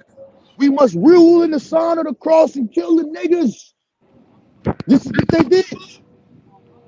So they lied and said that these people are this, but this little off-coast island and Rio D, them niggas ain't that. Those the decentralized niggas who don't want to fuck with the niggas in the interior. Them the weak niggas, them the fishing niggas. Them niggas ain't about shit. Sorry. I'm saying, but they ain't about nothing. They just niggas that don't want to fuck. They decentralized little kingdoms and shit, bro. That's how they was able to do the shit they was doing to them. I'm saying, so that justification, you right. But in the original origin of it is a lie, son. To get money from the crown. We are continuing the crusade, Pope. The Muslim niggas is over here. We got a nigga called Adahu the Moor. This nigga's a Moor, and these niggas is over here. And we got to continue the crusade to kill these niggas under Jesus Christ. What wasn't the Muslims and the Christians doing trade though during the slave trade? At certain points, at some points, because you have Muslims, you have, like, I talk about the Mandingo Rebellion a lot. You can look that up in the 1780s, right? So you got tribes like the Susu and all these people, they being enslaved by the Mandingo niggas. So them the Muslim niggas over there. So them niggas is doing trade with them niggas over there in North Africa and all that. They over there. Now they have villages of slaves there. These niggas is planting rice. You think of this plantation shit happening in America, this shit happening in West Africa. Them black niggas over there had them our ancestors over there that don't fuck with that Islam shit and had them niggas on that goddamn right. No white man in sight. No European in sight. Those niggas was not in the interior at this point. They not there. You don't get that to David Livingstone ass. Them niggas ain't over there. So you don't think the religion is the foundation before the economics? No. It's all power, bro, and land. They just happen to be, before this slave shit even happened, they just happen to be Christians and Muslims. They're fighting each other for what? What are these people fighting for? They fighting for bread. So yeah, God is going to, you hear those three, God, glory, and guns. You're going to hear that. That is the epitome of why we must do what we do.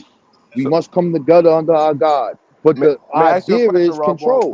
When the black Muslim converted to Islam, they wasn't they still getting enslaved? No, they was getting.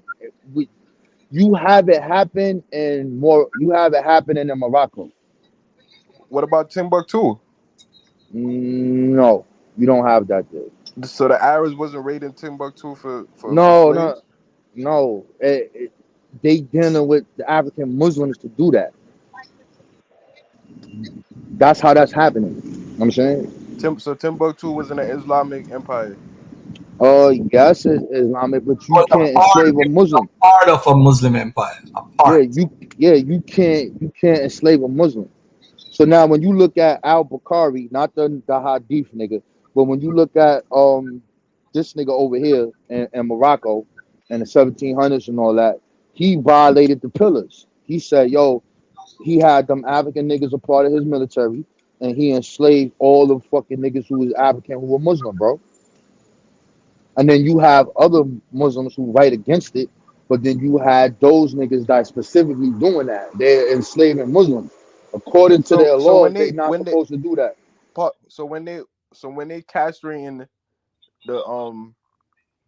the Muslims and they got them guarding their wives and the different females. So aren't they Muslims too? Because I see they got on fezzes. They praying. Well, like I was telling you, I found out that them niggas that was doing the castration was Christians, bro. They wasn't Muslims, bro. They wasn't all Muslims. I thought it was. So in Morocco, those are the Christians castrating them. No, the castration didn't happen in Morocco. Where you get that from? That didn't happen there. That happened in East Africa, bro. So they wasn't castrating Muslims in Morocco, Spain, and To who? Where? No, I'm the not black saying Africans. that. Nah, because you looking at the Arab slave when that's happening, when they going into that fucking Bantu area and they taking them people, they in East Africa. That's where that shit is happening at. That's not happening over there. They not over there. They over there. You know what I'm saying? And those people get sent to Iraq and they on plantations for salt. And then later on, you have the biggest revolt that ever happens in the Middle East, and that's the genre revolt. Yeah, But the John but those niggas that do that shit, they African Muslims. So that shit is weird. Well, So like, you're saying that the slave masters in the Zons region, those are black Muslims. yes, those niggas, the leaders were Muslims. I know they was Muslim, but I didn't know they was black. I thought they was Arabs and Persians. No, those were the Bantu people that they took. So you got the Indian Ocean slave trade. So that shit is where those niggas are sending niggas to all of them places in Iran and Iraq. This whole way before the European. All that shit is happening over there. They snatching up white people, Caesareans and all. They snatched a million of them white niggas up. Them Arabs didn't give a fuck. Anybody get it, nigga. You Christian, get that nigga. They didn't give a fuck. They was going ham. Yeah, that's true. They was grabbing people from the Balkan regions and those areas. Yeah, they was going extra hand. But I gotta agree with you. I agree with you. Yes, the religion is a major tool used for the justification of it. But in my understanding, is the Congress that is the foundation of it, and that religion is used to basically classify the people and lie to them on why this shit gotta happen. Yeah. That's exactly my point. The only point I would disagree with, I would say that the religion is the foundation, because the religion is the motivation for them to go into Africa and say, well, these people are cursed according to my book. Nah, that wasn't inspiration, bro. Nah, I don't believe that. Can you pull up what I put in the back chat? Ghana, the Ghana Empire been trading niggas, man. Stop playing games, yo. They've been trading niggas from like 300 CE, and it was trade because they had the gold. That's why them niggas was trading with them in West Africa, man. Why are we playing this game like Africans are innocent? They was trading Africans who were prisoners of war or whatever from some tribe they didn't fuck with. They was trading them niggas along with other people, and the gold they were selling because they was getting back salt, the gold salt trade, the Trans-Saharan trade. Who we think they was trading with? This is why in the Catalan Atlas you see all the areas were what do you call it? They were pointing out, they was telling the people from Balearic Islands, it was telling them, Cresques and them niggas was saying that, hey, if you want to trade, y'all need to get to Africa where the gold is. That's why them niggas cared about the gold. Them Jews cared about the gold, and they was the main players in the Trans-Saharan slave trade. So why? I forgot about that. Wait, hold on. I think I forgot about it, Kwame. I didn't mean to cut you off. The Prester John story, bro. I forgot about that. Yeah, they was looking for gold. So they got these mythical stories of all of these fucking Prester John and somewhere this great Christian nation that they're gonna get this gold and they want the gold so that they can defeat the Muslims. But with this myth leads them to find us. Well, hold on. One more thing though, Rob. Yeah, He go said ahead. a while ago that they needed slaves they traded with the Balkan. No, they didn't. The Balkan was cut off by the Ottoman Empire. That's why the Portuguese had to do what's called the exploration movement. They had to find another way to get slaves or people or money, whatever, because they lost a lot of money when the Hanseatic League got cut off. So once the Hanseatic So where's those people from? The Caesarians? Because I was reading about who's those people? Them white, them European niggas. I probably getting the name wrong, man. I thought you were trying to say Good Saracens. story. That's from you, bro. That's from you. I got to give you a props for that. That's from you.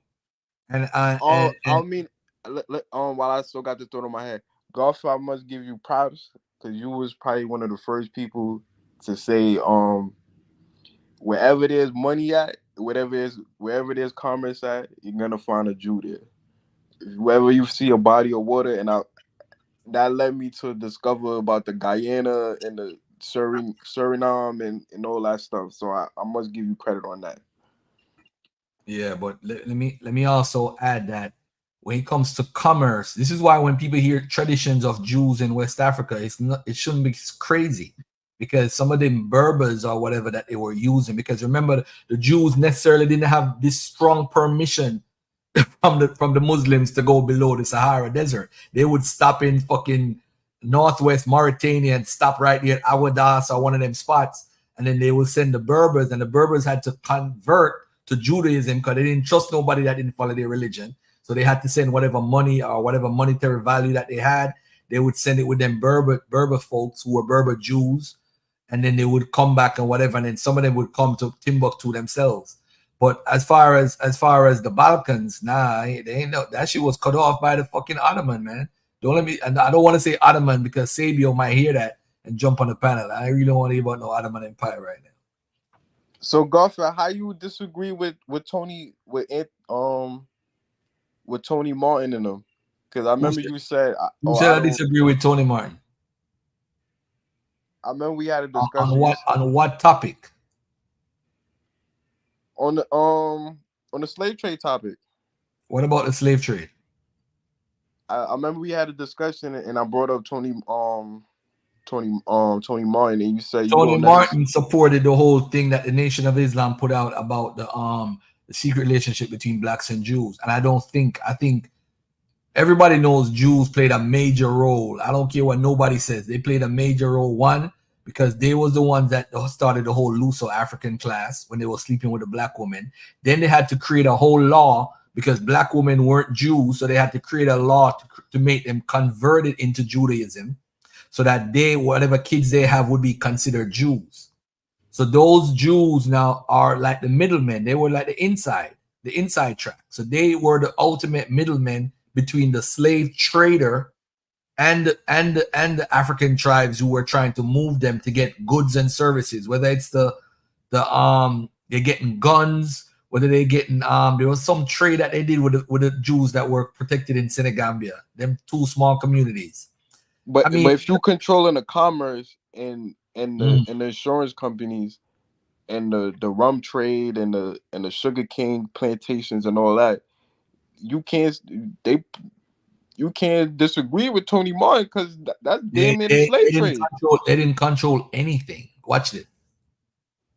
They remember the Spanish is the one that gave the Portuguese original permission to run West and Central Africa. The Portuguese kicked those Jews out, and what happened is those Jews were hated by the Portuguese government because they didn't want to see them practicing Jews making no money or because of jealousy. So the Muslims under the Wolof Senegambian region right there, the Jollof, as they call them in the books, the same Wolof. Hold on, man.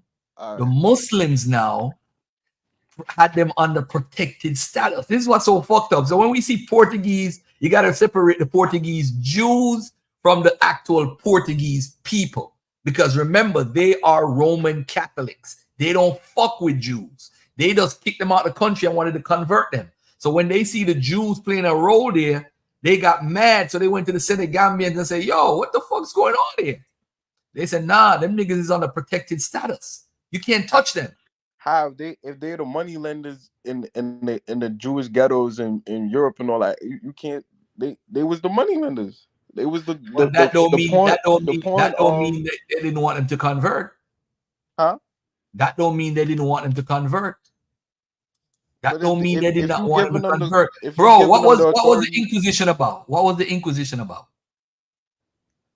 If I'm not mistaken, it was roughly about the Jew The Jews being expelled out of Spain and Portugal. They got kicked out of Spain first, 1492. Then a lot of them ran to Portugal, right? Because Portugal only had like 30,000 Jews. So the majority of the Jews from Spain, some of them ran to Portugal, and Portugal said in 1496, yo, we kicking them niggas out too. So Spain kicked them out, and the Portuguese kicked them out, so they had to run out. The majority of them went to North Africa. Some of them, not a lot of them, they ain't go to Brazil? Went to Western Africa. No. Hold on, listen to what I'm saying. They ran to everywhere where they could actually be religious and perform their religious ceremonies. Wherever they could practice their religion, they ran. They ran to, and they went to all over Europe, Yugoslavia, Sweden, Switzerland, wherever. They ran all over Europe, and a little bit of them went to West and Central Africa, a very small amount. Some of them went What time to. period are you talking about? Talking about 15th century.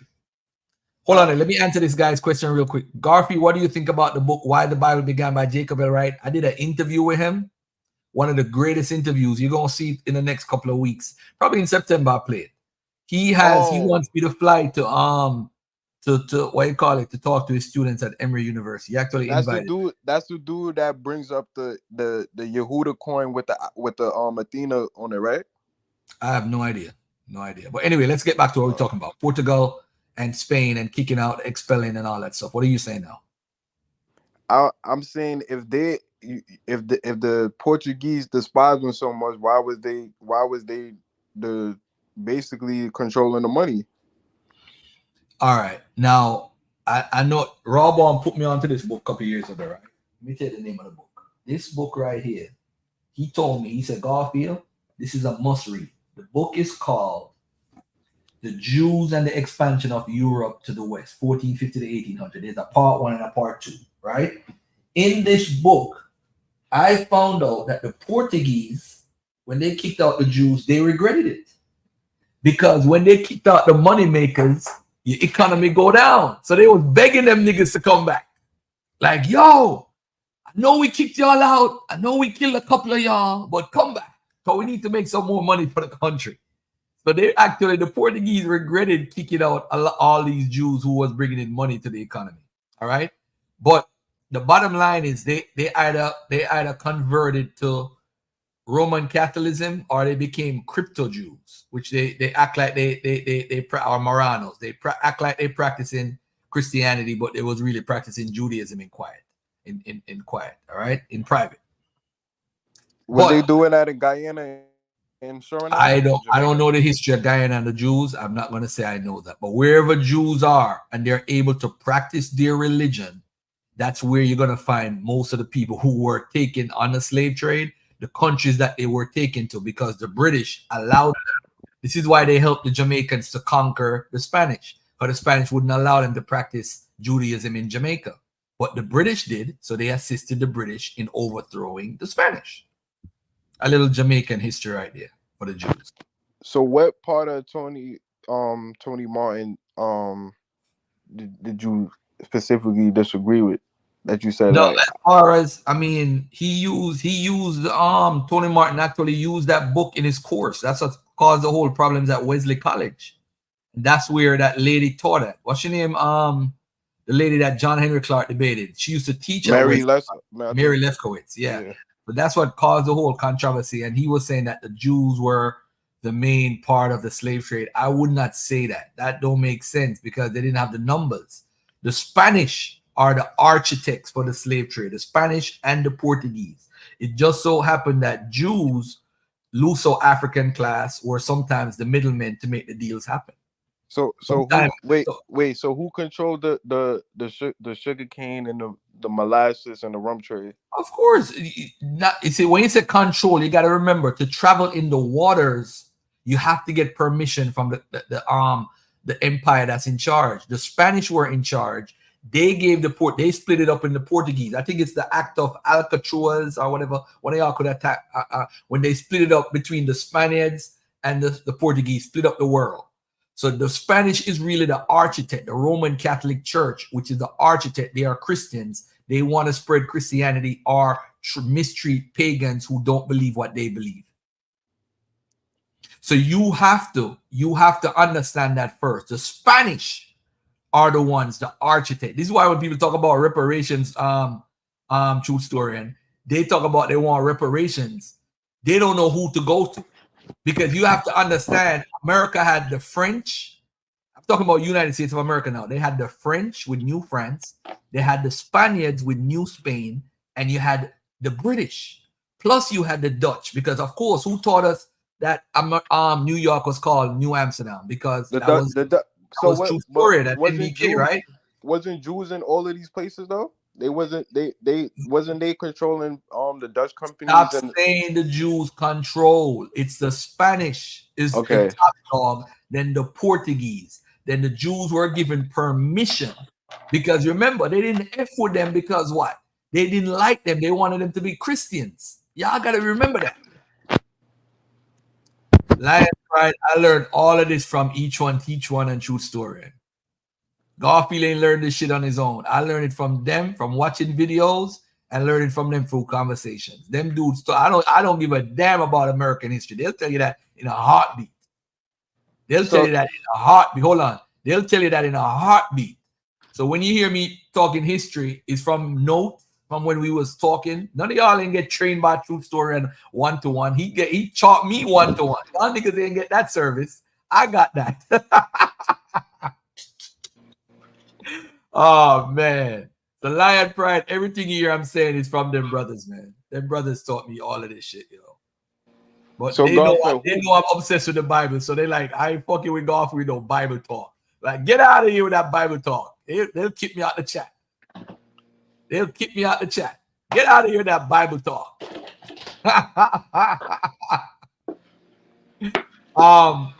As far as Guyana and all those countries, all you got to do is look at Guyana and look when the British controlled, if the British control Guyana, or the Spanish, or the French, or whoever. That will tell you if Jews was there and living freely.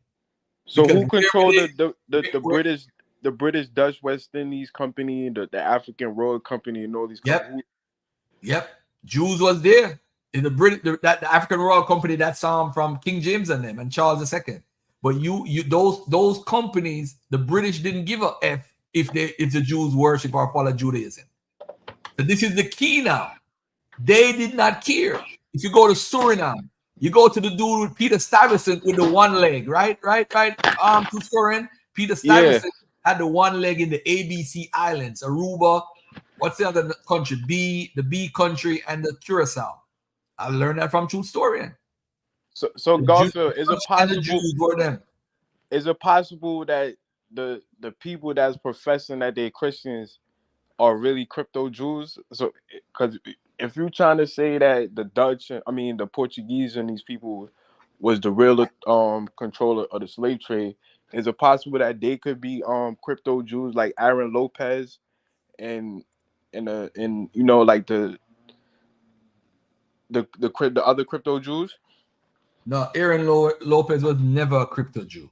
Aaron Lopez was outwardly a damn Sephardic Jew. And I say damn because he participated in the slave trade. So all them Jews who participated as a Jew, they're them damn Jews. That's the Jews that I damn. Well, we also got to remember something though. When we thinking about slavery, we got to also think about it was actually economics. People practicing capitalism, which was actually legal. People got to remember that with slavery, it's also legal for what they were doing. So who was practicing money lending and stuff like that and Jews were in commerce. Mm-hmm. Jews were. There were some Jews that were doing that. Some, not all, some. Yeah, I think with the Nation of Islam and Tony Martin using the book, they're saying that pretty much the Jews control the entire slave trade. That's not true. That's just No, I don't think they was. I think they're the saying major players was the Spaniards because the Spaniards gave people permission. The Spaniards was the top empire, the Roman Catholic Church. So the Spaniards, they were in charge. The top-notch dogs were in charge. So who helped the British overthrow the Spanish and the Portuguese? Say that again, my brother. Who helped overthrow the Spanish and the Portuguese and put the Dutch and the British in power? Of course, Jews did. Jews helped them, assisted them. But they you can't say they didn't play a major role. If they no, listen. Even though the Dutch was there, I would have to confirm with Danny. If anybody who was in the world, remember the Spanish controlled the world. I don't know if there was a special fee that they pay, but remember, all those people are in the West because of the Spanish. Remember that. It's because of the Spanish. Now, when the British come and the British take over and whatever, of course the Jews help them, but the Jews ain't got no army like that. They might help them with certain little things here and there, but they ain't got no army. They would have took it over themselves. But they have the money. And if you have the money, you could buy your army. Just like they usually buy private armies. Let me get my Uber. Keep talking. Huh? Keep talking. Yeah, so my point is you can't say that you can't really while you can't disagree with Tony, but you can't say that he's wrong in saying that the Jews played a major part in the slave trade, because if they professing in economics and they controlling the rum trade, the molasses, the sugar cane, and people are following the Abrahamic tradition and they're the one pushing the curse of him. You can't say they didn't play a major role in the slave trade, because everywhere you go, you see them. So I wouldn't say they didn't play they definitely played a major role. Especially if you look at the auction days, if the auction days is closed on a Sabbath day, and if you look at the insurance companies, the banking institutions that profited off the slave trade, most of them was Jewish in origin. And Garfield, you said Did the British get controlled by the Jews? I mean, who started the central bank of England? British control their own destiny as far as being a part of the slave trade. All right. Now, as far as working out a deal with a middleman, when they went to West Africa, or when they're getting slaves, they had to work a deal out with the people who were the in-between men. So some of the in-between men were Luso-Africans. It's facts. So if you're a broker, if you collect slaves, right? Yeah. Matter of fact, I'll keep talking. I gotta hold on. If I buy a house, if I went to buy a house right now, and a broker sealed the deal, you can't say the broker didn't play a major role in me buying a house. So major is going to be arbitrary depending on whatever your scale is. But as far as the influence with the Jews, they end up going to Holland where they're getting more accepted. And so, yes, they're a part of the Dutch West India Company because one is a publicly traded company, but each of the towns have their own chamber. And so by virtue of them having influence, they get involved in the companies, but they don't have necessarily leading roles or any kind like that in the Dutch West India Company in particular. So they're allowed to go places that the Dutch are taking over. So when the Dutch are going to take over places along the West African coast, you're going to see some there. Actually, they get shipped with some of the Portuguese too. But in the New World and the places that Garfield mentioned, like Suriname, Curacao, Brazil, yeah, you're going to see the Jews because they are getting permission by virtue of being under the Dutch. Just like the Spanish and others give them permission when they were in Madeira. Actually, that's the Portuguese. When the Portuguese give them permission in Madeira. And so that's where they start with the sugar. The sugar is plantation system doesn't start in the New World, actually starts in like Portugal. And then the Jews are doing this with the sugar, and then sugar is becoming the drug, the new drug of the world, and Madeira is the initial place. Coincidentally, Columbus marries the daughter of the guy who ran Madeira, who was one of those Jews. So would you say that the sugar and the rum trade was probably the major trade of the slave trade? What do you mean? The people were. Yeah, you had the slaves, but I'm talking about as far as the work that they're doing. The work that they're doing where? In the New World? Yeah, in the New World. Like Brazil, Jamaica, those Massachusetts, Rhode Island, and those places. Well, no, not Rhode Island necessarily, because the rum was essential, but it wasn't a building block for what was going on in New England. For the Caribbean, yes, the sugar, because that was the main goal, to exploit the African for that labor for sugar, because like I said, sugar was becoming the main drug of the world, which still is. But that's not totally controlled by the Jews. The Jews are involved because they have a network via them getting shipped out everywhere. And backing up to what Garfield was trying to say, this all starts because by virtue of them having to be a migratory people, getting kicked out of everywhere, their value comes into things that you can grab and take at a moment's notice because of the way that your life is. So the value became around those jewels, or those movable jewels, or those movable goods that they could take with them if they will happen to get out of someplace. This is why they get involved in jewelry. This is why their last names are things like Diamond, Goldsmith, Silverman. That's why, because that's the value of the things that they put, because those were the movable goods. Now, the difference is when they go into Africa and they have certain things, they're manufacturing the jewels into jewelry. This is something that the African didn't necessarily do.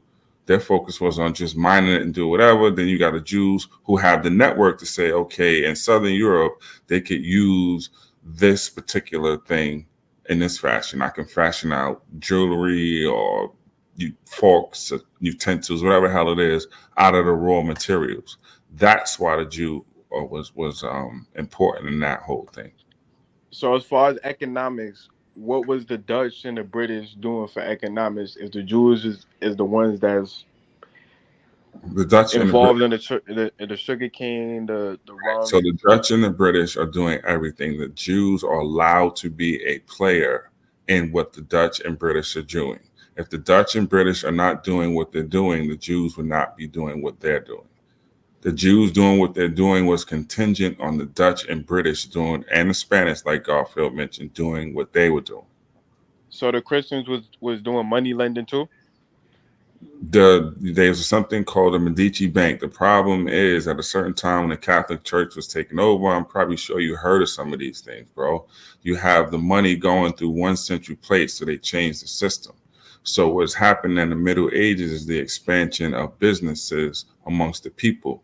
They're manufacturing all these things are taken up where they're coming from being a home business to expand it for the growing towns in the city. I'm not going to give a whole Middle Age review, but this is how this process works. So to get this, you need money to expand the business from out of the home to maybe craft some type of barn to work or whatever it may be, more tools or whatever. That's different.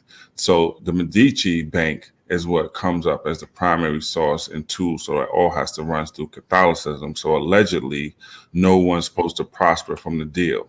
This is why there were no Muslim or Christian entities like that. The Jews were put outside of that. So they developed a practice called usury, where they could be able to fund people who were looking for those things to expand the businesses that were growing during the Middle Ages. What can you repeat the bank that you said? Medici. The Medici family that also became popes as well. Was the Medici Bank, was it flourished over the whole continent of Europe, or was it just like a specific reason? You could Google that right now and pull it up, but you don't have many banks. It's not a network of banks at this time to begin with. This is the foundation of even that concept coming into being. because of what is taking place in the Middle Ages. So this would be around like the 1400s, the 1500s, the 1600s. You go 13s, 14s, 15s, sure. You have the expansion of things. This is a whole history class, but you have the dissolution of fiefdoms and kingdoms, and then you have the economies changing to develop in different ways. This is what made Middle Age culture unique. This is what begins to spur these merchant adventurer companies like Garfield Star Dimension with the Hanseatic League and all these other things coming into place. Craft guilds start to come into place. So was the Medici Bank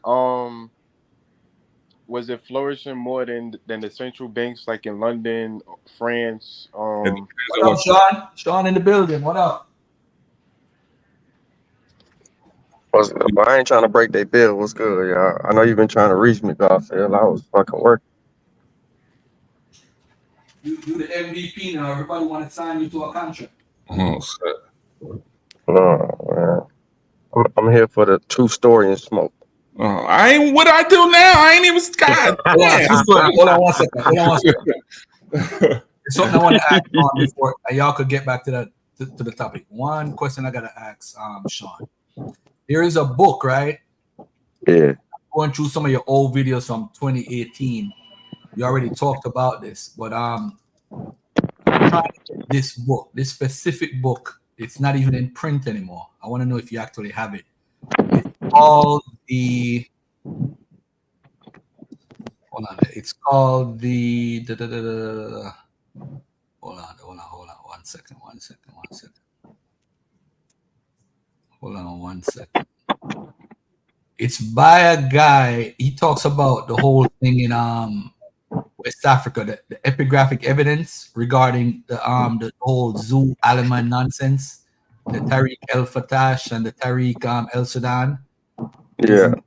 Is who was it written by? John Howard? It's a rare book. It came out in 1974. There's no print of it anymore. I wanted to know because somebody said you did a whole show on this. And I'm trying to I said, if you did a whole show, I would definitely go watch one of his videos for a change. All right, hold on. I'm gonna tell you right now. The hell is this damn thing?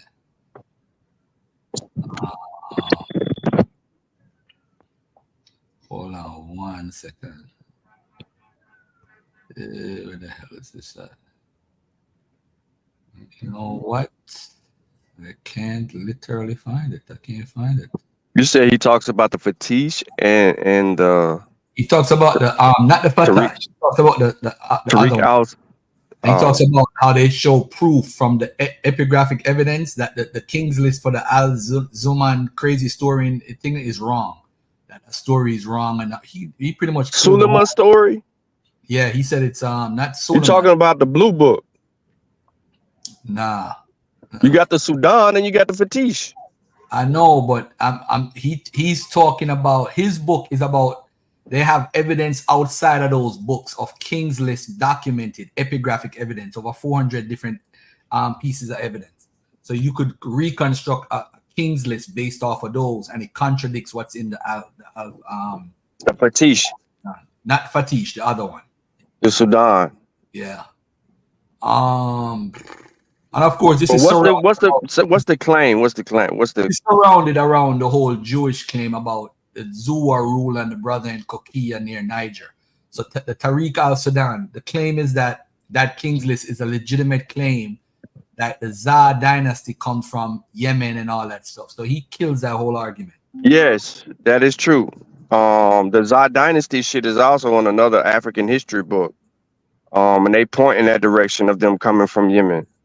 So I don't hold on a second. Hold that thought for 1 second. Let okay. Danny, what's his name, finish, and I'll get back to you. All right. Let me go ahead, man. No, I gotta find the source first. I can't talk about something that ain't got no source. So I gotta find the source first. So I could tell him exactly what it is. Yeah. I'm sure Kwame got something else. What else happened, Kwame? What about the banks now? You wanna know why they have banks? Oh yeah. My whole thing was because Garfield was saying that the Jews did not play a major role in the slave trade. My whole thing, Right. if they was a majority player in the commerce and the You said that. theological motivation is based on the Torah, the whole curse of Ham or curse of Canaan is based on Jewish writings, and the Jews are controlling the economic flow of the slave trade. And you can't really say that they didn't play a major role in the slave trade. And as far as the different places, the Jews, you can find the Jews in Navarre in France, you can find them in Spain, you can find them in the Dutch, and you can find them in Great Britain. Right. And those are the major players of the slave trade. Just like now, we see the Francophone. Could they do that on their own? No. Right. So they needed somebody to do that. Yeah, they definitely did. Right. So they were around. They were players. Like I say, people could argue about major and so forth and so on. That's not what I'm getting into. They were players, yeah. But if you can't, if they don't have an infrastructure to do it on their own to even a small degree, you are still dependent on that. Right. So these things change in 1654. Right. So okay, sugar, live example. The reason that sugar blows up and we get exploited in Brazil is because what the Jews had done as far as their technologies and whatever in places like Madeira and other places. So Recife is one of those battlegrounds where the Portuguese may have it, the Dutch may have it, so forth and so on. Under the Dutch, however, is where the Jews were allowed to do the sugar, and that really helps to give the money to Brazil and starts blowing up Brazil. Right. So there's just sugar live and direct in Brazil. Right. But that's contingent on the Dutch. Why? Because the Portuguese come in 1654 and kick out the remaining Dutch and Jews. And so that Jews no longer have control of what's going on in regards to the Recife and that sugar. Those Jews in particular end up going to New York and becoming the first Jews of New York. 1654. Right. But what I'm saying is, if they have the power of this major player, then their existence wouldn't necessarily just contend on being under this Dutch type of system, right? Because as soon as the Dutch was kicked out, why didn't the Jews stay and just keep their sugar thing going? Yeah, good. That's a good point. Because remember the actual machinery. The Jews actually were major role players in physically the machine and creating, because they had to create molasses to create the rum and all that stuff. I read an article about it about 2 years ago too. Well, that's go ahead. No, go ahead. Because you want to talk about something different. It's fine. Sean, this is the article. The article, I'm going to send it to your inbox. The book is called Arabic Medieval Inscriptions from the Republic of Mali. Epigraphic Chronicles and Songhai Tuareg History by PFD Marias Farias. That's his name. That book is no longer in print. So I was going to watch your video to see if you actually read that book, because there's no copy, because I know sometimes you be getting some exclusive shit. So the book is in the museum. All right, but I'm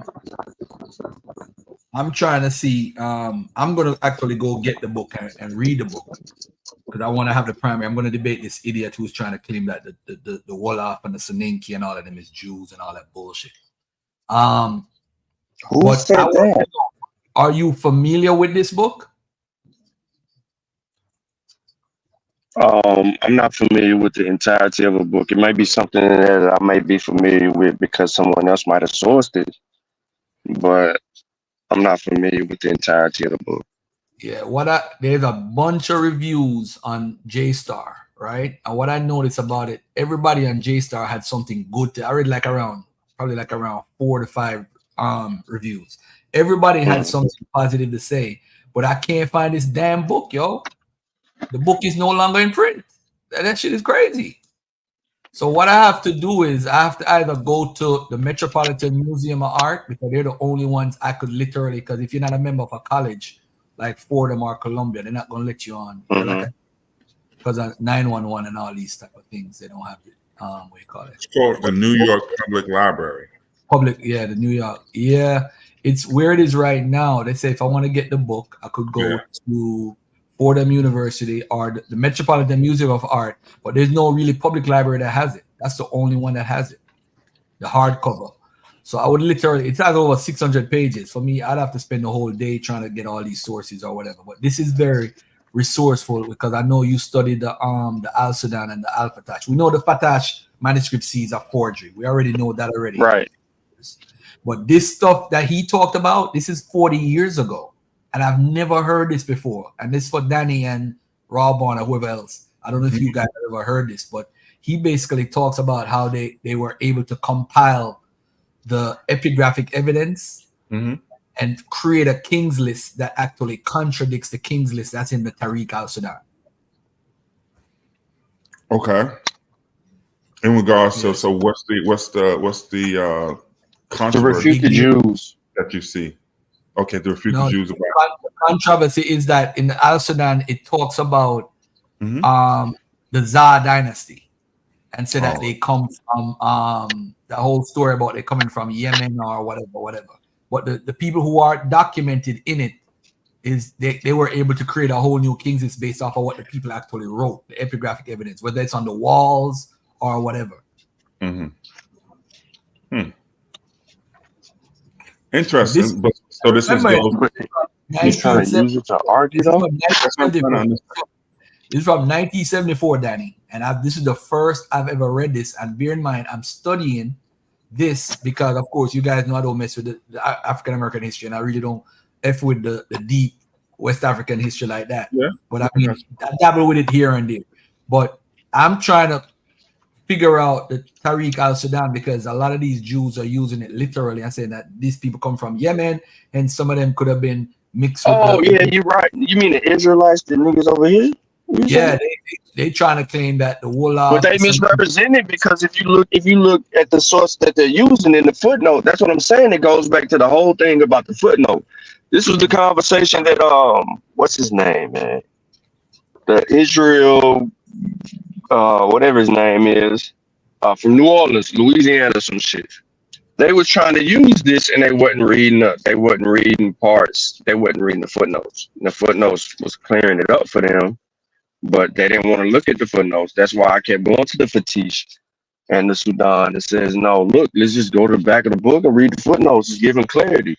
And they were misrepresenting. They were trying to call they're trying to say that the Jews was there and they were these people and they not. But the one you just said about the Wolof and the Siri ain't nowhere near no damn Jews. They was practicing Faten-Rub, which is an indigenous religion. They still doing that shit even when they were converted. You're going too far. Even in the books that write about it, the Soninke had to lie and say they're Jews because they didn't want to be enslaved. That was the reason, the guy said. So when the Soninke said, the guy said, because remember at certain times, it depends on if it's the Malaki school or whichever school of thought the Muslims are, from my understanding. Some of them are just pretty harsh with the Islam. If you're not following Islam, they're just going to lock you up or put you as a slave. So so that they wouldn't be a slave, they said, okay, you know what? Yeah, I'm a Jew, and this could be the reason why we find in the whole I'm an Indian shit. Say that again. The whole I'm an Indian shit, like in America. Yeah. But look at this though. In the Arabic sources, it talk about Mal and Dao that Idrisi wrote that people said they're Jews, and that's totally out of place. We know there's no Jewish kingdom down there. We know none of that exists based off of Islamic law, based on the Pact of Omar. We're based on those Jews under Islam, period. But those people were being taken and shipped on the same Trans-Saharan slave route. They didn't come over here. But this is from like 11th century or 12th century of the common era. Yeah, but they weren't enslaving the Jews because the Jews was paying taxes. And when the Jews didn't pay their taxes, they ran up on them and still got their taxes. But those Jews right here were taken as slaves. But that's the point. Even if they weren't Jews, they would be No, they was on the trade routes. They lived on the trade routes. It goes back to Danny's point about the motherfuckers being brokers. They wasn't the biggest men. They were like middlemen. They could finance ships and they can fucking broker deals to get motherfuckers where they need to go. That's why they rich. Mm-hmm. Golf, are you familiar with Mahosa? The who? Mahosa. Who's that? The independent Jewish kingdom in Iraq. No, I'm not familiar with that name. But if you're talking about Jews in Babylon, I'm definitely familiar with the community. But I'm not familiar with that particular name. If I'm not mistaken, I think it was the city across from Puma. I think it was the area Pumatida. You probably pronounce it wrong. You probably pronounce the words wrong. All right, but what about it though? That was an independent Jewish state, basically around the whole. Sean, you got an iPhone? Huh? You got an iPhone, Sean? No, I don't do the iPhone. I don't want nobody FaceTiming and airdropping me shit. I was gonna send you a link, but you just man. All right, don't worry about it. Just text it. Niggas with these green bubbles be disrespectful in 2024, yo. Facts. Make no sense. Green bubble.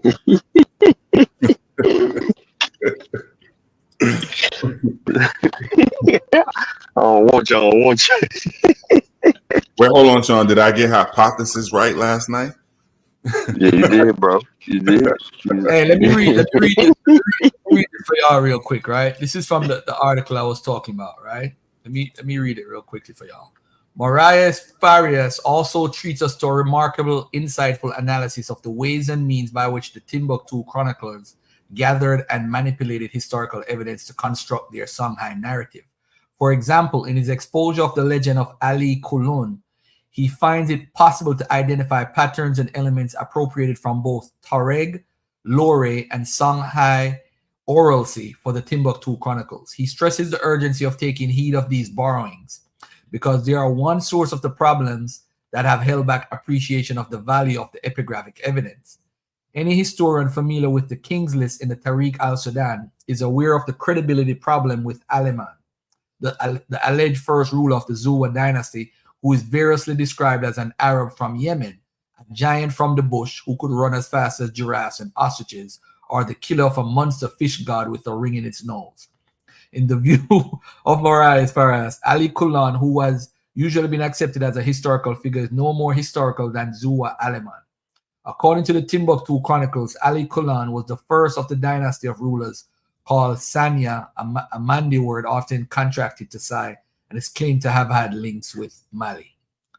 The other part is one of the most interesting links between Berber and Songhai culture involves the much speculated upon origins of the title Askia, in which Marias Farias sees semantic convergence between Songhai and Tamasak.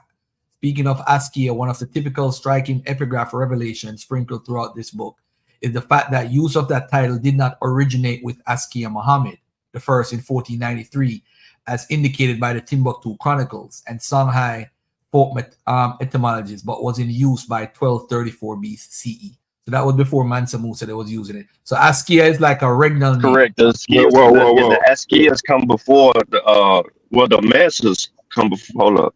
Wait, you said 1234 CE. Oh, I thought you said BCE. I'm about to be like, nah, bro. My bad. Could have a slip. No, hold on, but that date has got to be wrong. It's the Mansas before the Askia rules. Yeah, it's Ghana. The last Askia. Ghana, Mali, Songhai. The Mansas are the Mandis under what you call it? Mali, right? And then Songhai, because I forget, I'm one of the books, you probably got it. The difference is the acceptance of Islam and native people, Africans pushing back, which changes. Askia Muhammad took it more serious. Right. So then that's the Woloffs, right? Yeah. Right. So that's the Woloffs. That's about switching from the Mandis to the Woloffs at that point. But you're saying now that title Askia is what now? 1234. It's political. But that can't come before. Some years later. Because Mali is Yeah. 13 something. Ghana ends in what's that? Damn, I hope I'm still good. 1050, 10 something, Somewhere around there. right? And then Mali goes, and then Songhai is later, and that ends around 1491 or whatever, right? But that's No, not. but hold on. I'm saying the political movement in that period when it becomes the Askia reigns is because Askia Muhammad's the first Askia, but it was a Mansa before Askia. Askia pulled the rope-a-dope. He pulled the rope-a-dope on the last Mansa. Right. Who inherited the throne because of his father. Right. But he's saying that the Askia title or name or regnal name was from 1234, based on graphic evidence. That would put it between Ouagadougou and Mali, though. Mm-hmm. Yeah, and then it's kind of murky. That date of that Askia is murky. But maybe maybe the political movement's moving, but damn, you still had Musa. Yeah, let's get the book, man. Then we could review it. 600 pages. Where is it? Fordham? I might gotta email it to me. I might be able to get it. Garfield, why did you say you cannot find the book? Because they no longer print. AI knows the book. What's the name of the book? I'll show you. Get out of here with AI, man. AI done mess up the whole damn community, right? Yep. Sure is. Let me put it in don't know, bro. Hold on, let me give it to Daddy. Let me email it to you right now. Yeah, and then I could probably go and see if I can get it from Fordham. We're not saying we can't find a book, bro, because we know it's in the library. We were just informed that if we put the title of the book in, well, we can go physically get a copy. He's basically saying you can't purchase the book no more. You can't. Yeah, you can't buy the book. It's out of print, bro. Sad, though, which is kind of sad because it's supposed to be the premier book with the epigraphic evidence, so we could see the primary. Not that we could read Arabic, but at least we could say we have the primary. You know what I'm saying? Right. So if that's the case, though, and this is going on. So nobody took it and put into a recent study, because I'm sure like there's Mali or whatever universities now, right? That seems to be important, and where it seems like it will be carried forward from, what did you say? This is a book from the 70s. You get what I'm saying? 1974. Right, but I sent you is from 2005 in the International Journal of African Historical Studies, the JSTAR article. Right, so there's more articles at the side that talks about it. Like John Hunwick reviewed it. I think let me see. That's what I'm saying. So Hunwick reviewed it. All of it is 2005. So I don't know if they reprinted it around that time, but I'm gonna send you all three of these so you can look at all three of them. I'm curious. But Hunwick took the shit, then he went over there. So whatever information he researched led him over there. He got to just digging around and snooping around, and they was like he was able to uncover some stuff as well, or solidify some stuff. But there's always been controversies in the Sudan, though. I think there's some discrepancies in the Sudan and a little bit in the Fatih, and we all know because of the not only manuscript C bullshit that the Jews try to use, but like just other stuff. But if this is an indicator to say that this Askia was there before Musa, not him per se now, but the regnal name was used. I don't know if it's in the title. Oh, okay, I got you. The name was being used. No. Muhammad per se, not Askia Muhammad per se. So then what? So then you saying as the Sanike are making their way around, they take it from Torah, something like that? So you guys are saying that the name was only possibly used before I talked today as being part of the empire that's ruling and the king. Oh, I'm not saying anything. I'm not. I'm not saying that. We're talking rule. I'm saying rule. The rule when a political shift changed in the title, it happened after the last Musa, and then it faded into Askia Muhammad. Now, as far as the name Askia being used, that would be true because Askia Muhammad was still Askia, right? He was still that, but it was more like a soldier type of a title. That can also be found in Gomez's work. Mm-hmm. Cool. I read too much of that shit, bro. That's all you guys. You got it, guys. Go for it. No thanks. No, man. No. I was trying to study the air. That shit was worse than the goddamn Jews you sent me on. I remember one day Robon bought the Arabic Scholars book and like 700-800 pages or whatever, and he said, "Yo, I'm gonna read it. I'm gonna find every time he mentioned Jew." I'm like, "Good luck with that." And he said he found it like 6 or 7 times. I'm laughing. So you read all that pages to find the word Jew mentioned 6 or 7 times. That's crazy. And I guarantee you, he found it in a period that was like later on. Mm-hmm.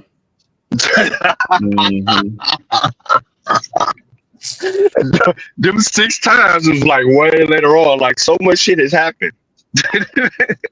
Right there, like there's Jewish presence everywhere by virtue of that, but like the trying to then pinpoint them and say, okay, look at them. No, it was clear because it was clear how the Africans handled them.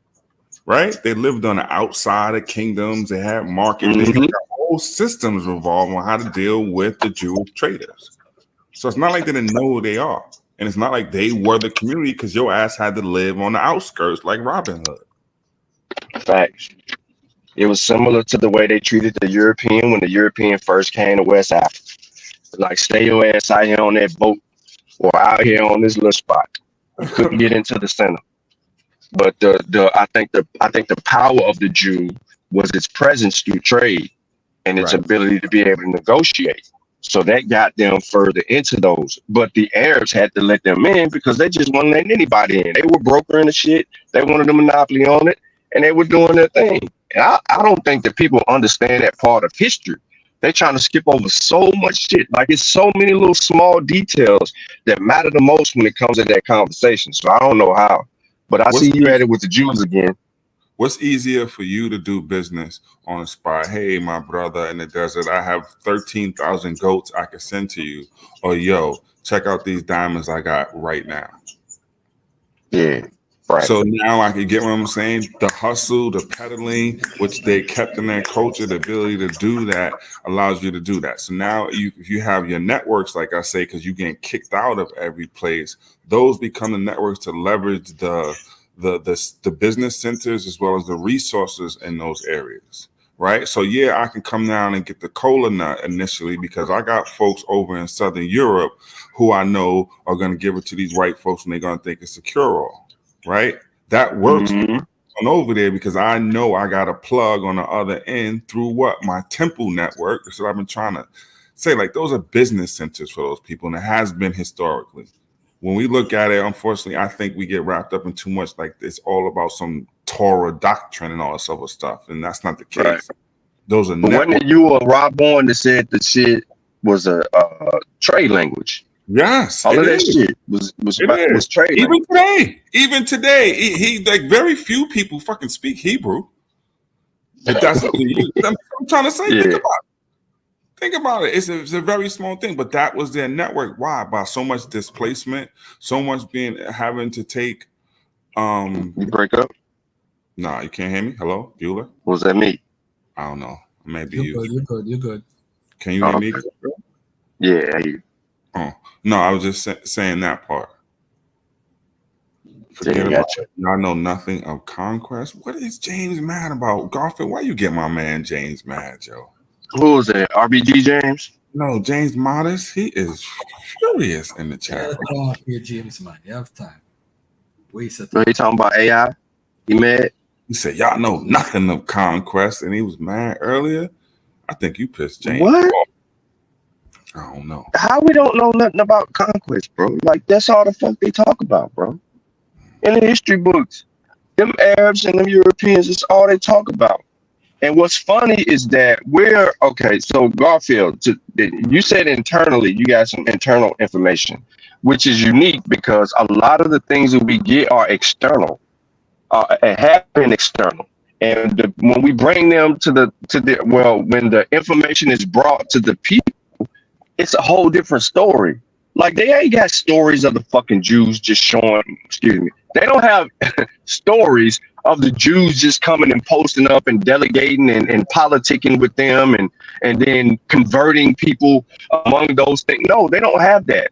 They have the presence internally. They have the presence of the Arab coming in with a mumbo jumbo and then using that against them to do things. They have the European doing the same exact thing, but better.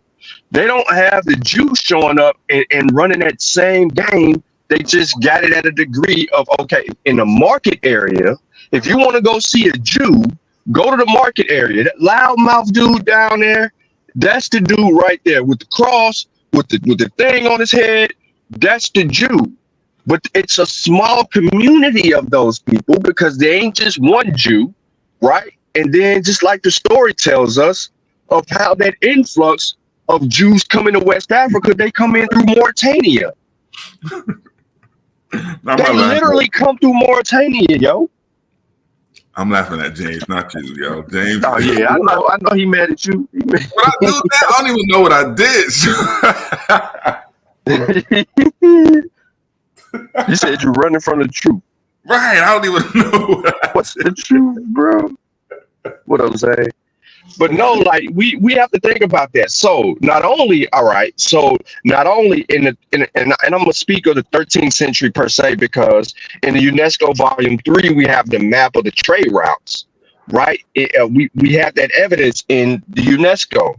So there's, if you pay attention to where those trade routes are, and then you go back to the historical context of where these people sat on the trade routes. They come through Mauritania and then they come through like a Libya type of way and creep their way into West Central Africa at the tip. But they ain't even in the center. Like they outside of this zone. If I had a map to show people, I could show you exactly where I mean because we could pinpoint it. But you know, up there where the Nape and all of them people are at that particular point, like they up there and they ain't even in the territory. So it's kind of tricky, but they're in a prime area to where the stuff is flowing, yo. So they just trying to do their deals, but they weren't up there selling Jesus. That's later. Hey, Why Sean, you mad? Was the Timbuktu Chronicles by the Jews who adopted Islam or whatever? Did they write it in Hebrew or did they write it in Arabic? The Chronicles is Arabic, but there's been some let me go back a little bit. Because I'm studying it right now. I gotta say this. So the Arabs don't get writing without the Jew. And this is before the Arab even comes into Africa. The Jews taught the Arabs how to write. They did. Now,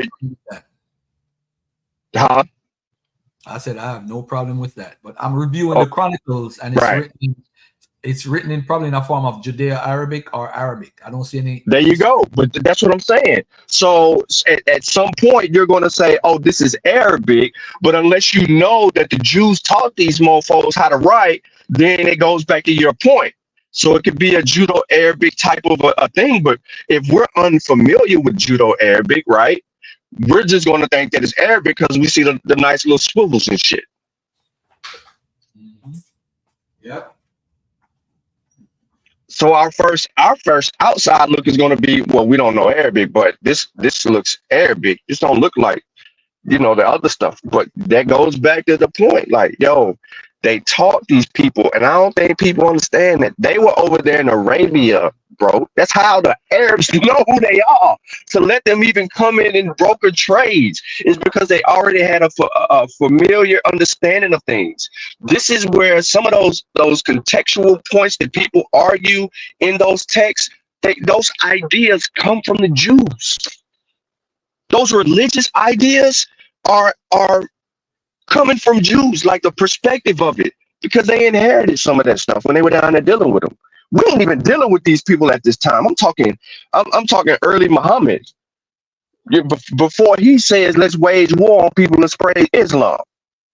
Like this around that time. So in order to understand that, you got to go read Khaldun's work in the Macadema, because in the Macadema it tells you openly and admittedly that they got their whole writing shit from the Jews. So for anyone who want to know that, if you have the gray book, it's edited by some people, but it originates from Ibn Khaldun, and it tells you that. So that's just to throw that out there for people that's like, yo, Sean just saying some stuff. No, that's directly from the air.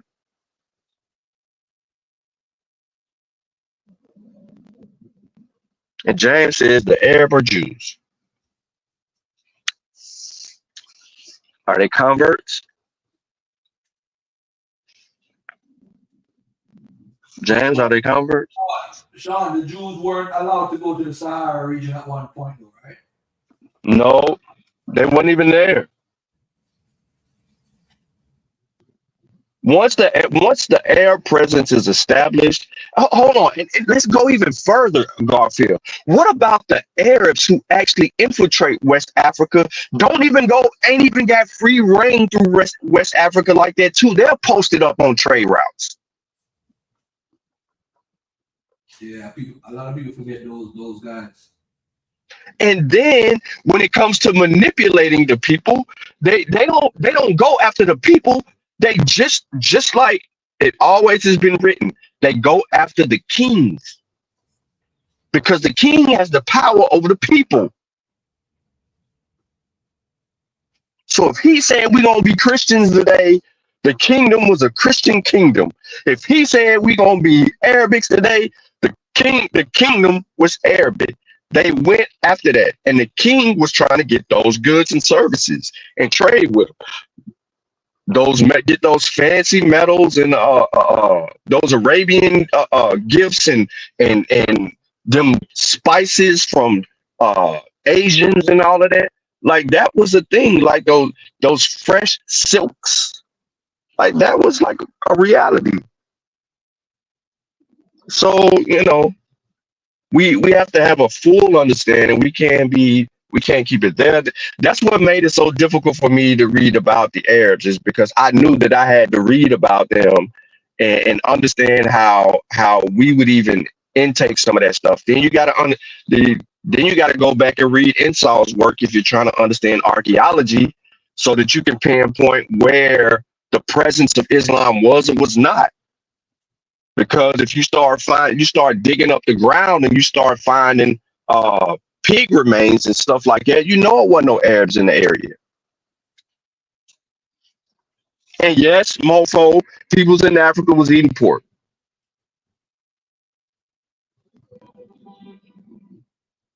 Even the East Africans who met the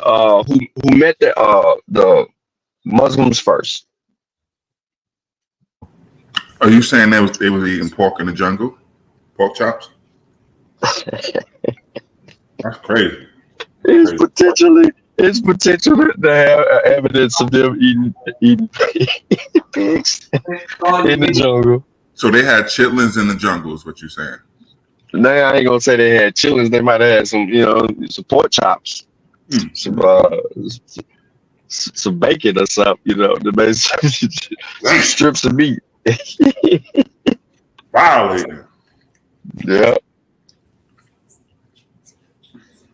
But you know what? I don't hear Garfield. Is the presence of Jews in South Africa or near Rwanda, Congo region. Like outside of the Portuguese and stuff like that migrating through. I'm saying pre all of that.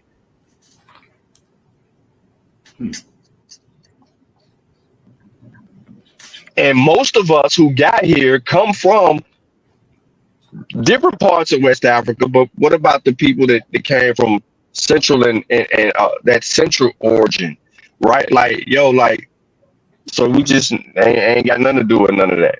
Like they ain't even claiming none of that down there. None of the people that you arguing with, the Israelites, they ain't claiming none of that down there. They done went from Egypt only to West Africa. Because you can't ended up picking cotton or watermelons if you come to East Africa. You have to validate how you ended up picking cotton by West Africa. That's why every one of those groups have some mystical story, and even to the point of Kemetic migrations to West Africa to validate in their story of how they got to picking cotton. Think about it. How they're trying to validate how did I get here? So I can't come through tell a story about East Africa and my people migrated there because for the most part, we did not come from East Africa. Yeah, and the people, and I don't think they understand that either. Like you have a Trans-Saharan slave trade. They're sending motherfuckers back to the Middle East. They're taking people to the Middle East, right? Then all of a sudden there's a shift in the direction of where these enslaved people were going, and that's because of the influence of the European at that time. So I don't know how they can mess history up so bad that they don't understand history, but they are looking. I know one thing though, over the last. It's called the cult, brother. That's how. Yeah, you're right. It's like a shift in the teaching. It's like the old teachers ain't teaching no more, so the younger, newer teachers are having brighter ideas of their pseudoisms, and so they're coming in with a. Years ago, Divine Prospect came out and said that the Jews converted to Islam, and they came over on the slave trade. That's how the Jews came over. Oh, bro. So me and Robon, of course, stamped him out on that. Now I'm hearing that being revived again in a new way.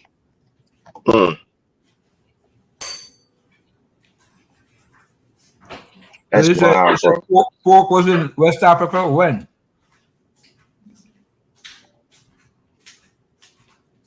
He's using other variations of hogs, the boars and stuff, hogs. Okay. But I mean, you can get that through trade. You know what I'm saying? But you can get those. You can barter for those things. Some people, if they ain't hunting, but that's what you get bush. You also get exotic bush meat. Well, you know what? It wasn't the Caribbean. It was in Jamaica because remember the Maroons invented jerk pork. Where they got the pork from? They had to bring it on the ship, bro. Thank God for Islam. You Africans be violating, son. Damn.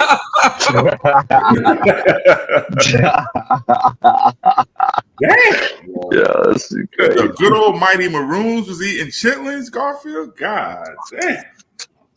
They was definitely Jewish. Definitely. That ain't Italian Vito. Yeah. So they put that pork on that big ass iron shit, bro, and started making that shit. Yep. Jeez. So okay, so bushmeat can come from any form of animal that's uncommon for what you're eating. Like to most countries, if for instance, how can I use us as an example? Like we may eat cow, but you know what I'm saying? Like you might eat steak, hamburger, stuff like that, right? So and it comes from a cow.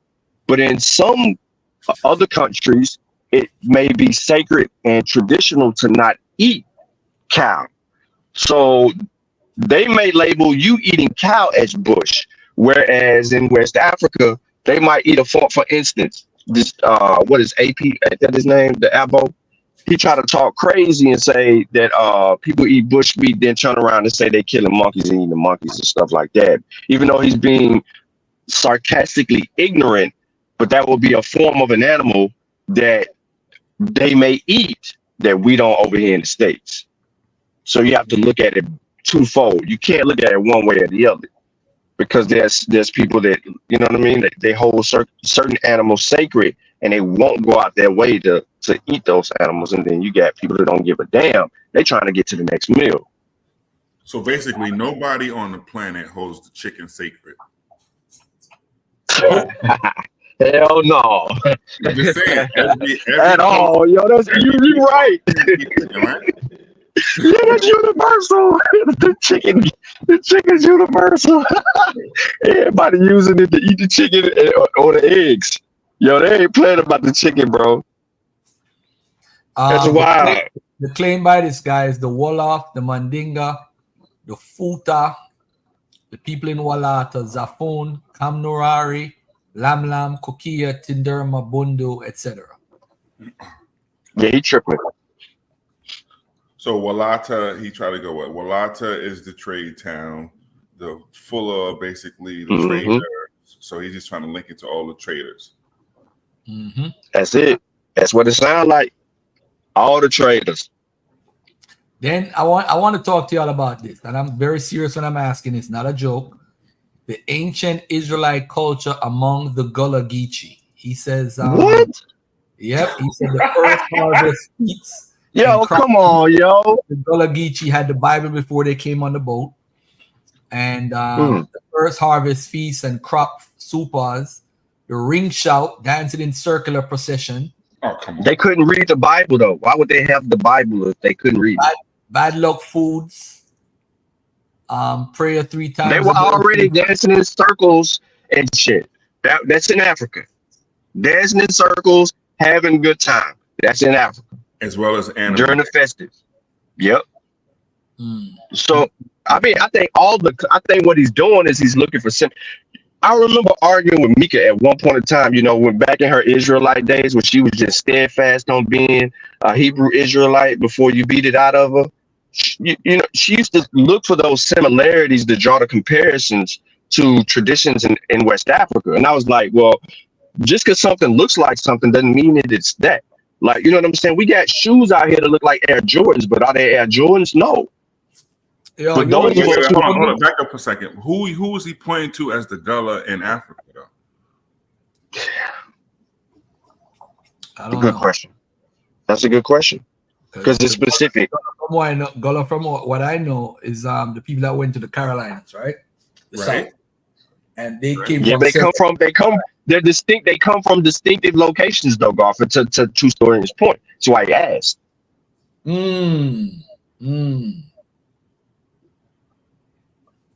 Yeah. Yeah, they pray. So the continuity ain't gonna add up when he tries to go and argue because now you got to make him be specific. That shit is crazy, man. Crazy. He gonna say some shit like the Europe. Now he not even gonna say the Europe, but he gonna say he gonna say somebody crazy. Answer that question that I posed to True Story and our True Story posed to me 10 years ago. Show and prove a Hebrew coming off the slave ship and practicing Hebrew customs and all that stuff. So that's where all of this stemmed from. Yeah, but Garfield, it gets weird because now if you're gonna take the Gullah, it's like that's for us FBAers, one of the classic places that we can see African retentions as well as what we call as syncretism, right? Those are the things that we look at because what he's trying to point to is Jewish. Those are the exact African traditions that we melded with Christianity. They take place in the praise houses. Those praise houses down through South Carolina, in some places are literally national historic places. Yep. Praise house has specific rituals that those peoples did. That was an amalgamation of Africa and Christianity. That's not a secret to nobody. Did they eat pork? Hell yeah, niggas eat pork down there, man. Arguments over. That's all I need to know. That's it. Did they eat rabbit? Yo, we talking about Bamas and South Carolina. Yeah, South Carolina. Yep. Yeah. Rabbits, pork, everything you can catch in the wild to eat, they ate it. And it's crazy too because amongst those people was Muslims that went down there. Even they was like, "Oh, the hell with that! I'm going to get me some chitlins." So that's the crazy part. Oh, you know what I'm saying? Crazy. They have a especially for like I say the FBAers. That's our maroons. When y'all talk about African retentions in Caribbean and all these other places, you look toward those retentions in America. Well, there's other places, but primarily to the Gullah. Yo, but hold on 1 second, True. So yeah. Even in his argument of that, right? So he's trying to say, which goes back to Garfield. So he's trying to say, right, that these converted Africans to Islam were once Jews before they converted to Islam.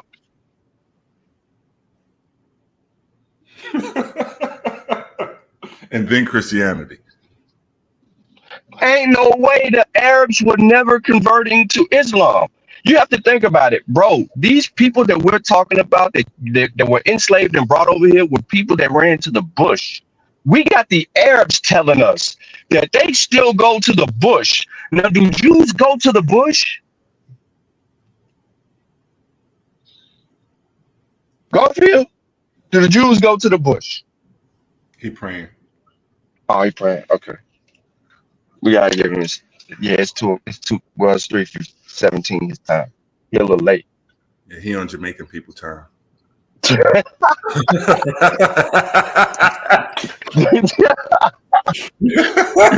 crazy. Boy, said soon come, Dre. I just want to see the Jews going to the bush.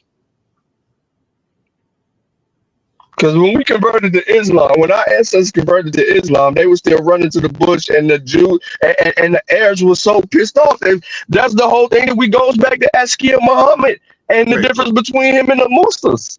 I want to get back on this Gullah thing because that's fascinating. Do they realize It is, bro. have a queen currently? Yes, they do. They realize the Gullah have they got pride, them big faced Bamas down there hold on to their history like incredibly. So it's not like we're talking about an extinct group of people. You go down there and some of them sea islands or whatever, and they can literally tell you about great grandma and them because they lived in the same damn place. Right. So we're talking about people who are not extinct like an Inca or something like that, who you can see and they'll tell you their history. Are they lying about it? Nah, they ain't, bro. They know exactly where they come from, bro. Many of them ain't heard of Jewish, none of that in there. Right. So many of them were Muslims when they got here. All of them been Christians for how long, whatever. But they will tell you, yeah, we was Muslims coming over here and we had hoodoo bags and so forth and so on, right? But they're Christian. So if they were Jewish, why would they hide it? Right. There was no need to. You're among Christians. You think you're better than Christians anyway. Ain't no need to hide it. But where's the book though? Because he said they came over here with the book. So if we look among the Gullah, Queen Quet should have the book. It should have been passed down. It would have ended up in her hands. Or is he gonna say they burned the library? They burned the library among the Gullah. Oh, I know it is. And then they start to remix Kumbaya again. Yeah. No, he don't use that. He don't use that. He don't use that. We don't use that. Now Garfield's back. So Garfield, I asked you a question. I asked if do you have evidence of the Jews, Israelite Jews, running to the bush for praise and worship or to do their rituals? I don't know. That would have to be a question for him. Okay, what about the wearing a mask and stuff like that? They trying to hide themselves like in Exodus when the Most High hide himself from the Israelites. I don't know, bro. But no, I'm for real. Like you know what I'm saying? Think about that.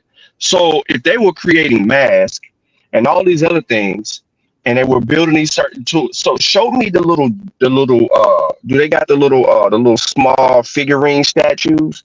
You know what I'm talking about? That they were making, and you can see this all through West Africa. Do they got the little figurines that they were burying? They were bury the people with? Are we seeing that as a Jewish custom? No, sir. So the burial technique is different. Is that what you're saying? Mm-hmm. Okay. Damn, he got a lot. He got to go through to prove that, bro. Oh no. And it's gonna sound good. Where Jews put all that white line across their threshold from? I ain't never seen them do that. Them scary ass, spooky ass Gullahs damn sure do that though. That ain't sure no Jew. Do. Have you scared to death going down there? Why is this white chalk line in front of your threshold? I ain't going in there. Hell to the no. Sean, you go past there. These niggas got blue bottles hanging all on trees and all that. I ain't seen that in no Jewish neighborhood. Nope. So ain't. Shit, I don't even see Jews wearing them, but you know what I mean? I don't know. I ain't never seen them do that, bro. I never seen them decorate their faces, paint their bodies white. I ain't seen that. It's fascinating. I haven't seen a Jewish rites of passage that happens the same way the rites of passage just happens in West Africa. I haven't. I mean, but what we have seen of the Jews is them, you know, doing a succulent thing on baby penis heads.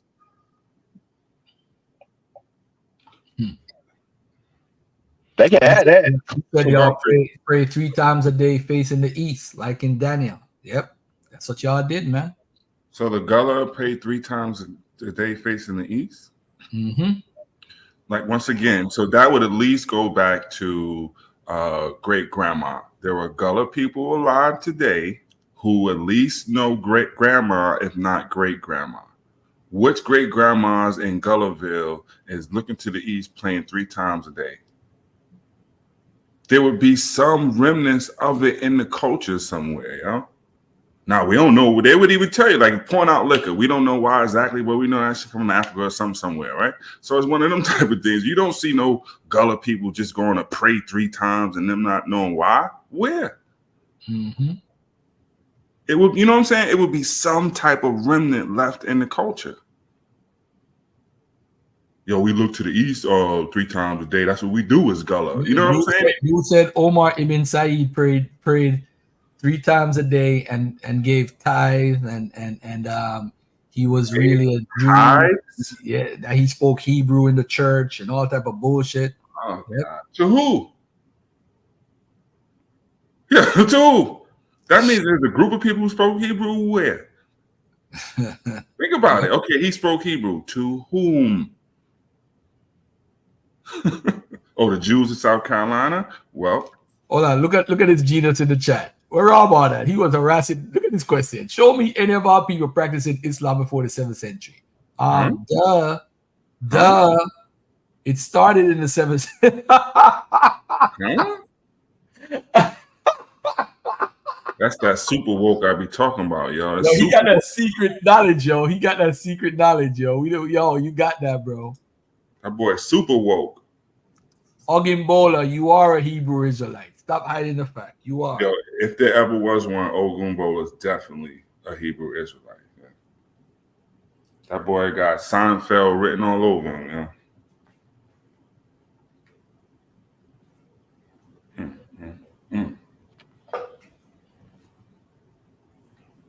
Yo, Garfield, I gotta tell you this real quick. I'm sorry, RBGers. You might want to close your ears.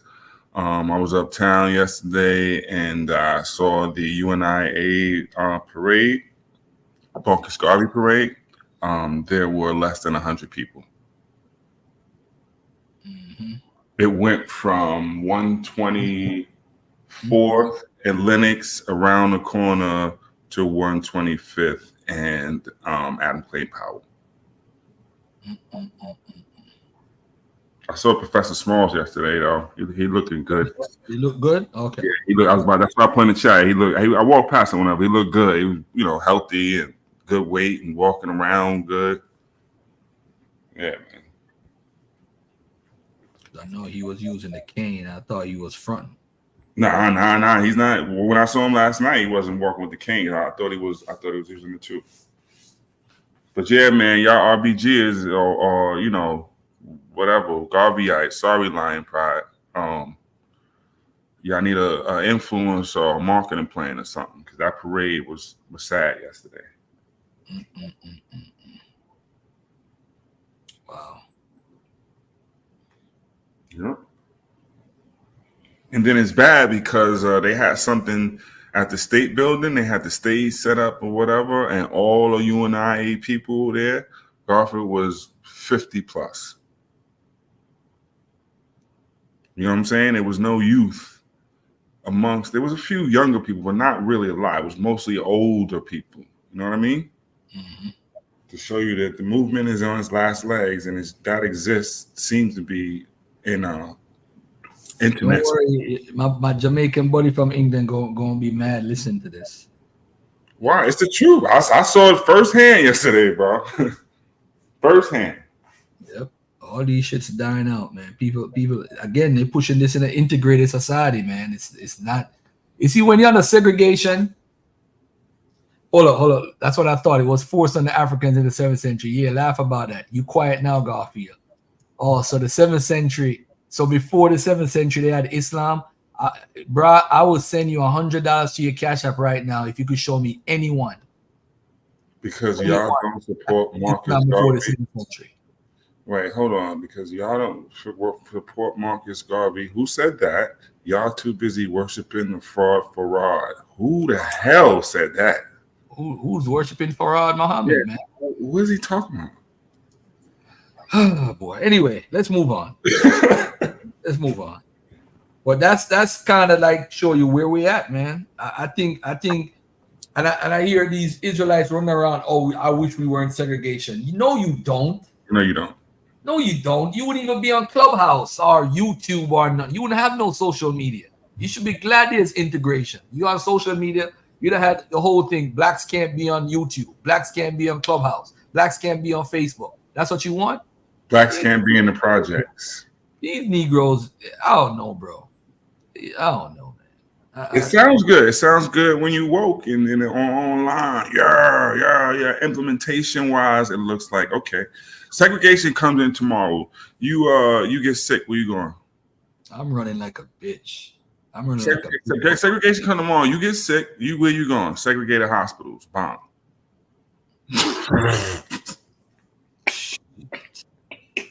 That's like living in a Somali, one of them ghetto hospitals. Man, come on, son. Now you really going back to the witch doctor. No way. We would have had all that to my land. Oh, now James got us living in the James cult. Lord have mercy. We already had Jamestown, James. That ain't worked too good for us.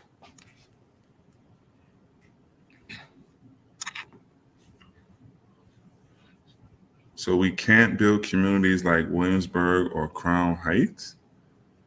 Why don't people just say that? Who said that? You got Jamaicans on one side. Low numbers at Marcus Garvey parades assign everyone back to Ghana.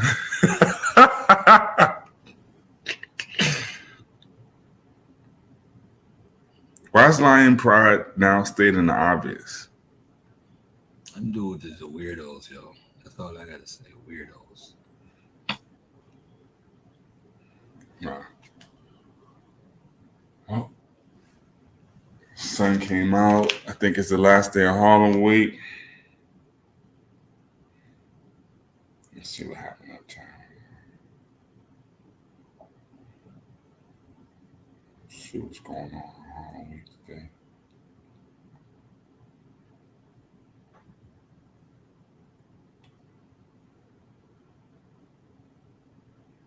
Hold on.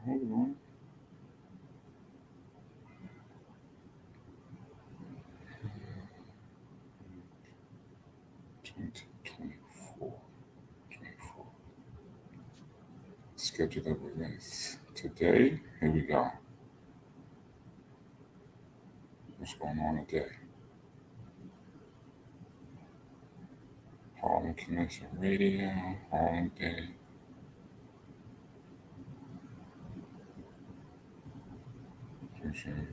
Great music of your favorite artists.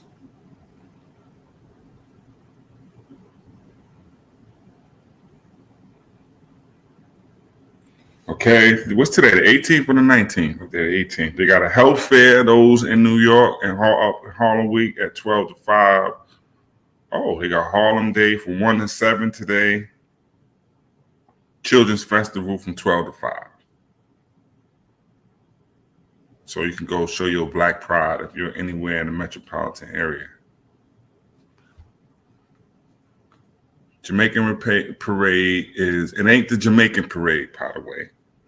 It's the coconut parade, and it's a Labor Day, Mika. You know that.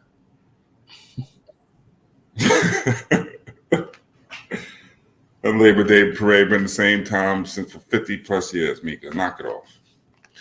Acapulco, Jamaica has no infrastructure. At least the Jews can create infrastructure. We seem to not have that ability. Africa said the Jews didn't create Islam, so I got some major. Yeah, I gotta go. These guys go. Frederick Douglass is closed. All right, Garfield. I'm going to a dispensary. Have a great day, and assalamu alaikum to you. What are you dispensary for? Cannabis. What you want me to do? Lie? It's legal now. I'm going to get some cannabis. So how are you able to smoke it? Your doctor got to give you permission? How does Why this stuff? so? Why so? No, it's legal. It's not medicinal. It's recreational, and it's for my glaucoma. Oh, I'm done. Yo, y'all take care. Yo, what are you saying, bro? You ain't got no glaucoma, man. Cut it out, man. Yeah, I'm out of here, man. We've been on for so long. But anyway, we out of here. Peace and love, man. We be back next week, 10 o'clock, same time. And we address some of this crazy stuff.